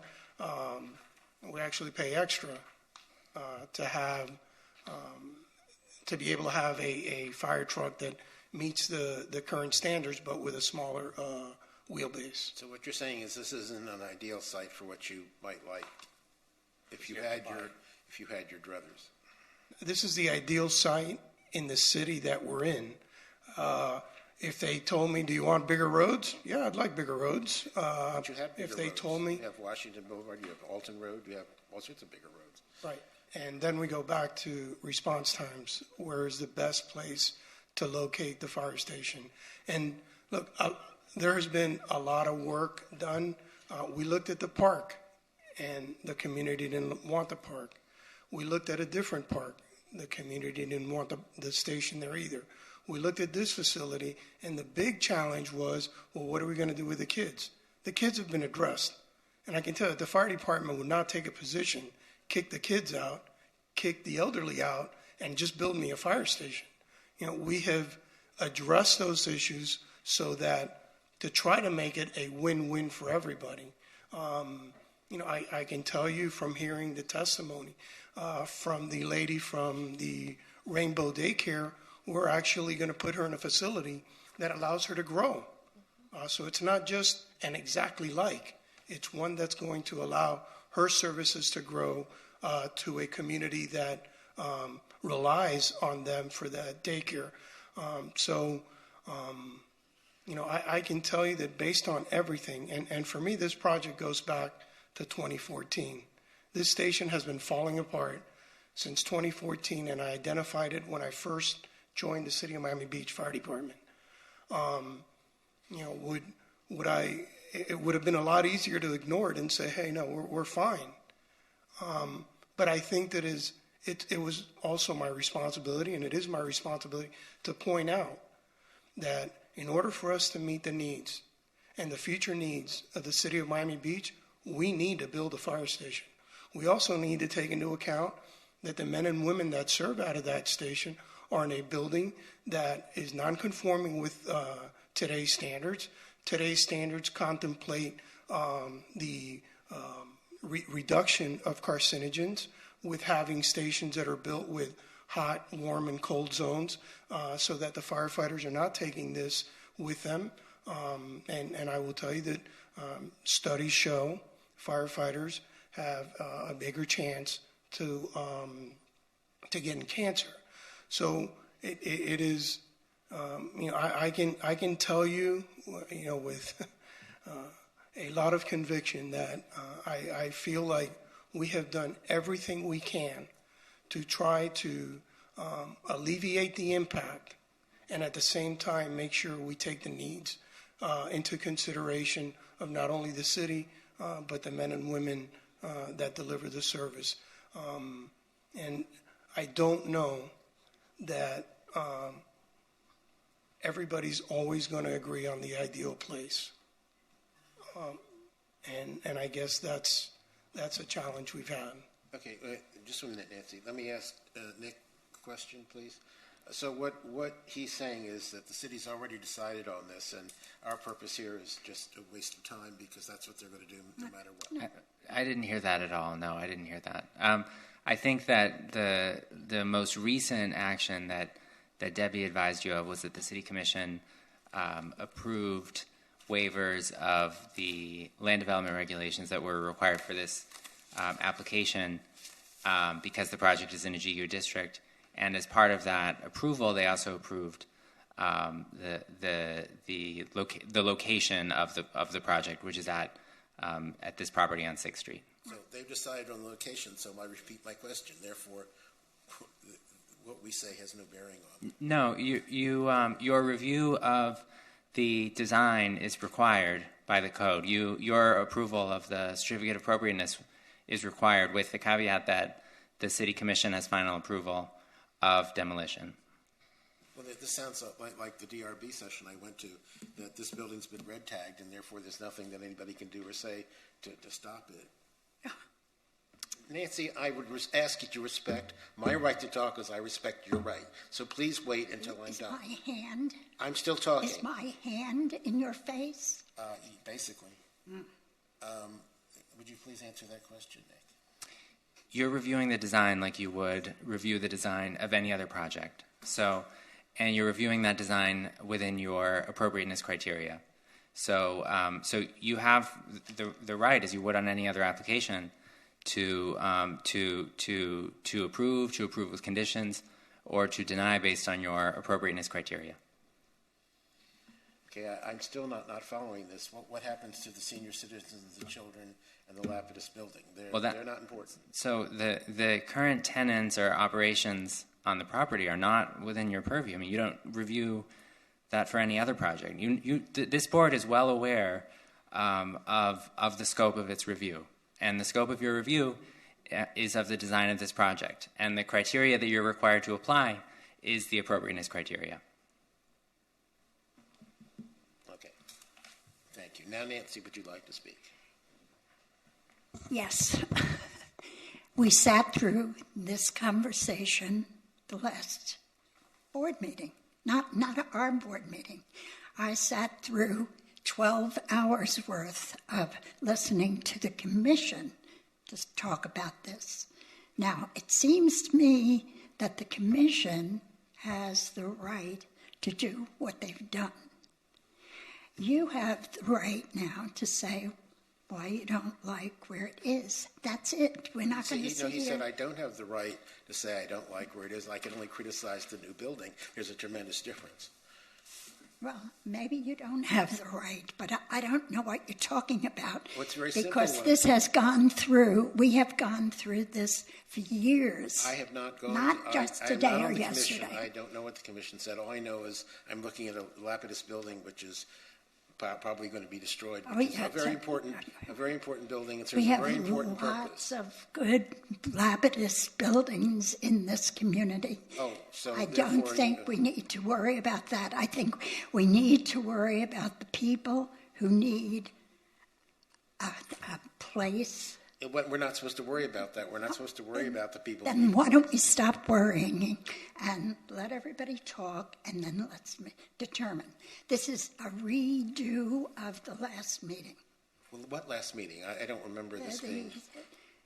The commission meeting. I'm not on the commission. I don't sit on the commission. But you're not a commissioner either. I didn't say I was. No. There is no reason for us to keep going over this where we have gone over it. I can't We tell have you. not. The commission has. We have not. And they came to a. We are not they, Nancy. And they came to a conclusion that I think is beyond your conclusion. Well, therefore, we have no reason to discuss this then, if so that's the way it is. Let's vote. Could I ask a question?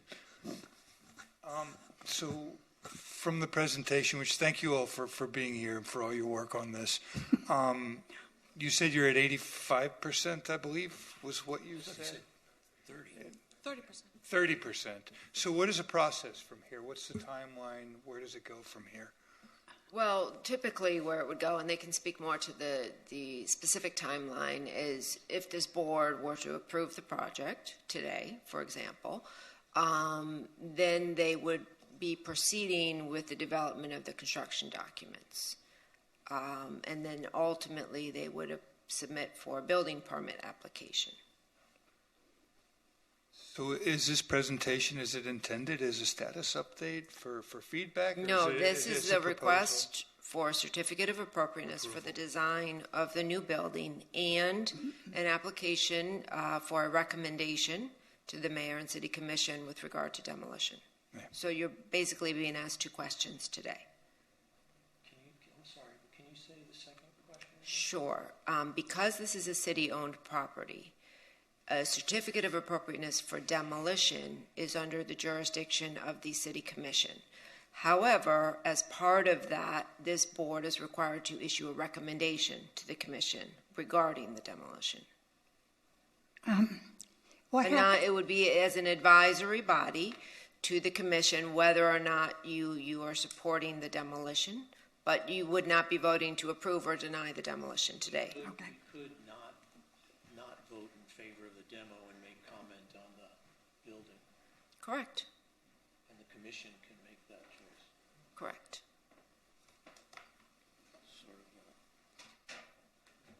Thank you. Are we doing public comment on this? Where are we with that? I'm sorry, we got lost.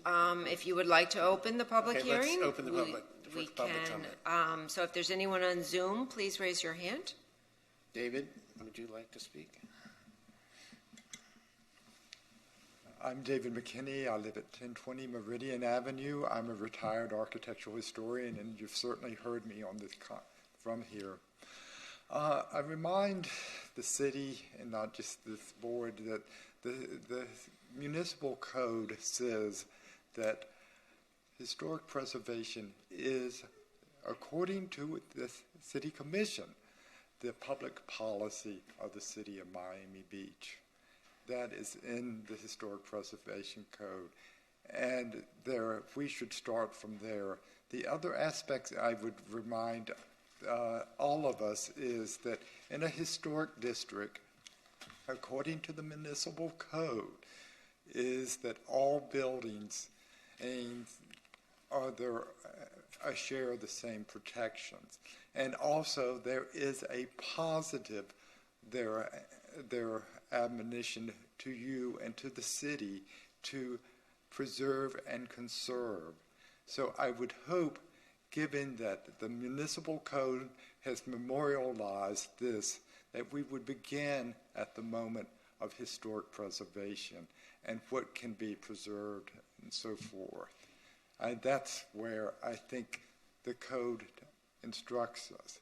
The second part I just want you to remember is that the spirit and the letter of the Historic Preservation Code says that we preserve the physical evidence of their eras in our history. The South Shore Community Center is a very important aspect of it. We've talked about Morris Lapidus and his role in the city. But what we haven't talked about is the role of the elderly. Mr. Chair, may I have a few moments from here? I promise I will not try to take too much of your time. But the rise of the elderly as a distinct and social class, not only in Miami Beach, but across the nation, happened right here in the South Shore community as part of the work of Claude Pepper. At that same South Shore community, when the Senate went to look at the plight of the elderly across the United States, where did they hold hearings? At the South Shore Community Center with their Senator Ted Kennedy bringing down his committee to hear from the residents of Miami Beach. Now, if you look in that area now, you will find very little that mentions the South Shore there at all. We've lost the hospital from there. So what we're basically doing, and what they're going to vote on today, is if you're going to erase an entire chapter out of Miami Beach's history through its cultural landscape. There will be nothing left in terms of in the Flamingo Park neighborhood that really speaks to when that area was a high concentration of elderly. One of the exciting aspects of how the center still works is that it evolves through time. And the Rainbow Intergenerational Daycare Center was created because the neighborhood changed. It was created because there were elderly, and then there were now young families coming in and needing daycare. So what the city came and did, and actually did with GO bond money, was to renovate that center. There they merged the needs of the community with the elderly now serving as caretakers, and not babysitters, but caretakers. They were actually they're given certification training for taking care of children. And that model exists today. So we have living history in the South Shore Community Center. That aspect I want you to understand as an architectural historian. What I want you to know from, this is my neighborhood, there about the design. The design there shelters 6th Street. What is 6th Street? It's a commercial corridor. At 3 a.m., the Meridian Market and the daycare center are going to be closed. Where are the lights going? And they have to have the flashing lights and the headlights on 3 a.m. They're going right into the windows right on Jefferson. While there will be also disruption on Meridian. So now, basically, you're going from one street on Jefferson to really disrupting, and there are really 3 streets by this new design. So it is not something that is neutral. The other aspect, I really just don't think the city has played fair. And one of the things I wanted to sort of point out is, did you read the TRIP study that the city put in your packet? How did it say?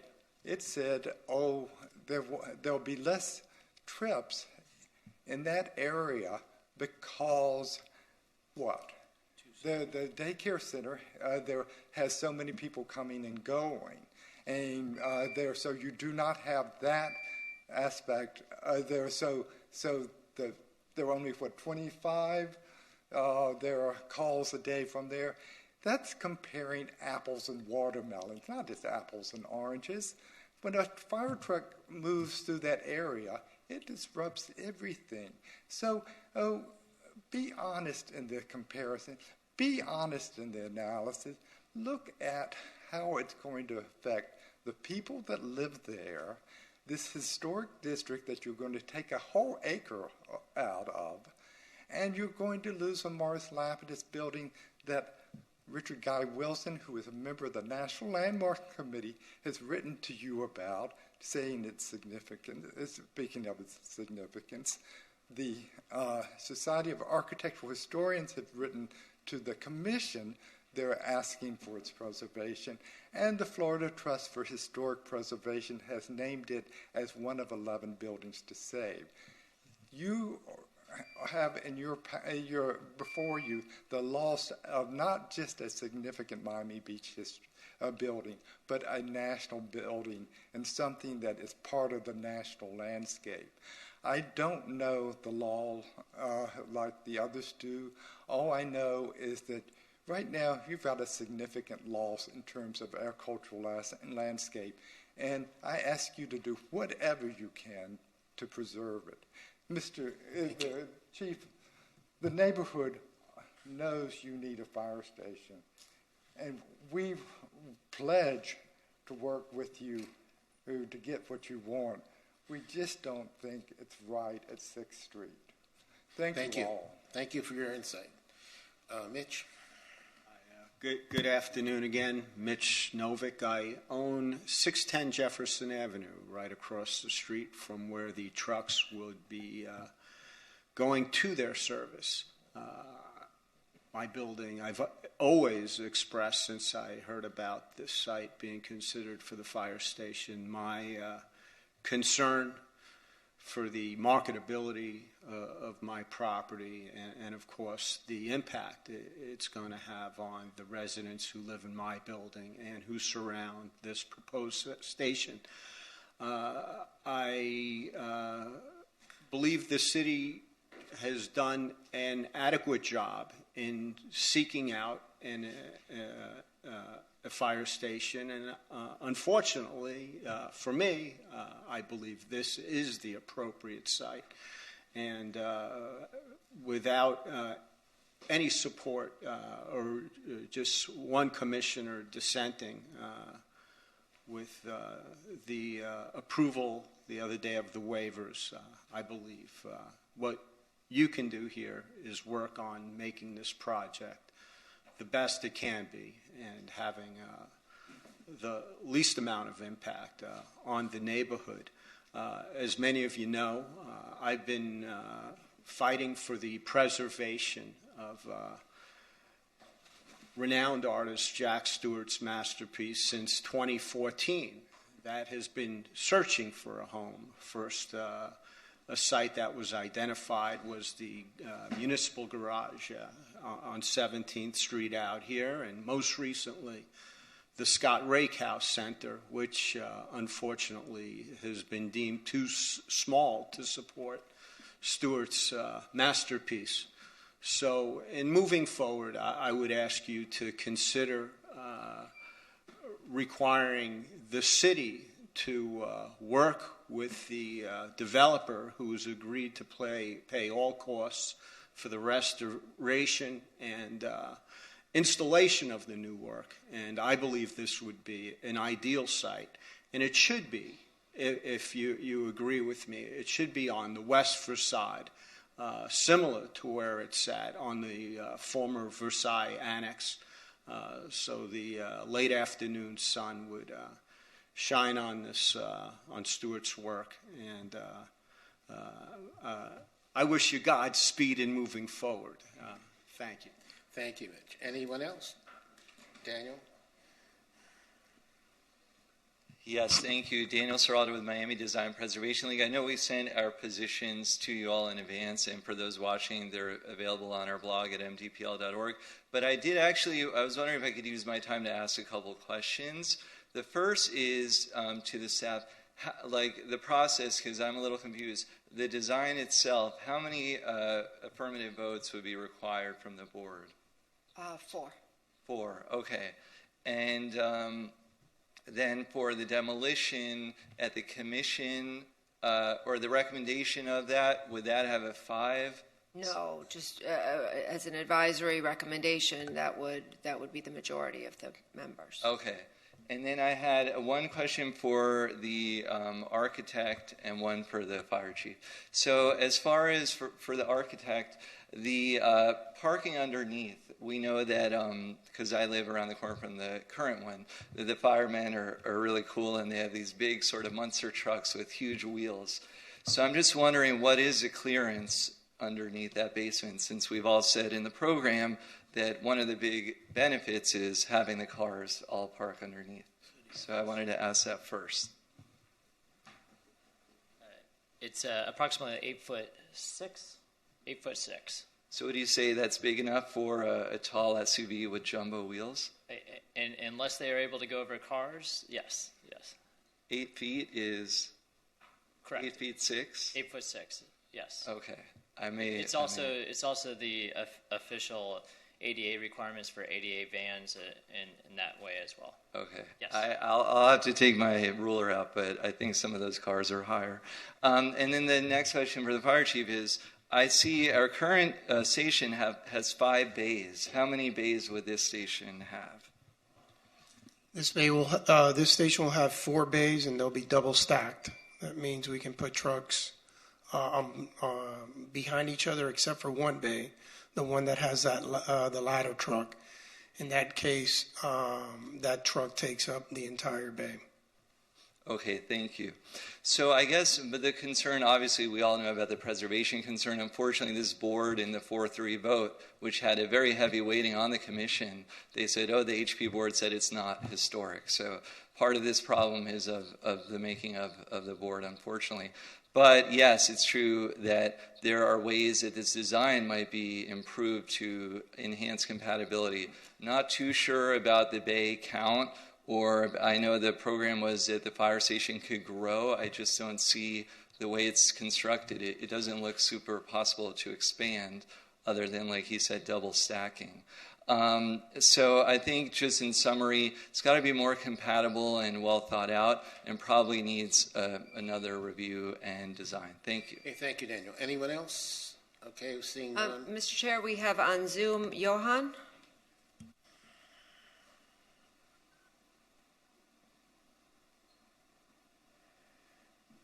Okay. Hello. Thank you to the board for your critical comments, especially those of its chairman. without relitigating, I will say that while it appears that the community has lost the war, we battle for a just and sustainable peace. You'll forgive me for putting it that way, but this is an incredible, enormous intrusion into our neighborhood, into our working class neighborhood. We remain concerned by the disingenuousness of various city officials and persons who have been promised various things by city officials, but in the spirit of moving forward, we urge HPB and the city, to the extent that it is within your various purviews, to examine our list of outstanding issues and attempt to address them. We furthermore urge that if this station is built, that the enormously intrusive, glaring ramps be addressed in some fashion, and we urge that they be considered to be covered with a canopy or with some kind of a cable grid that could accommodate greening. We feel the same is true of the roof, unless the opportunity can be seized for solar panels. We also feel that if that is the case, that a comprehensive solar panel strategy with the large flat roofs across the way would be ideal. We also support Commissioner Rosen Gonzalez's insistence on fiscal probity and the avoidance of a $500,000 a year almost lease for Palacio de los Jugos, when in fact the city could purchase that location, put a kiddie outdoor area behind it, and ideally consider our proposal for a Plaza del Pueblo, Plaza de los Niños, in between this permanent, appropriately located, adjacent to 5th Street and its transit options, community supportive childcare center, a greened plaza with parking possibilities along the edges in between the new fire station and Meridian Market and the childcare center. That would show the due respect to this community in the abstract, as well as begin to redress the environmental damage that will be done by this station. We could go into our details. I don't think it is appropriate to discuss flex fuel and electric fire engines in this context, but we urge a holistic focus on not just this building, but its effect on the neighborhood and on what it will contain. Let's get the best cutting-edge green technology we can so we have the least impact on our neighborhood from this admittedly essential fire station. But we continue to maintain, and this is our primary objection to city disingenuousness, that in fact a location that is adjacent to 5th Street and one or more avenues gives us all the benefits of accessing other parts of the city via thoroughfares, and in case of transportation jams, traffic jams, still permits the use of residential streets for those fire engines to exit. We also feel, of course, the curb cuts are too wide and have an enormously negative impact on pedestrians, but we understand that they have been narrowed. We do appreciate the efforts that have been made. Our criticism is not primarily, if at all, about the aesthetics of the building, but about its insufficient community focus in terms of mitigations. I will leave it at that, and thank you for your time. Thank you. Anyone else? Yes, Mr. Chair, we have Julie Isaacson. Hello, Julie.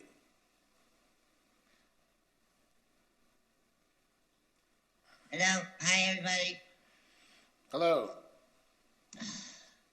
Can we make it quick, Julie, please? Hi, I just want to say really quickly. Yeah, I'm making it quick. I disagree with the location.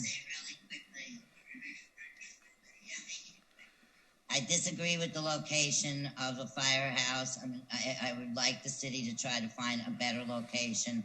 I am also a resident of Flamingo Park, and I also am 100% against demolishing a Morris Lapidus building. I stated all of that in the commission meeting last week. Thank you very much. Have a great afternoon.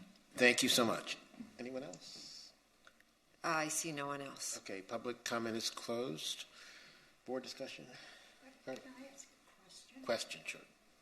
Debbie, I see we're going to have a vote again. Turn your microphone on, please.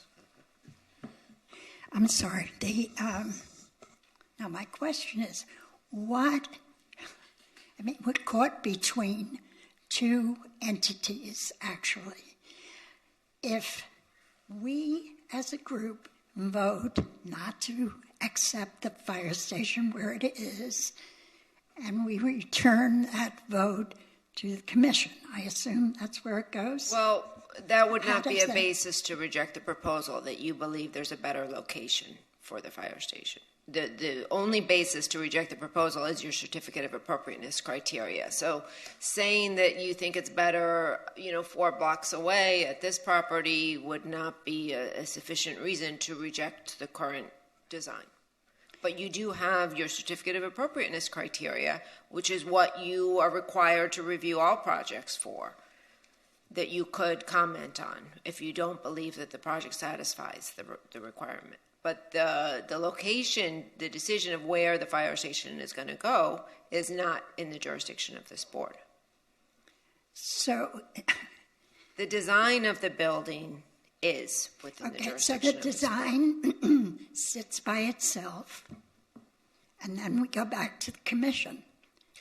The commission has already determined that they believe this is the location for the new fire station. Could they change their mind? Potentially. They have that authority to decide where the fire station is located. But as of last week, that determination was the South Shore Community site at 833 6th Street. And that was approved by the commission, and I know that there was discussion by the person on the other side of that, I'm sorry, I'm blanking on her name, our newest, I was going to say commissioner. Kristen Rosen Gonzalez? No.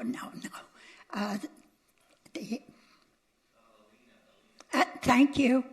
Our city manager. I can always count on Ms. Hudak. That's right.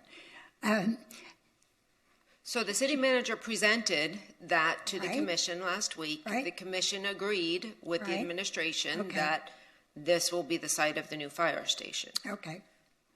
So that is within this commission's purview. It's city-owned property. This is a municipal building, and this is where the commission authorized the building to go. Now, your job is to review the design of the new building in accordance with the certificate of appropriateness criteria. And the appropriateness works not around how pretty it's going to be. It's going, what are the actual... Well, aesthetics are part of it, right? So it's how it fits in to the district, what types of impacts the building has on the surrounding neighborhood.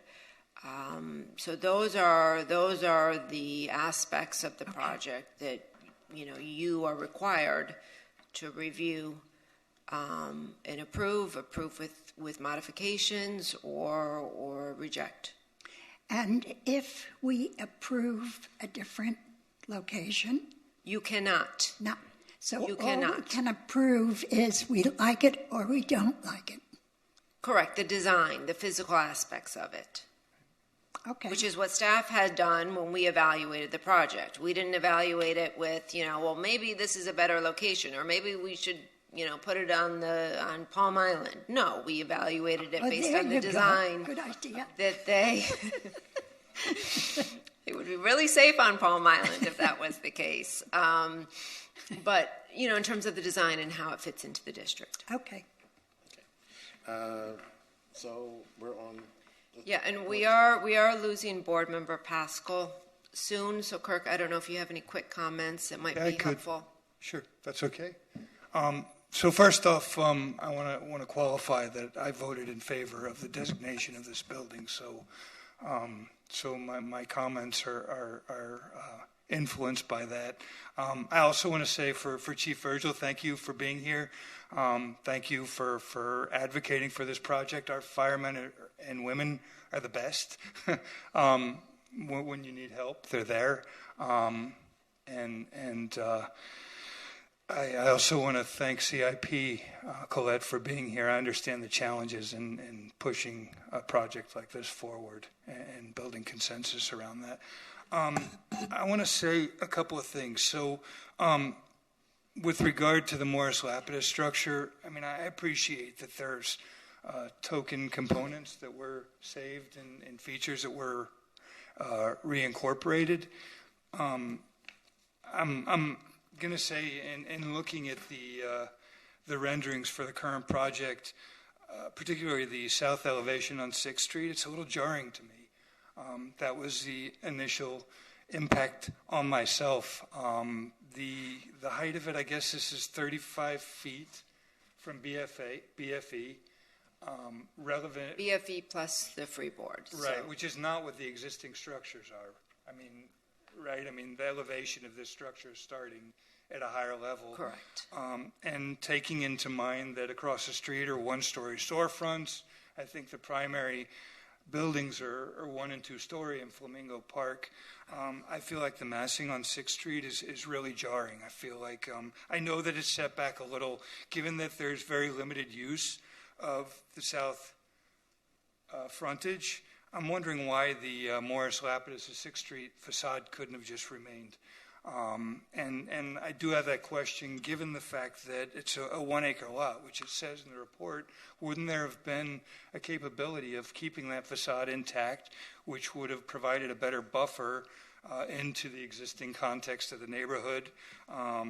So that's a question. I don't have time, unfortunately, but I think it should be explored. If that's not feasible, then to me it seems like the massing should be stepped back, because I just feel like it's jarring, the wall on 6th Street. The other thing, obviously, I lament the loss of a community center. I appreciate the need for state-of-the-art fire station, but our infrastructure and public facilities, I think, are a great draw and support community and the sense of community in Miami Beach. I guess that is it for my comments. The last comment I wanted to ask about was the fate of Fire Station Number 1, because we discussed that in 2019, I guess, when we last convened on this. My understanding, it's also Lapidus building. My understanding is that it was going to be activated and remain, and so to continue that discussion, maybe that building should be designated so that doesn't fall on the same sort of fate. But again, the main plea for me, I'd like to see more of the Lapidus structure incorporated, and particularly to see the massing broken up a little better, step back on 6th Street. Thank you all very much for your work on this.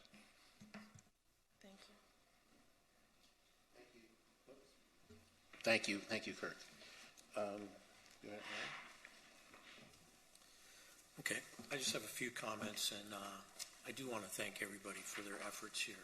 I think Kurt raises a very interesting concept of incorporating that facade and maintaining that character and that scale in the community, in the area. A couple of the things that really concern me about this, the north elevation, I find it's just this big blank wall that I think needs some work. When the architect was presenting, he made a comment on the north. We've placed some windows where appropriate. Well, there's 2 small windows there, and everything else is concrete. The other thing that concerns me that was brought up was these trucks coming down this ramp, glaring their lights right in across Meridian and across Jefferson, seems to be major concern. I don't know how that will be addressed. I certainly wouldn't want that if I was living over there. That, you know, every once in a while, 25 times a day, but you know, that's, you know, once an hour, like a light show in my apartment. The other part of these ramps, I looked. I think it's close to 13 feet. That's a lot of water coming down there, and I wonder how physically that's going to get maintained, how that's going to get captured without hitting the sidewalk, and where it's going. And the elevation of that sidewalk is rather low to contain that water, and that's a pretty major thing I think, to deal with what you've got here. I also think that sorry, because I'm looking at a different elevation, but popping that, paying tribute, homage to the Lapidus entry, it doesn't kind of go with what you've got. I think it's just kind of stuck on there as, we'll make some tribute to the previous building. Oh, how about this prefab element? Just pop it on. I think there could have been a little thought there. Maybe it's not. Maybe it's the element used. Maybe it's not. Maybe it's that element and it's used somewhere else. I don't know, but I don't find that there was a lot of thought behind that. I would like to see this come back with some attention paid to the possibility of incorporating all of or more of the existing facade. Thank you, Barry.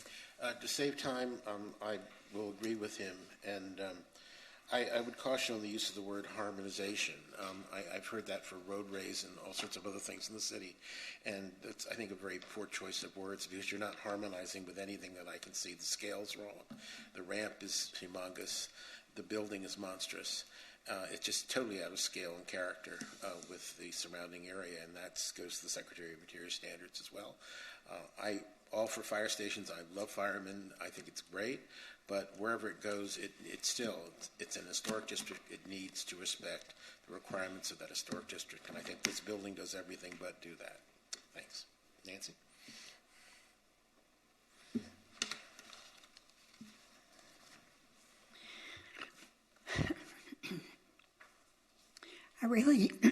I don't have any more comments. I've expressed how I feel about this. This issue's been going on for at least 3 years, I think, at least 2. This is not the first time we have heard all of this.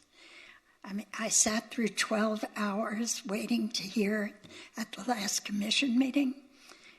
I think that enough has gone into this. And above all, we have, is he still here? No. We have the best person for telling us the best thing to go and have a fire station. I don't know where we have more than enough to approve this. I don't know where it's going to go. According to the city manager at the commission meeting last week, we'll probably sit around for the next 10 or 15 years waiting for a new idea, since this has gone forever. Debbie, you've been here enough? How long has this been flying? I've been talking about this with CIP since 2014, I think. Oh, yeah. That long? It's been hashed and hashed and hashed. I do not know what more we can pull out to have an excuse not to support this today. Thank you, Nancy. Max? Thanks. Yeah, I just wanted to pile on recognizing and appreciating the cycles that this has gone through. I know significant alternatives analysis have gone into the siting, and I think just part of what we're going through these convulsions today, it's demolition isn't something, or demolition of a historic structure isn't something that this board can take lightly or ever will. So I think it's going to be painful for that aspect of it. I think for what we have before us and what our purview is really just trying to do what we can to soften the impact. I understand that anything that we offer probably has some sort of public safety response time trade-off or some resilience trade-off, and that's a scary thing to contemplate. But this building is very much, the people of 2050, I think, are going to be really happy about it. We've got to maybe find a way to soften it for the people of today.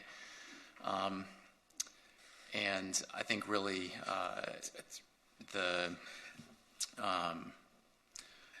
let me see this. Yeah, the south facade, I think is an interesting idea to see how to sort of address the metal, but maybe bring some more of the element of the existing building.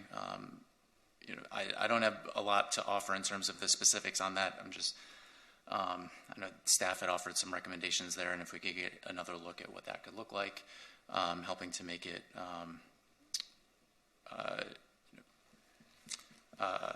we're not trying to integrate it into the neighborhood and the district a bit more. I was curious about the rationale for the Jefferson side for why it's 4 lanes instead of the 2. Is if what's the trade-off there, that if we could maybe lessen that so it's not as big of a gap for the pedestrians to cross, but still be able to get the response time that you need? Like, how often are 4 trucks exiting at the same time? That was something I was wondering about. But yeah, recognizing the necessity, this is probably one of the most difficult examples of the trade-offs that this board will have to face, but I would like to see the project go forward. Thank you. Laura. Thank you so much for being here this afternoon. Really appreciate it. I pretty much agree with what the staff has as their recommendations, and I guess my question, and I do agree with the other board members that it would be great to see more integration of the existing structure, whether that be repurposing. I mean, if it does get demolished, can we reuse the concrete in some way? Can there be more thought put into the physical fabric of the existing building? I guess my question is, with these staff recommendations, which are pretty significant, I would say, in terms of not a total redesign, but significant changes, how would that work if approved as is? Would you guys just, as staff, be looking at them? Yeah, I think, primarily our concerns are with the impact of the ramping systems, that frontage along 6th Street, and then the curb cuts. I think the design changes in terms of the metal panel are extremely minor and easy to visualize how that would be resolved. I think, the critical aspect would be, how we mitigate those ramps. And I think there may be opportunities, what was brought up a little bit earlier about the Apollo mural. That's something that we just heard about, and we're definitely very open to looking at that. Maybe somehow, whether that's on the west facade, as Mr. Novick has suggested, or maybe created more along 6th Street to soften that, to buffer those ramps. I think there's potentially some different options there. We see that on the convention center. We had an art and public places project that was done as a mural kind of on this large blank wall, which actually became very successful, so that it has more participation with the public realm than just kind of this large, tall, blank area. I think we need to kind of sit down and explore some of those options a little bit more, and whether or not, that would have to return to the board. would likely, like, for example, the Apollo mural, which we're really excited about, the possibilities. It will haunt us until we find a solution.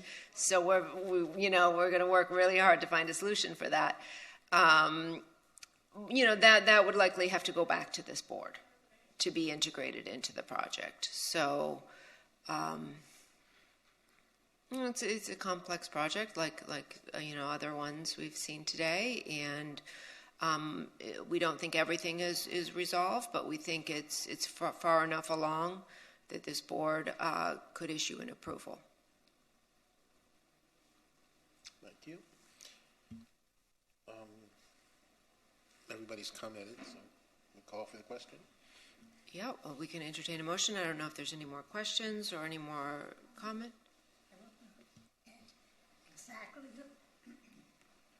Exactly the way you described. Things will come back later, like the mural and other things, but I think that we've had enough conversation on it to know what we're dealing with. So, we do have a motion. Nancy, let me just caution, we need 4 affirmative votes for the certificate of appropriateness. I don't know if we have that right now. Oh, there's 5 of us here. Is there a second to Nancy's motion? Oh, was Nancy's a motion? I didn't hear it. Nancy's motion was to approve the certificate of appropriateness for the design of the new building. Right.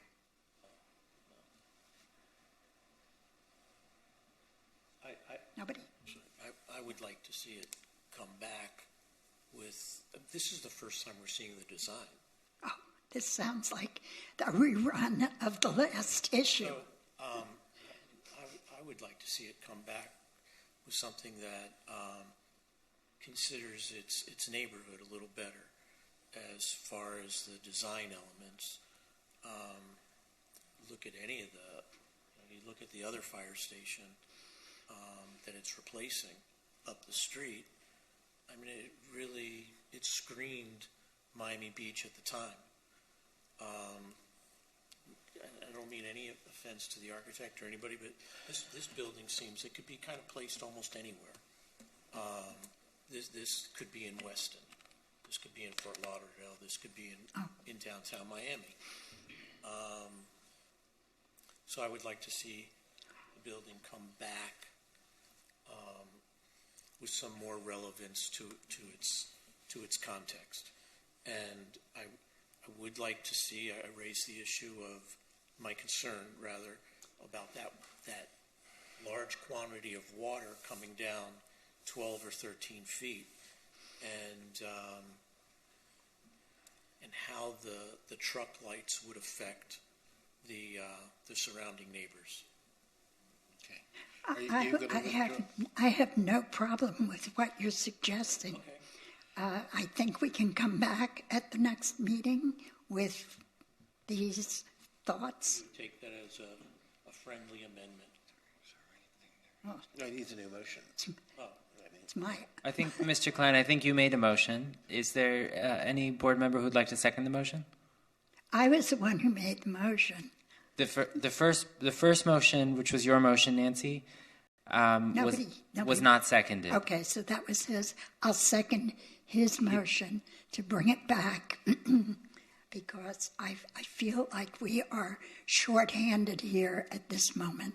So I would just ask, now, there's a motion and a second on the table. I'd ask Debbie and staff is January enough time, and do you have enough specific direction from the board? So, continuing to January, I think we could certainly answer questions about the water runoff and those types of issues, because I know those have been looked at very carefully. For redesign, I don't think that's enough time, and I'm not sure the applicant has enough specific directions at this point. We did hear potentially looking at incorporating the facade of the South Shore Community Center, but I think that's going to be challenging.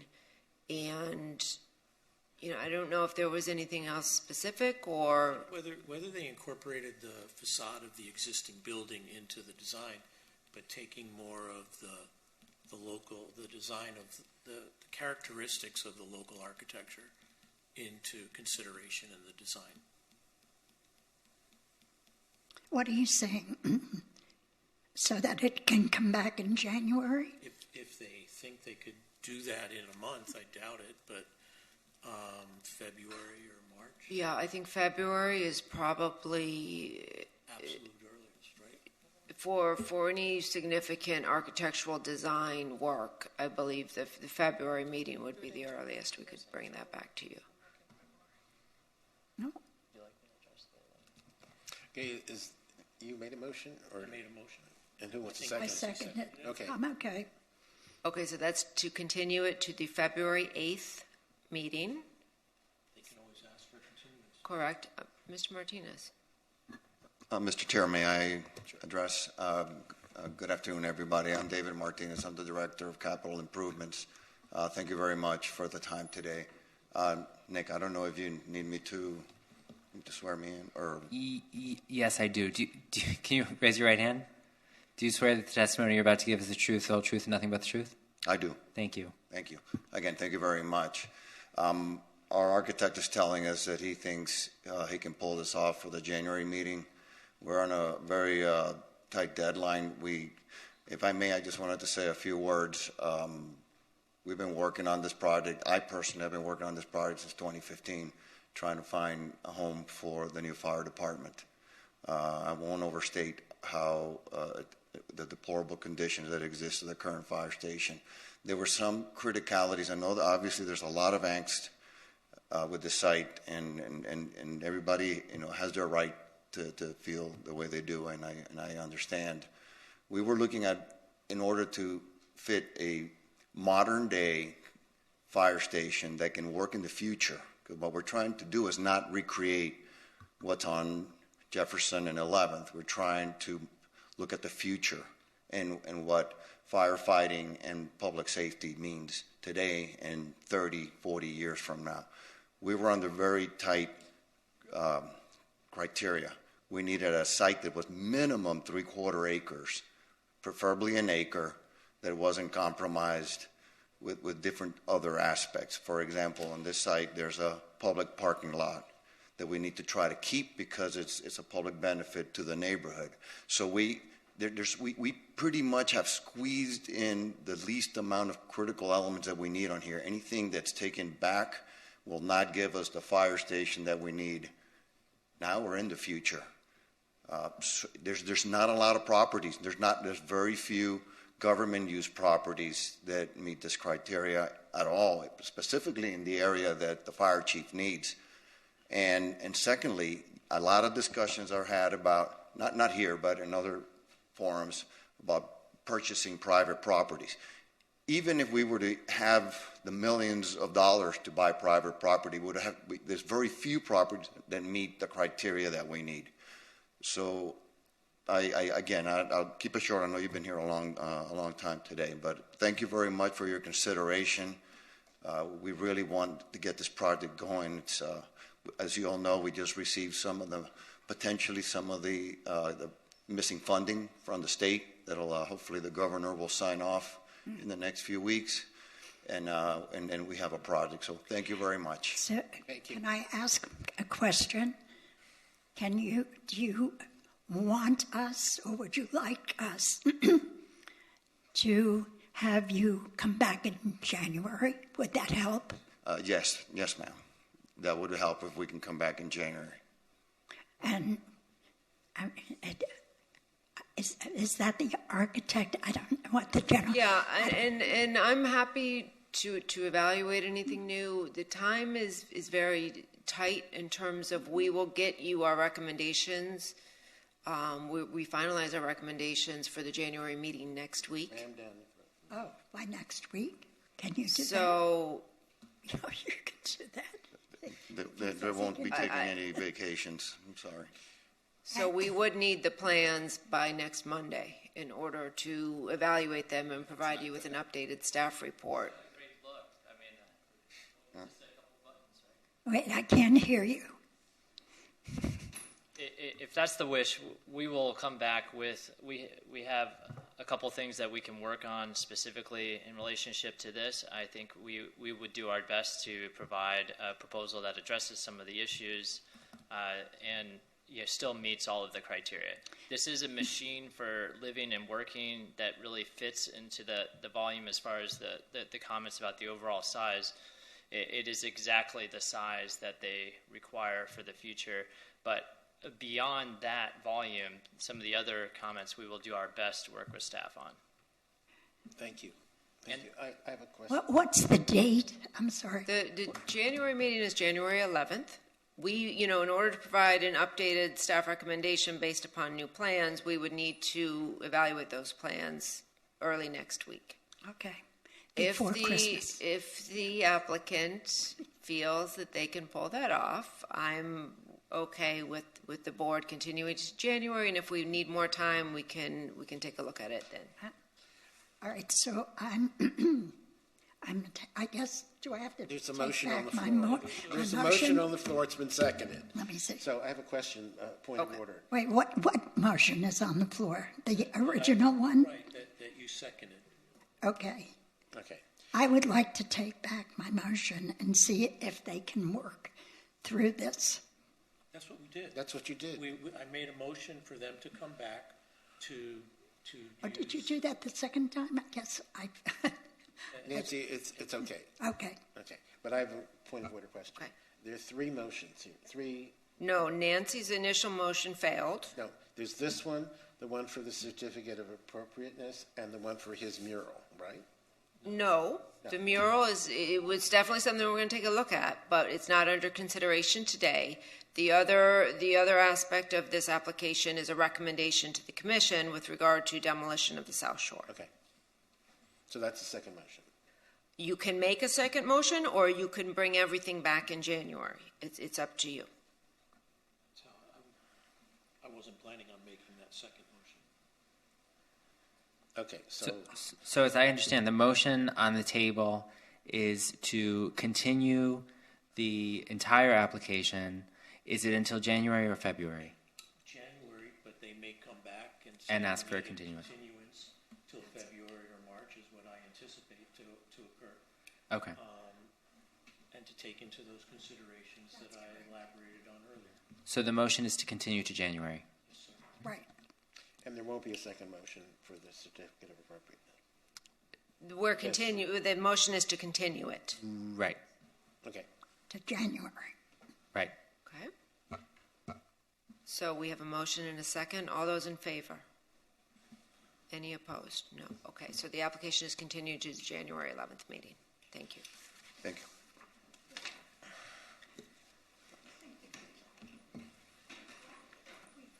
No. We have two more. Okay, we do have two more applications, relatively simple. I see Patrick is here for our next application, which is HPB 210484. This is 4441 Collins Avenue. An application has been filed requesting a certificate of appropriateness for modifications to the existing Sorrento Tower, including the construction of a one-story rooftop addition at an existing second-level terrace. The Sorrento Tower was constructed in 2005, and the terrace that is proposed to be enclosed is located at the north side, facing into the site. The design of the proposed terrace enclosure is consistent with the existing architecture, and the proposed modifications will not have any adverse impact on the historic structures on the site of the surrounding historic district, and staff is recommending approval. I know, look at that.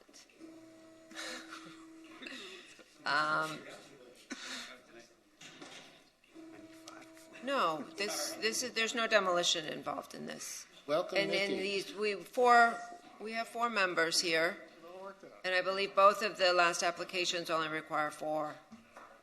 Yes. So. Welcome, Mickey. Mickey, do you have a presentation? Patrick, are you? It's a very straightforward, as Jake had outlined, very straightforward request. I do have by the way, good afternoon, Mr. Chair, members of the board, Mickey Marrero, Burkhardt, Rodolfo Fernandez, Larkin, and Tapinas, 200 South Biscayne Boulevard. In light of what has been a long day for all of you, and me back there quietly keeping awake in the back, I have what I believe is a pretty straightforward application. I would like to put the presentation on the board. If it pleases the board, I can very briefly discuss and follow up what you've presented. We have Patrick here from Nichols Broche, who's happy to answer any questions. But I can make this as brief as possible. I can try and beat Graham if you all are so inclined. I think Barry's excited about that proposal.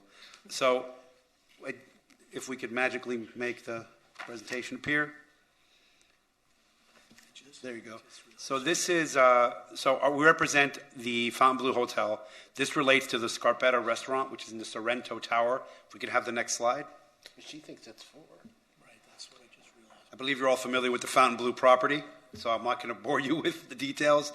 If you see the red arrow, that shows you where in the property the subject area is. It is in the south area of the Fontainebleau property. Next slide.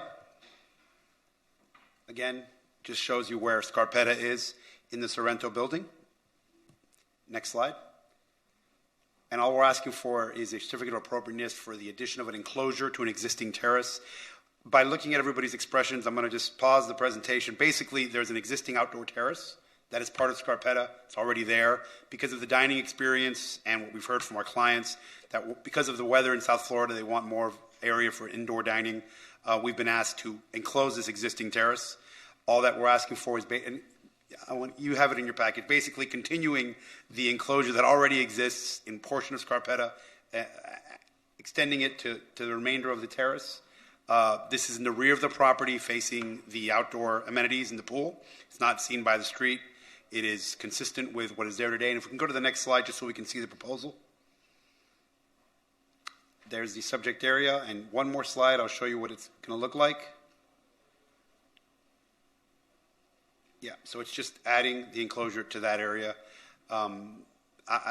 Because of the length of time in the day, I'm happy to answer questions. Patrick is here with that. I'd ask if there's any questions or if you all would like us to. I just want one question. When it was approved previously, did anyone ask if it was permanent? What's that? Did anyone ask if it was to be permanent? What? The canopy. I was not part of that application team. It was in. How long ago was that? It's not a canopy. It's just. If you speak to the mic, Patrick. Sorry. Patrick Bastide with Nichols Broche Architects. I didn't mean that. I meant what you're saying. That enclosure. Yeah. The enclosures were meant to be permanent. Okay.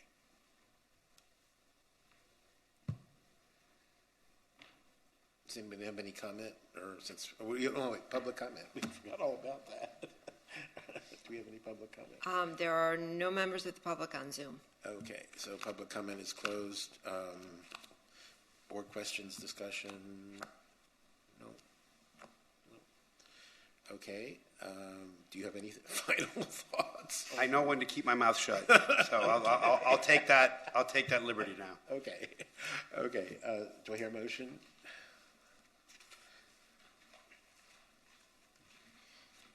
I move to approve. Second. Okay. All those in favor?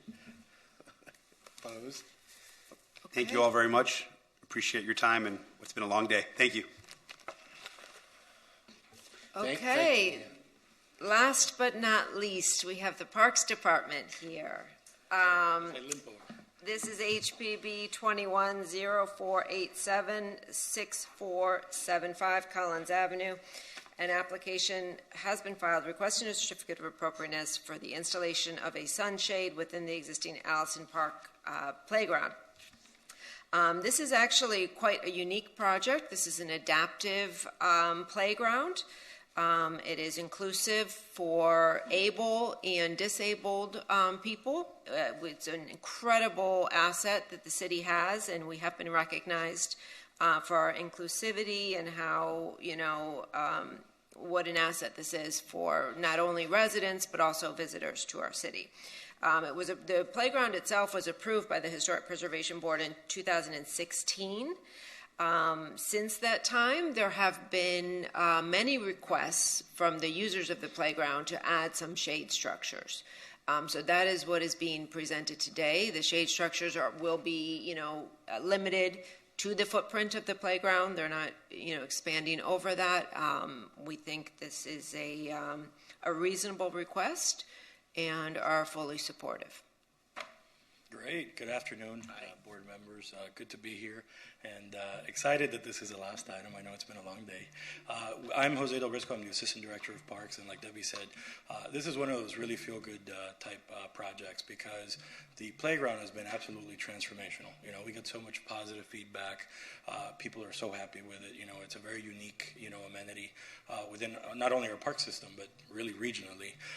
And from day one, the request was, hey, this is amazing. But in the South Florida sun, we really would like some additional sun protection for the kids, particularly if they're there for extended periods of time. We've put together a presentation. I don't know if you want me to go through the presentation. I certainly can. I just want you to know that from our standpoint, not only have we received numerous requests from the public, I have also personally reached out to the building, which is just to the north of the playground, which is the most affected one, through a neighbor there who's very active, Gerhard Zimmern. I've spoken with him. We emailed. He also checked with the neighbors. They're very happy. It's going to very much blend in with the existing color palette and surfaces that are there. Therefore, there's not going to be significant impact to that building. The building across the street, in some of the renderings that we've provided in our package, you can see that the canopy is going to cover the shade system. It's not going to exceed it. Excuse me 1 second. Yes, sir. Debbie, do we have to go through the presentation for the public, or we don't have to do that? No, it's not required. What do you suggest? I think the plans are very easy to understand. The plans have been posted online for 30 days, also for the public. Okay. Sorry, I didn't mean to. No, of course. And the feedback we've received so far has been positive as well. Does anybody have any suggestion they want to see the presentation? No? Okay, so to call for the question here. Well, we can open the public hearing to see if there's anyone. There are no members currently on Zoom wishing to speak on this item. I see lots of people here. So we close public. I go by this several times. Oh, wait, we do have, sorry, Mr. Chair, Magda just raised her hand. Okay, let's hear Magda. Hi, Magda. Do you swear or affirm that the testimony you're about to give is the truth, the whole truth, and nothing but the truth? I do. Thank you. You have 3 minutes. Okay. I was here at the beginning of this park being done, and the neighbors, we were all for it, the playground. But we wanted to make it so that everything would go into nature and a park and the ocean and the sand, thus the colors that were picked. We were also told that we would have a canopy, but it was going to be a canopy of real trees that would grow and be able to give shade. Well, they planted the trees and they started to die. I, for one, would call the Park and Recreation and I would email them and let them know that the trees were dying. And of course, this is years later, nothing was done. And I understand that children need to be protected, but we were also sold in the idea that it would be nature and plants and not a canopy. So that's all I have to say. And if it is going to be a canopy, I would like to know where I can look it up online, because I haven't seen the renderings of the canopy and you're not making the presentation. So I would like to know where I can look it up and then maybe email or whatever my concerns. May I respond? Hello? Sure. Please respond. Sure, absolutely. So Magda is correct in that when the park was originally designed, trees were installed throughout the playground, around the perimeter and inside the playground to offer shade.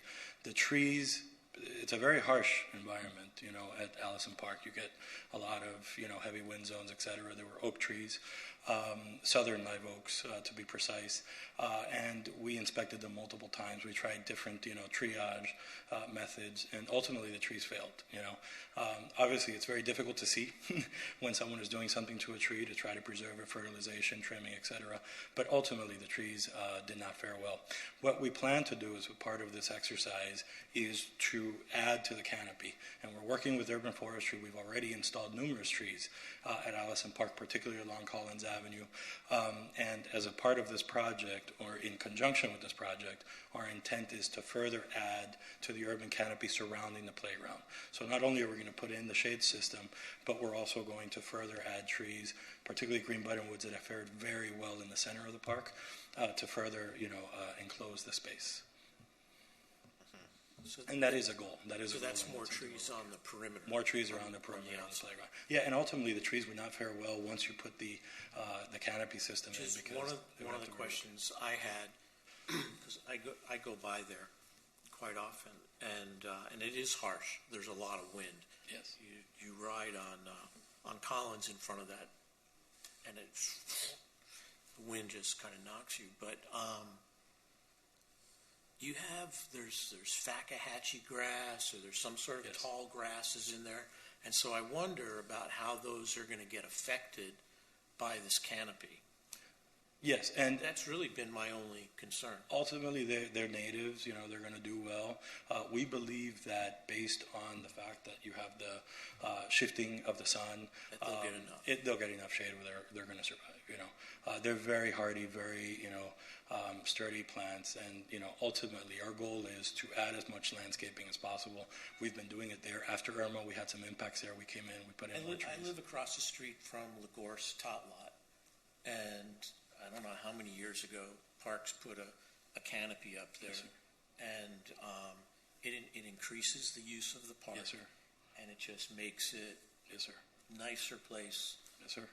Yes, sir. To be. And from our standpoint, it's also very positive because when you have periods of inactivity in parks, sometimes you have unwanted activity. So the fact that now you're expanding and those periods of activity and attracting people during those typical slow periods, it creates positive use, positive activation. So thank you. Thank you. Yes, sir. Okay. Any other questions or?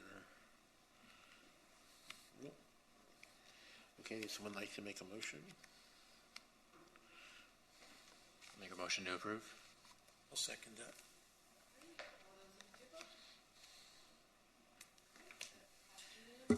Thank you all very much for your time and your support. Thank you so much. I'd like to question one not about yours. You're free to go. Free to go. Like in prison.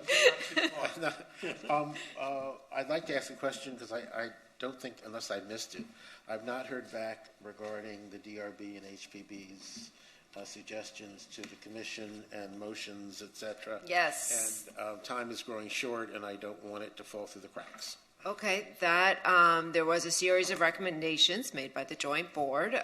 That is being transmitted to the Land Use and Sustainability Committee. They have an item that actually was previously discussed and continued to discuss options for encouraging the retention of more architecturally significant single-family homes.